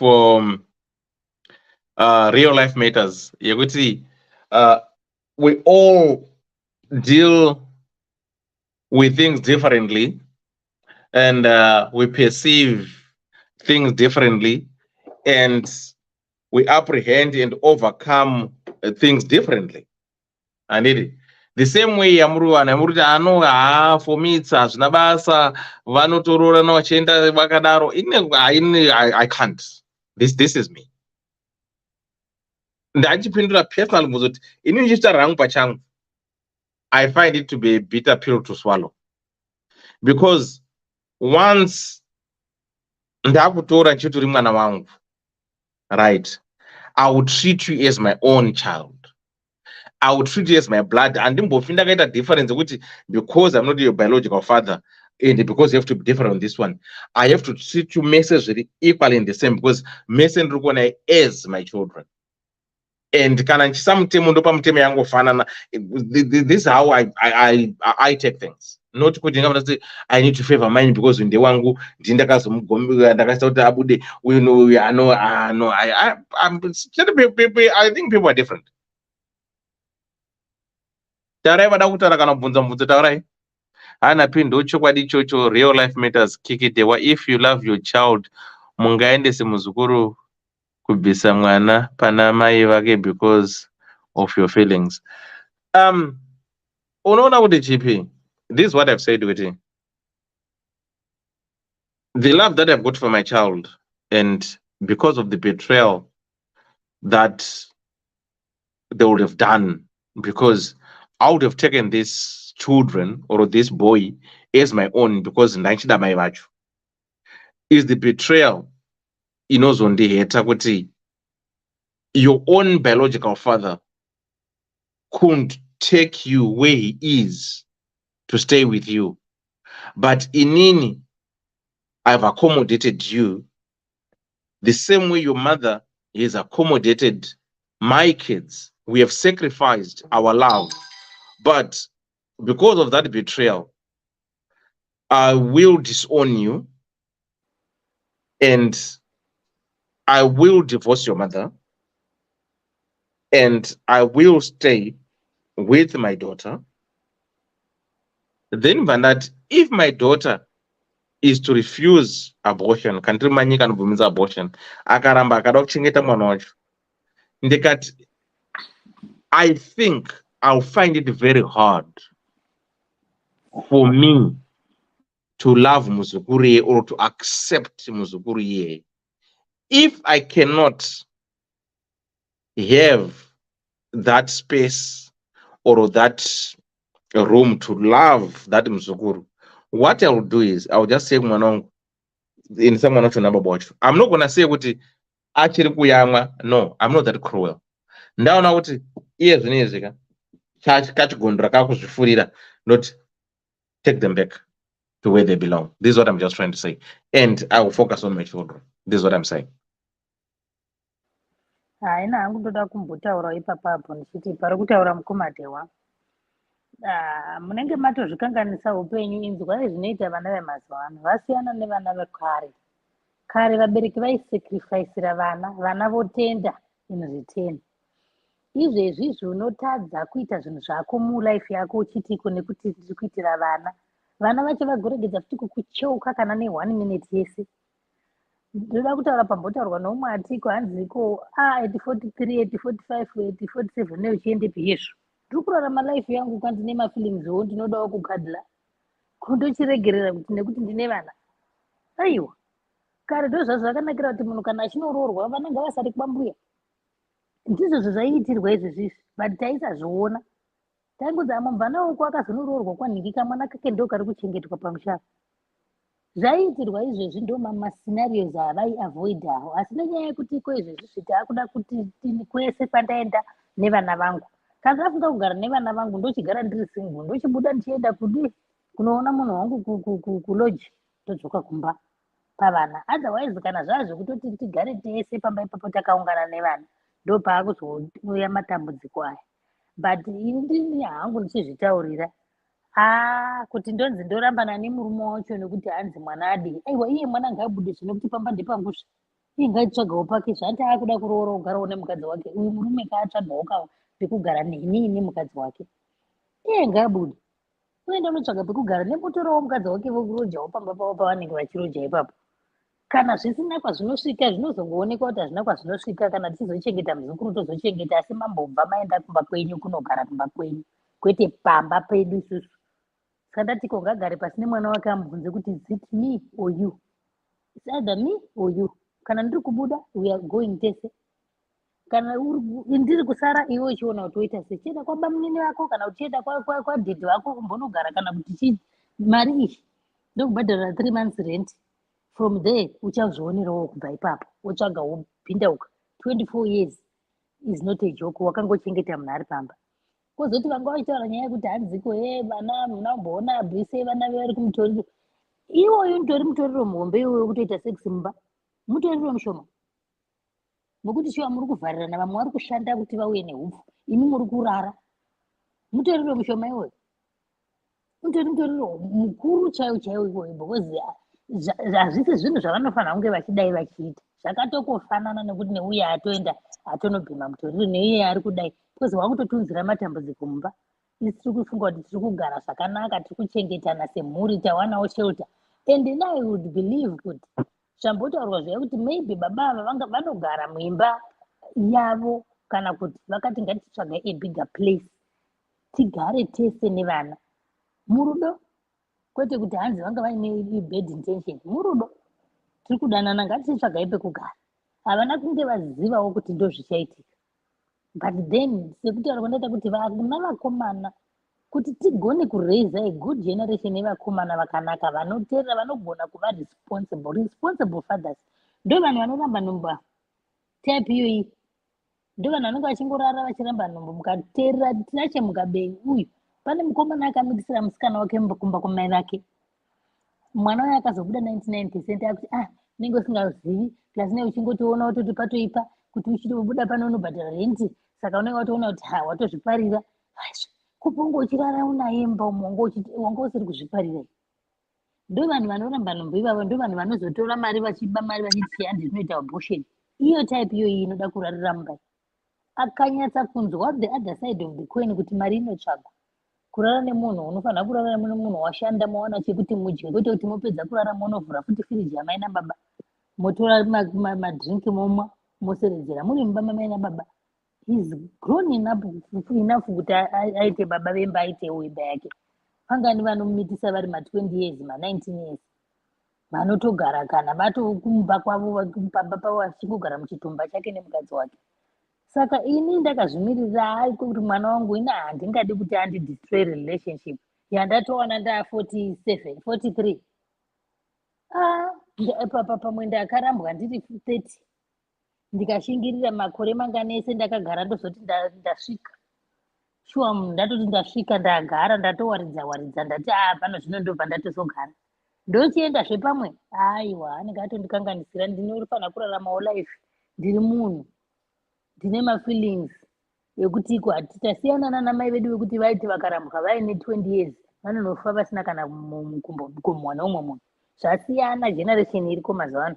Munhu anogona kutofirwa 50 pane picture yakambobuda chividhio chamai mufundisi vaya vakatoproposiwa murume wavo achisati atoiswa muguva vanga vari makore mangani nai vaya avasiri 50 chekuti akutoproposwa ipapo. Saka love haina kuti hanzi kuti chinongoda nechekuti one is either vakadzi ngatisiyei magondora kumba kumusha sara nana sekuru tokoogara iko kuenda kumba kwangu nemurume wangu tonogarako. Murume foundation yataurwa nasikoni insight shamwari indine vana 4 makore avo aya vosara uko torenta 1 bedroom apartment yekuti anoshanya anouya achitosvika achingoti halo tasvika umasvika okay bk tidye okay bye hi bye vanhu voenda tosara tiri 2 because imwe age haisisiri age yekuti tida kuita vana yangova age yekungoti tiri kungokipa each other company. Saka as for me ndaona munhu anokipa company saizvezvezvi ndaane 53 years aiwa 1 bedroom iri right kotoda imba yakakura yekuendepi 1 bedroom yedu kakitchen kedu kadining kedu kakabatana nekitchen zvisingambonetsi katoilet kedu 1 apo vanosvika vanongoshanya vachidzokera hapana kuti vanhu vanouya kuzorara pano kana tatofunga zvokurara kudzimba kwenyu totouya ikoko tisu totoavoida kuti vana vavo vapinde pakati apo because already mai avashiwaka in as much as relationships ari kunetsa kuwana mamarriage ari kutaurwa nasisikoni kuti marriage is gold. Waiwana marriage watombobvisirwa mari mwana wakukanganisira marriage yako aiwa mwana ngaabve pamba ngaatobva chaiko aende. Kunai auntie, can I ask a simple question? I think this is the thing that I always see about laws. Could the same law doesn't normally apply to every gender? What I'm trying to say is kuti pane scenario yekuti ikaitwa iri side remukadzi inenge inotoucha people's raw nerves, it becomes very sensitive, people becomes very emotional, you know, aggressive and all that kind of stuff. In that same scenario, ikaitwa kuvarume inenge iri more pre-relaxed, vanhu havana ma-emotions, vanhu vanenge vari a little bit mellow, vanenge vari calm. Sei kuri kumboti mwana wenyu imimi handiti musikana mauya ndakurorai mauya nevana venyu vasikana too obvaiswa nhumbu nemwana wangu mukomana, will we be glorifying imimi sevakadzi? Will you be glorifying this, taking it very cool and cozy and nice zviri kuitika ipa situation atiri kana kuti mungada mine ma-second thoughts? Ini ndakazvimirira sekutaura kwandaita ina handingadzikanganisiri relationship yangu nemwana whether mwana wemurume kana kuti mwana wangu totogara pasi nemurume, it's either isusu iwewe neni torambana hedu nhasi but tatokanganiswa nevana. Inini handidi kurambana newe, vana ava, let's do something about them. Uyu vana ava ngavatobuda kana vachinoroorana vaende kuroorana, kana uyu achienda kuna mai yake oenda kuna mai yake, uyu oendawo kuhama dzake. Ndo zviri fresh kuti one murume haachati waakudzinga wangu. Ende ndo zvandimbotaura naanti Barbara kuti tiri kuziva here kuti vanhu ava vari kugara pai. Totiko imba yavari kusheyana. Kamwe zvochiremera murume kuti achiriudza kuti ko mukadzi womwana wako ngaabve, because one vari kusheyana vese kubhadhara rent. But kuri kuti ko chokwadi chero kuri kuti vari kusheyana, isu tichidanana chaiko chaiko. Aiwa, vana vedu zvamaitai zvazviti tanga tati tigarei tese sevabereki sevahama nehama, handiti, but zvamaita hazviti. Saka iweweka chienda kwamama vako, iwo chienda kwadhidhi vako, isusu tisare panapa tichigarire tisu takaroorana zviko, vana ndo vakaroorana. Voenda kuno hazvimborevi kuti havana mai ikoko, hakuna hama dzamai vavo. Hazviri kuti uyu haana hama dzababa vake, vanga vachimbogarepi mazuva ese. Vantu vaigara namai vavo vanga vasingaendi kwavaimbonogara kumaholidays. Ikoko ngavaende, ngazvingoitika same kuti zvaitwa kumurume zvaitwa kumukadzi.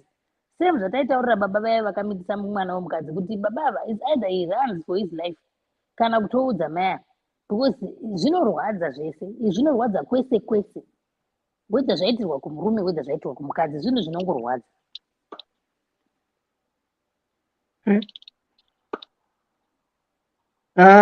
I don't know hangu, but pakaipa. Right, anyone who wants to say something?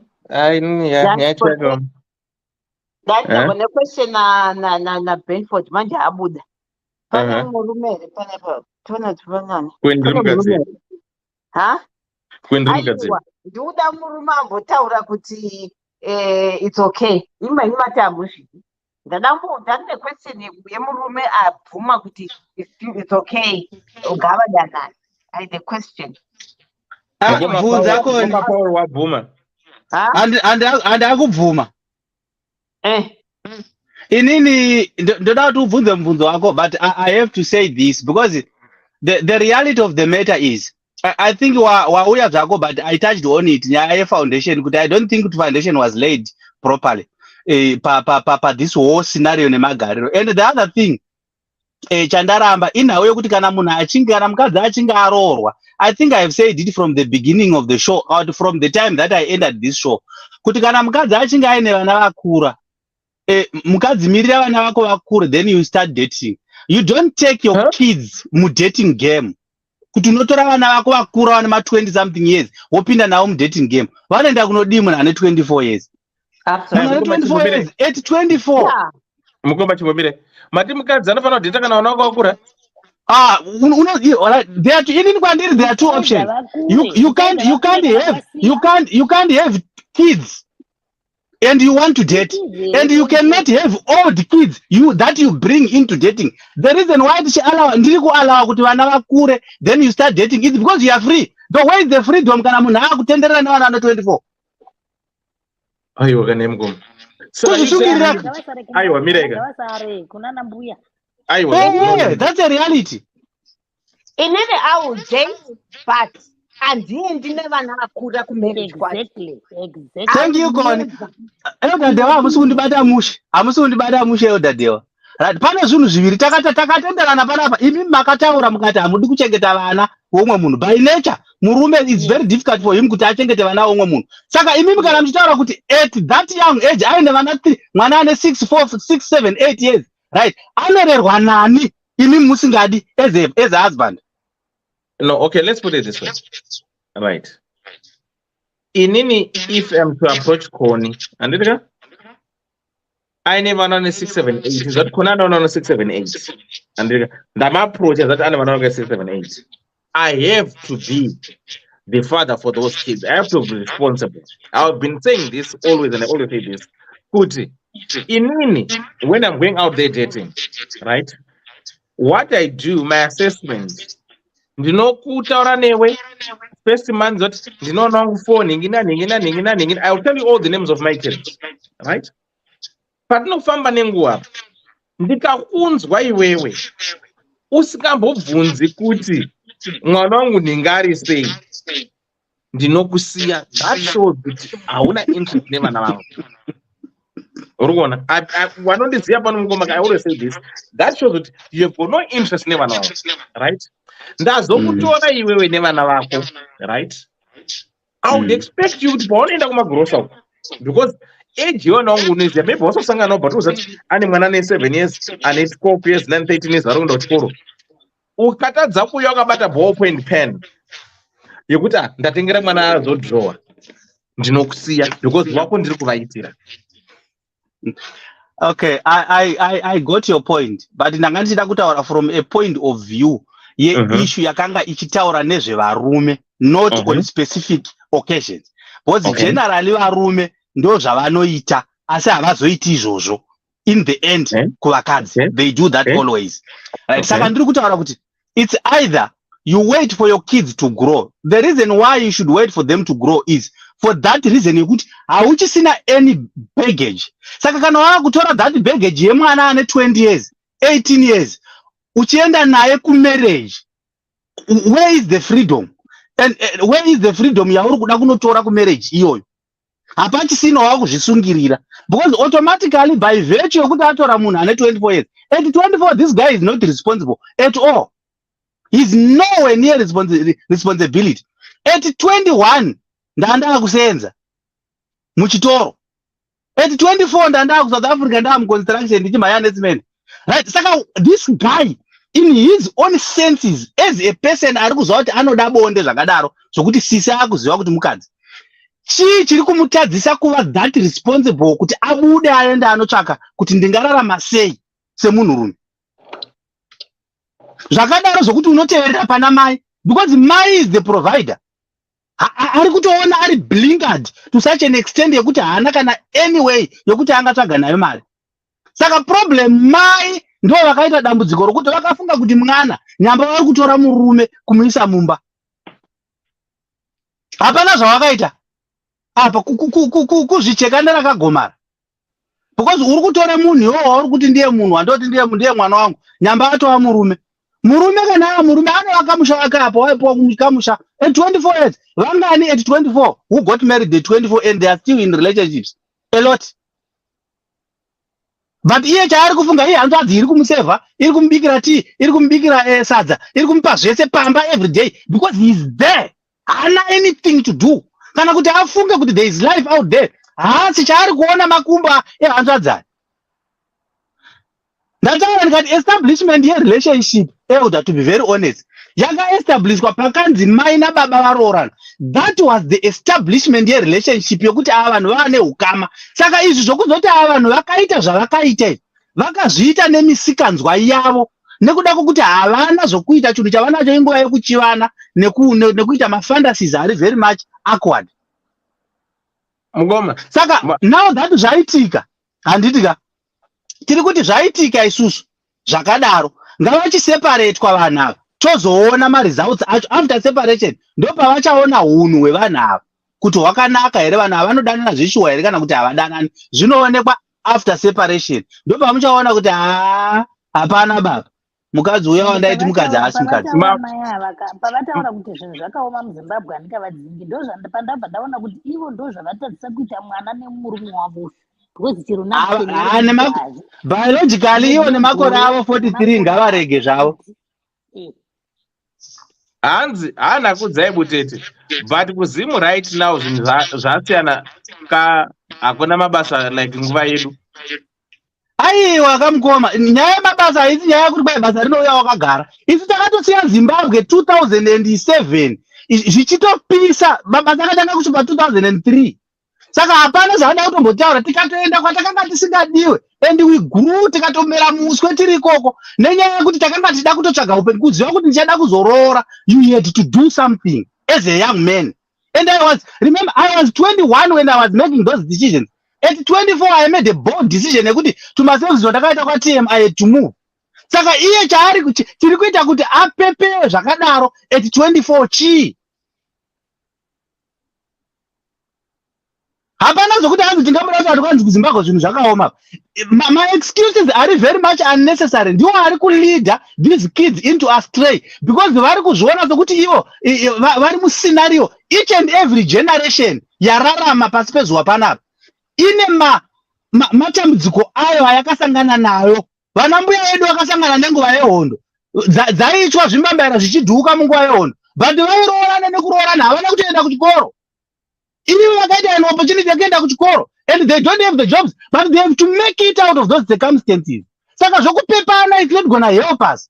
Inini baba vangu at 18, pandakangotenda 18 ndomuzati vakanga vakuzwa kuti pamwe chikomana chakachigondora, vakanditi kana ukangomitisa mukadzi pano, iye mukadzi iye unotogara pano uchida usingadi. Saka make sure kuti mukadzi waunomitisa ndiye unoda, vapedzaneni.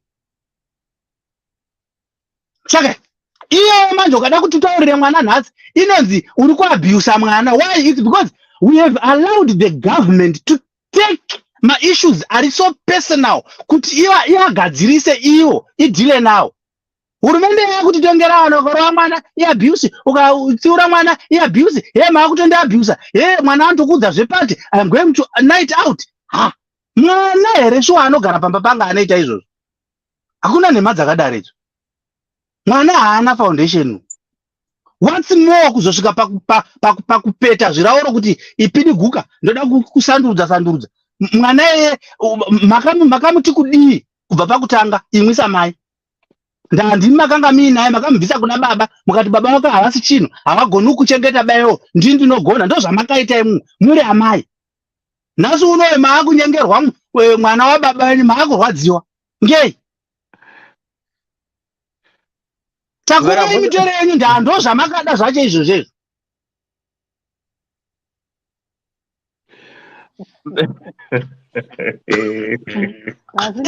Hapana, iyi ndo reality chaiyo. Because vakataurira, unoziva kuti ukaona uchitora mwana ane 20 years kubva kuna baba vake, uri kuti baba is useless.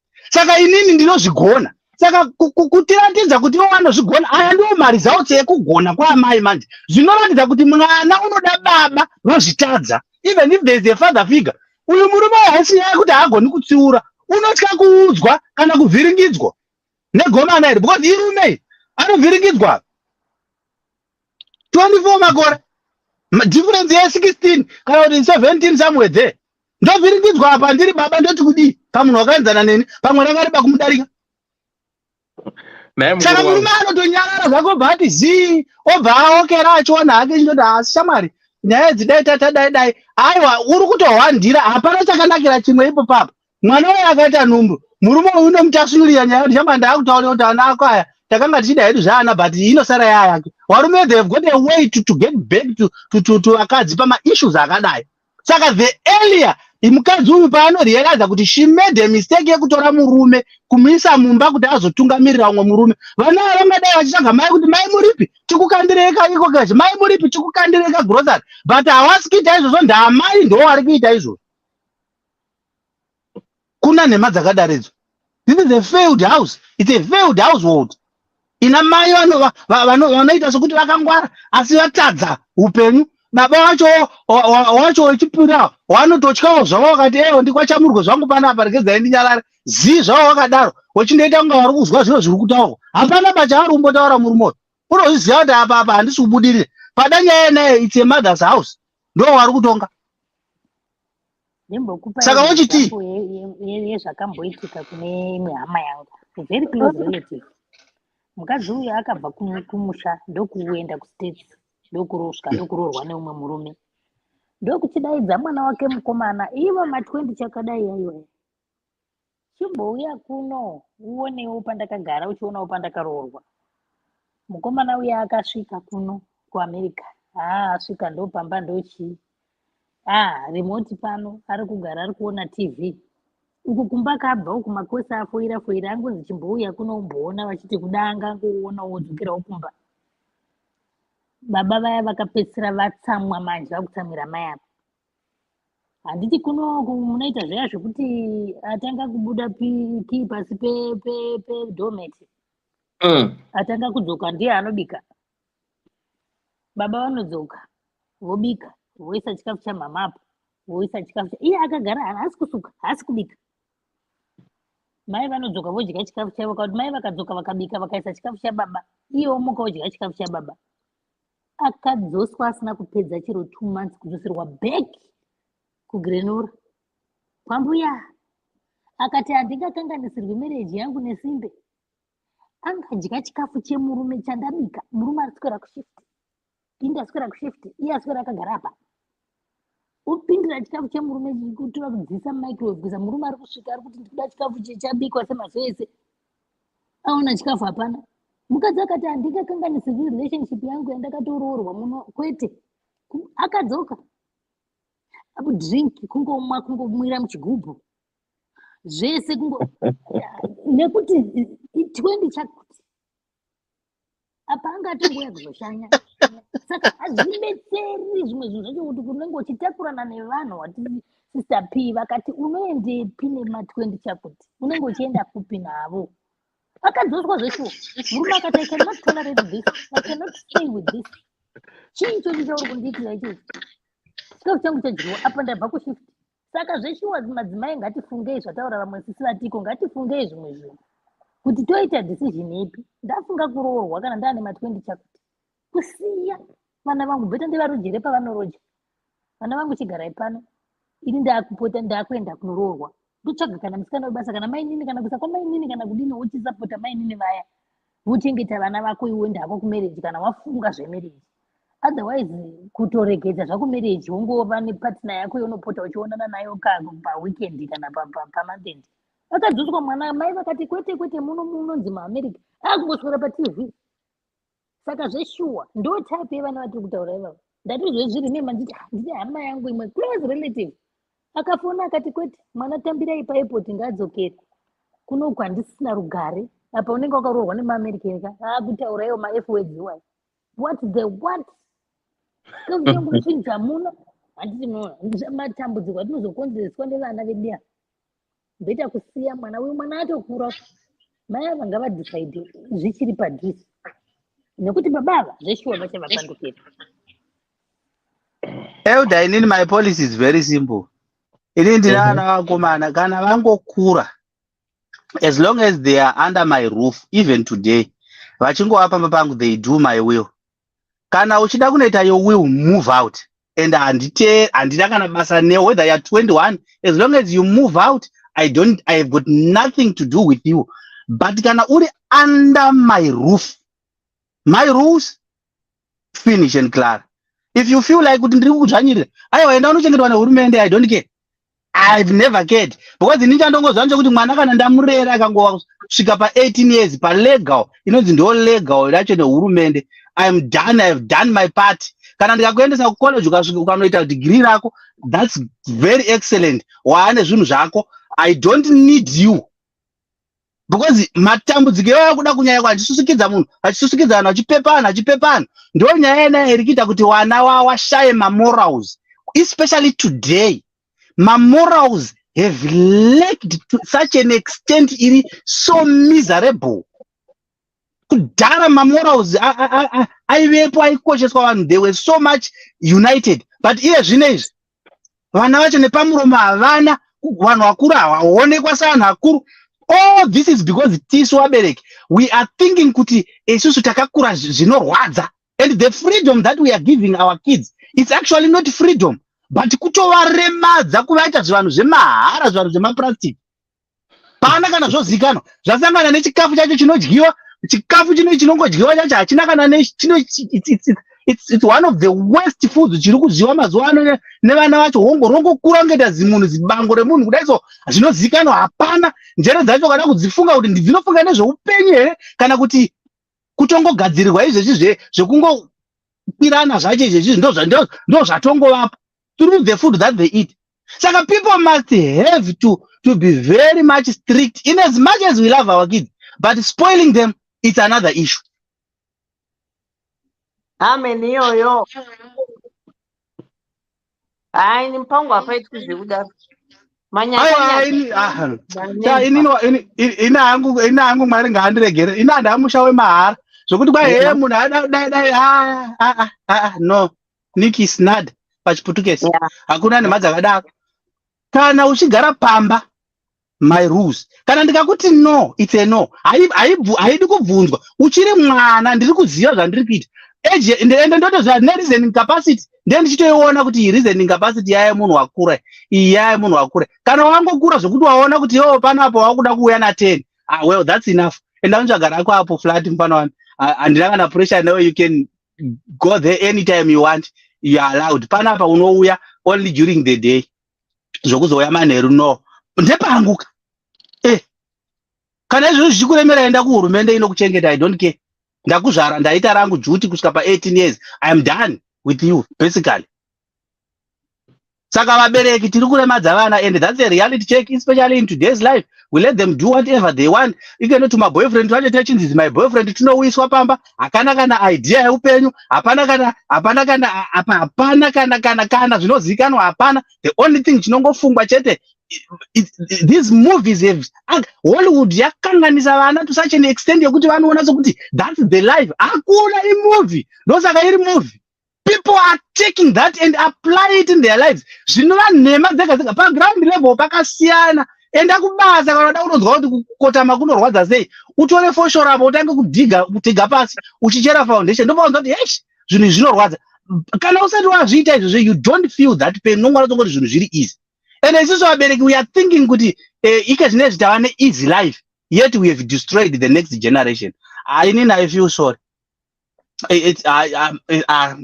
Ameno elder zvakaoma ambuya ava ngavadzosere mwana kwababa vake. Una baba una nababa munini, ngaaendeswe ikoko, anogara ikoko. Kana vachidanana nemusikana wake vachaita maarrangements ekuti vachatorana sei. But the first thing chinofanira kuitwa mangwana wechimuka kutaura chamwa tora bhegi rako ubve pano, chadu kuona pano, enda kwababa wako. Ndozviya zvatinombotaura kuti unochengetera munhu vana saizvozvi, uchichengetera munhu vana, especially matanda akadai, marume akaita maguzigondora, wochengeta munhu kusvika pakura zvakadaro, and apa haana kana ari kutoti right shama unenge achiudza mafriends ako kuti ndiri kunyenga mwana wake. Apa haasi kutaura kuti hazi kuti ndiri kunyenga mwana wake. Ndo inenge iri kutotaurwa kumafriends uko. Euda muziva pana here. Euda muri kuseka kunga musingazivi zvoita vapana. Vapana vanonga vakuitaura kudzo kuti shamwari mwana wacho ndiri kumuroera pamba ipopa. Ndo zvaanonga ari kundotaura kuti pamba pacho ipopa apo ndo pendiri kuzviitira. Ukutaura kuti ikeyo. Aiwa ndinombozanike inini. Ndo zvaanonga ari kutaura naa kubridge uko. Zvekuti atsvage kuti how should I live forward? Hazvipo. Ndiri kutaura ngavaite separation kana mtida kuona kuti relationship is non-existent. Ngavaite separation, abve apo mfana uyo aende kundogara kumadzibaba ake, mugozoona kuti ndo paanotanga kuona kuti no zvachinja. Because mazaya yanga ari kusevhiwa nokunaka kwakaita mwana yenaye wanga ari kumupa, because ndiye ari kupata zvese, chikafu madya here, madi here, zvese zviri kungotorwa mumba imomo. Saka iye ari kutozviona as a father figure pamba ipapo. Saka haana kana anyone, because everything inonzi supply and fix zviripo ipapo. Saka haana chaari kuleka, mukadzi unaye, chikafu unacho. Saka akatanga kuchishandira manje unobva atanga kuona the difficulty in actually maintaining that relationship nekudiwa kuye. Hapana zviripo baba. Makumbe enyora. Ndiri kunyenga mwana wacho. Euda vafana ava munavateerera kana vari kundotaura kuzoko. Ndopa munozwa kuti zveshuwa hapana. Hapana.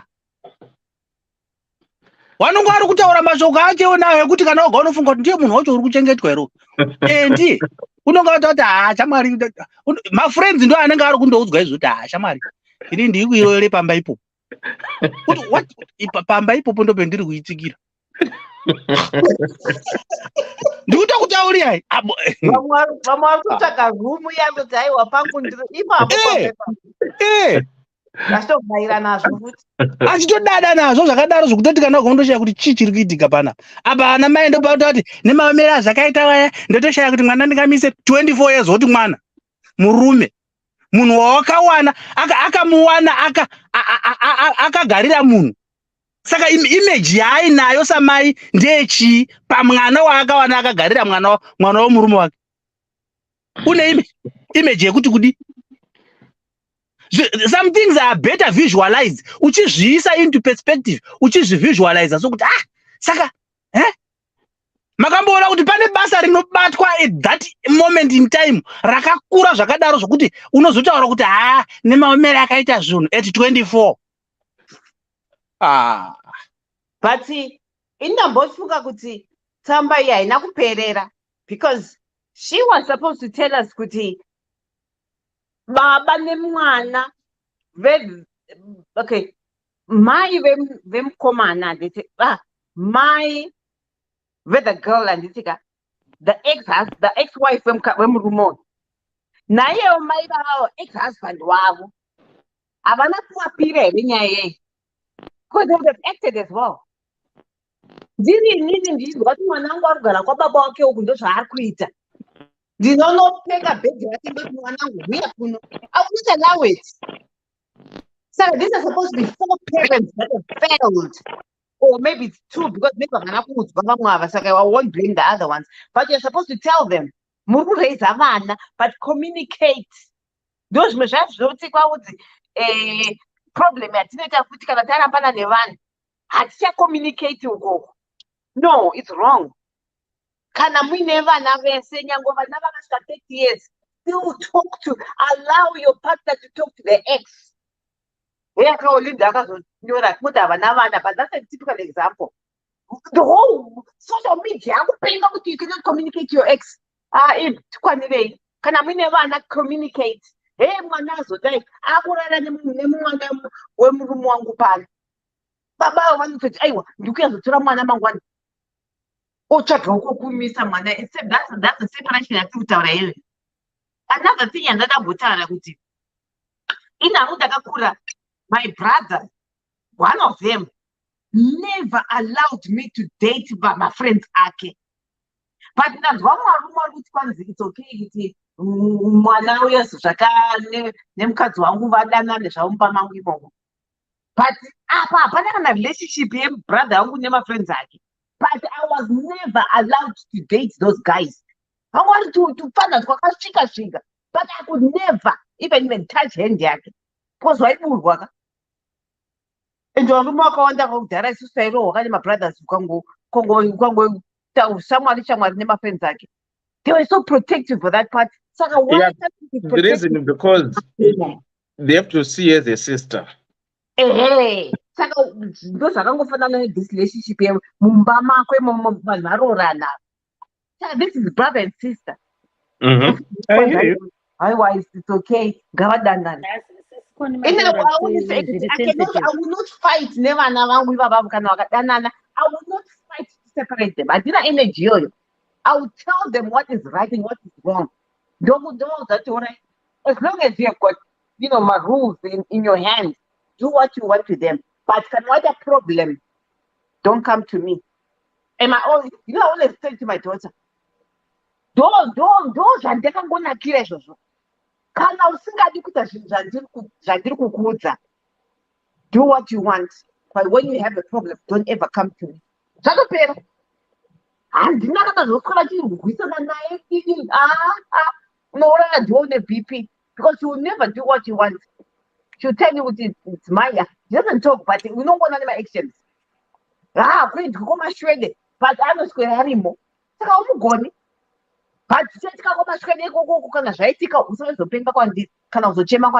don't want to hear it.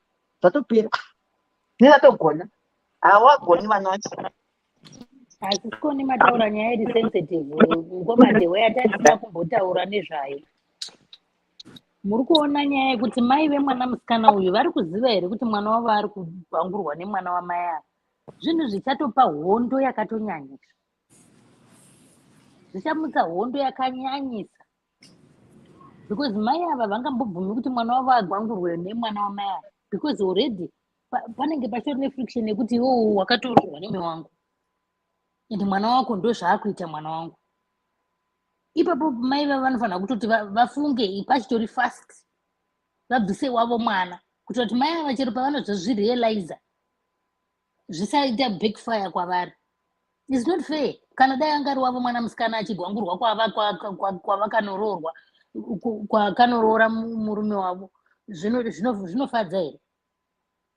She has to think about the other mother. Zvazvatogara chiudzwa namukoma gwangu kuti vakadzi ngatinzwiranei tsitsi. She has to think about the other mother. Kuti mai vanonzwa sei kana mwana wavo achigwangurwa nemwana wangu. How does she feel? How would she feel kana vakazvinzwa? Already tatokanganisana semadzimai. Already papa tokanganisika semadzimai. Ngavatoona kuti vaite sei mwana wavo abve asati akanganisa upenyu hwemwana wamai ava. Voti one vakarambwa nemurume, murume akatora futi vana akaenda navo. Mwana wacho futi unomidiswa namai vegirlfriend yemurume wavo. Because hatizivi kuti vakasangana sei pamwe vakaita zvekujomborerana murume. Saka it's not fair. Mwana uyu ngaabve mai ava vemwana musikana uyu vasati vatozvinzwa zvinhu izvi. Because vakazvinzwa, how will she take it? Kuti saka iwe uri kuchengeta mwana wako kuti agwangure mwana wangu under this roof. Handidiwo kuroorerwa, handidiwo kunzi ndine mukwasha. It hurts. It's a sensitive issue. Sisikoni yamatozobring out apa. Ndasina tombozvifunga nenzira iyoyo, but pamatozvitaura ka ndinotoona kuti zvinhu zvicharwadza. Itori big issue manje kana yatozomira yatodai.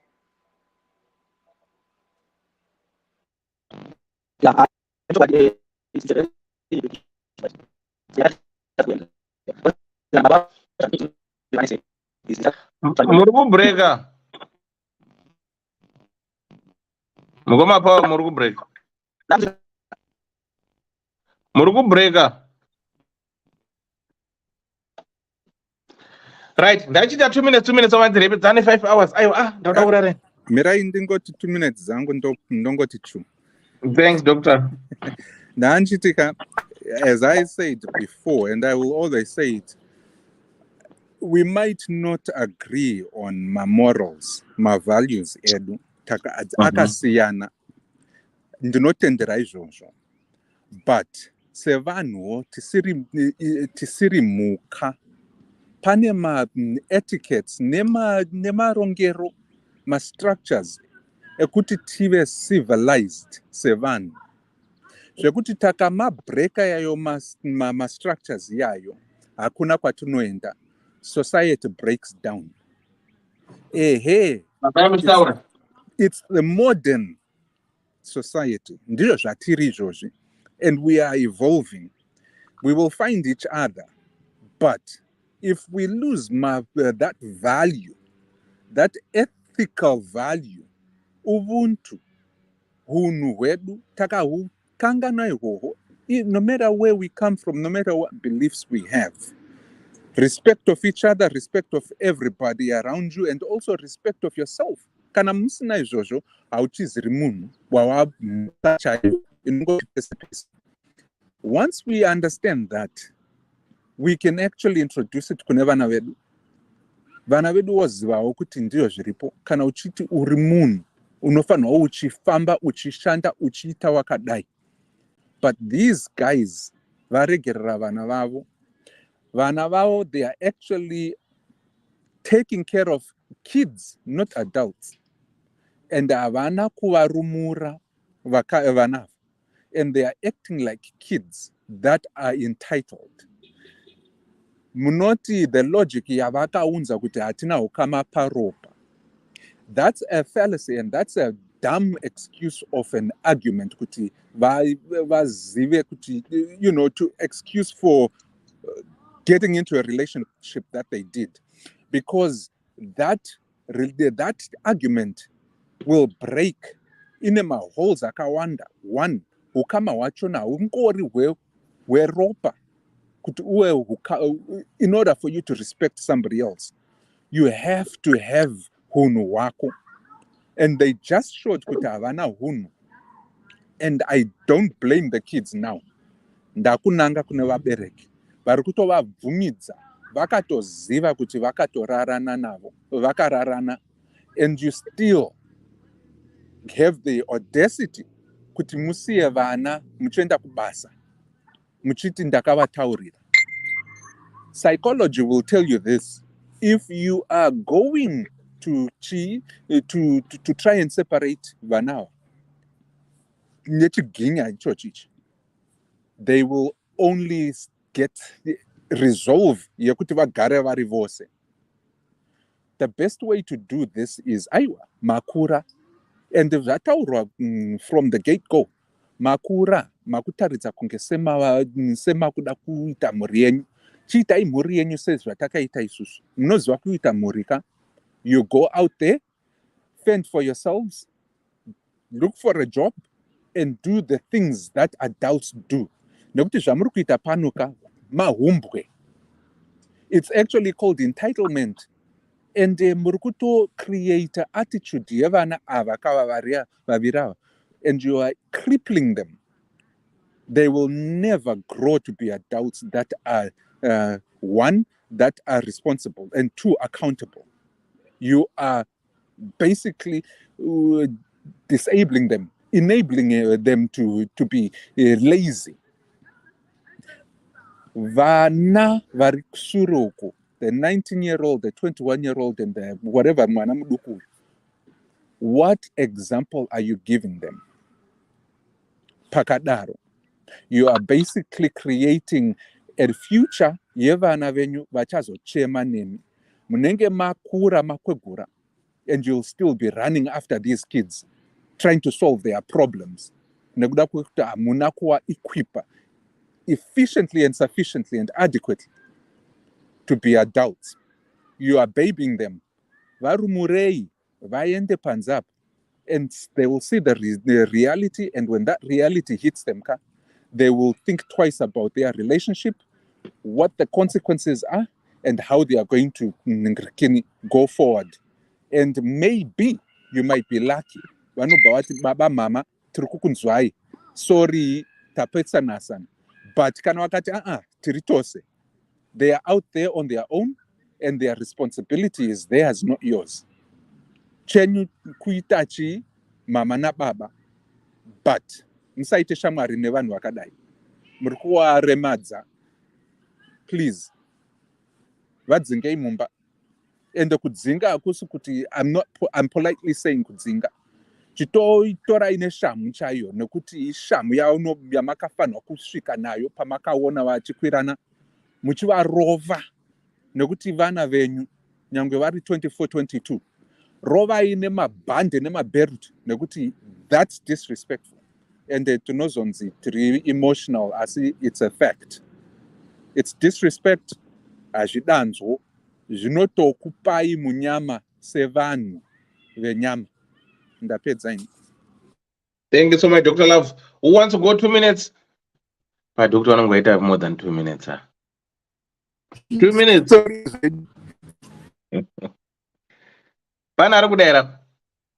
think on his Right, guys, thank you so much for your input. Thank you so much for everything. Friday flyer. Right, good people. Thank you so much. If you feel been affected by this show, please do likewise. Give us a bell. We've got a team behind the scenes which is on standby to support and help you. Right, and again, if you want to burn the flyer, do likewise. Send us your 2 pictures. Then you can put on a flyer. Please, like always, share and like the page. And if you've got a story that you want to share, please do likewise. You can share your story to us. Counseling, we provide counseling for free, so don't feel left out. And we are here to support each other. This is the purpose of this group. It's a community group whereby we are here to support each other. So don't get into depression, thinking of one people you don't have people to talk to. We are here for you. So on that note, Shungu Zapera, good night. That's Maria Kwama. Thank you so much. So on that note, I just want to say thank you so much. And I just want to thank Ddc Car Rentals for providing this platform. And again, to Y2K, those who want tickets, please get in touch. So on that note, I just want to say, guys, good night. Tosangana Muswe Friday. We'll be posting Muswe Friday. I think it's in the 20 so I can't remember.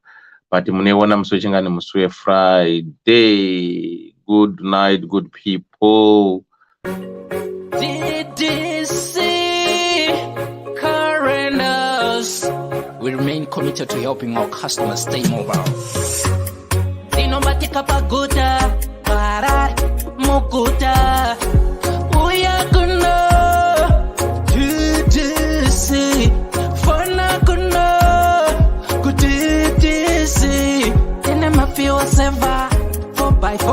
Family car, family car, 47961803546 or +263 773 791 427 and last one +263 771 257 703. Your big up Daddy T.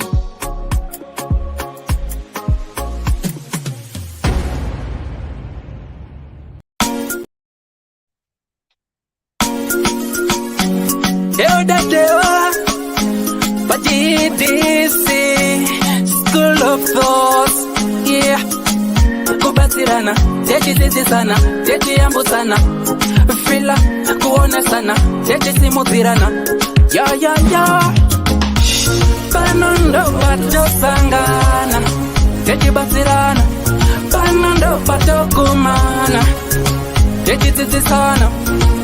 Ddc Skool of Thoughts, Ddc Skool of Thoughts. Yautete wachimonyo fila icho kwadi upenyu uyu unoda kupanana miwono, yeah. Kubatsirana, techidzidzisana, techiyambutsana, fila kuonesana, kusimudzirana, nekukurudzirana, yeah. Pano ndo patosangana, techibatsirana, pano ndo patokumana, techibatsirana. Ddc Skool of Thoughts, Ddc Skool of Thoughts. But Ddc Skool of Thoughts. Real life matters now. Mondays and Fridays, 8:30 p.m. UK time. Live here on Facebook. Ddc Skool of Thoughts. What?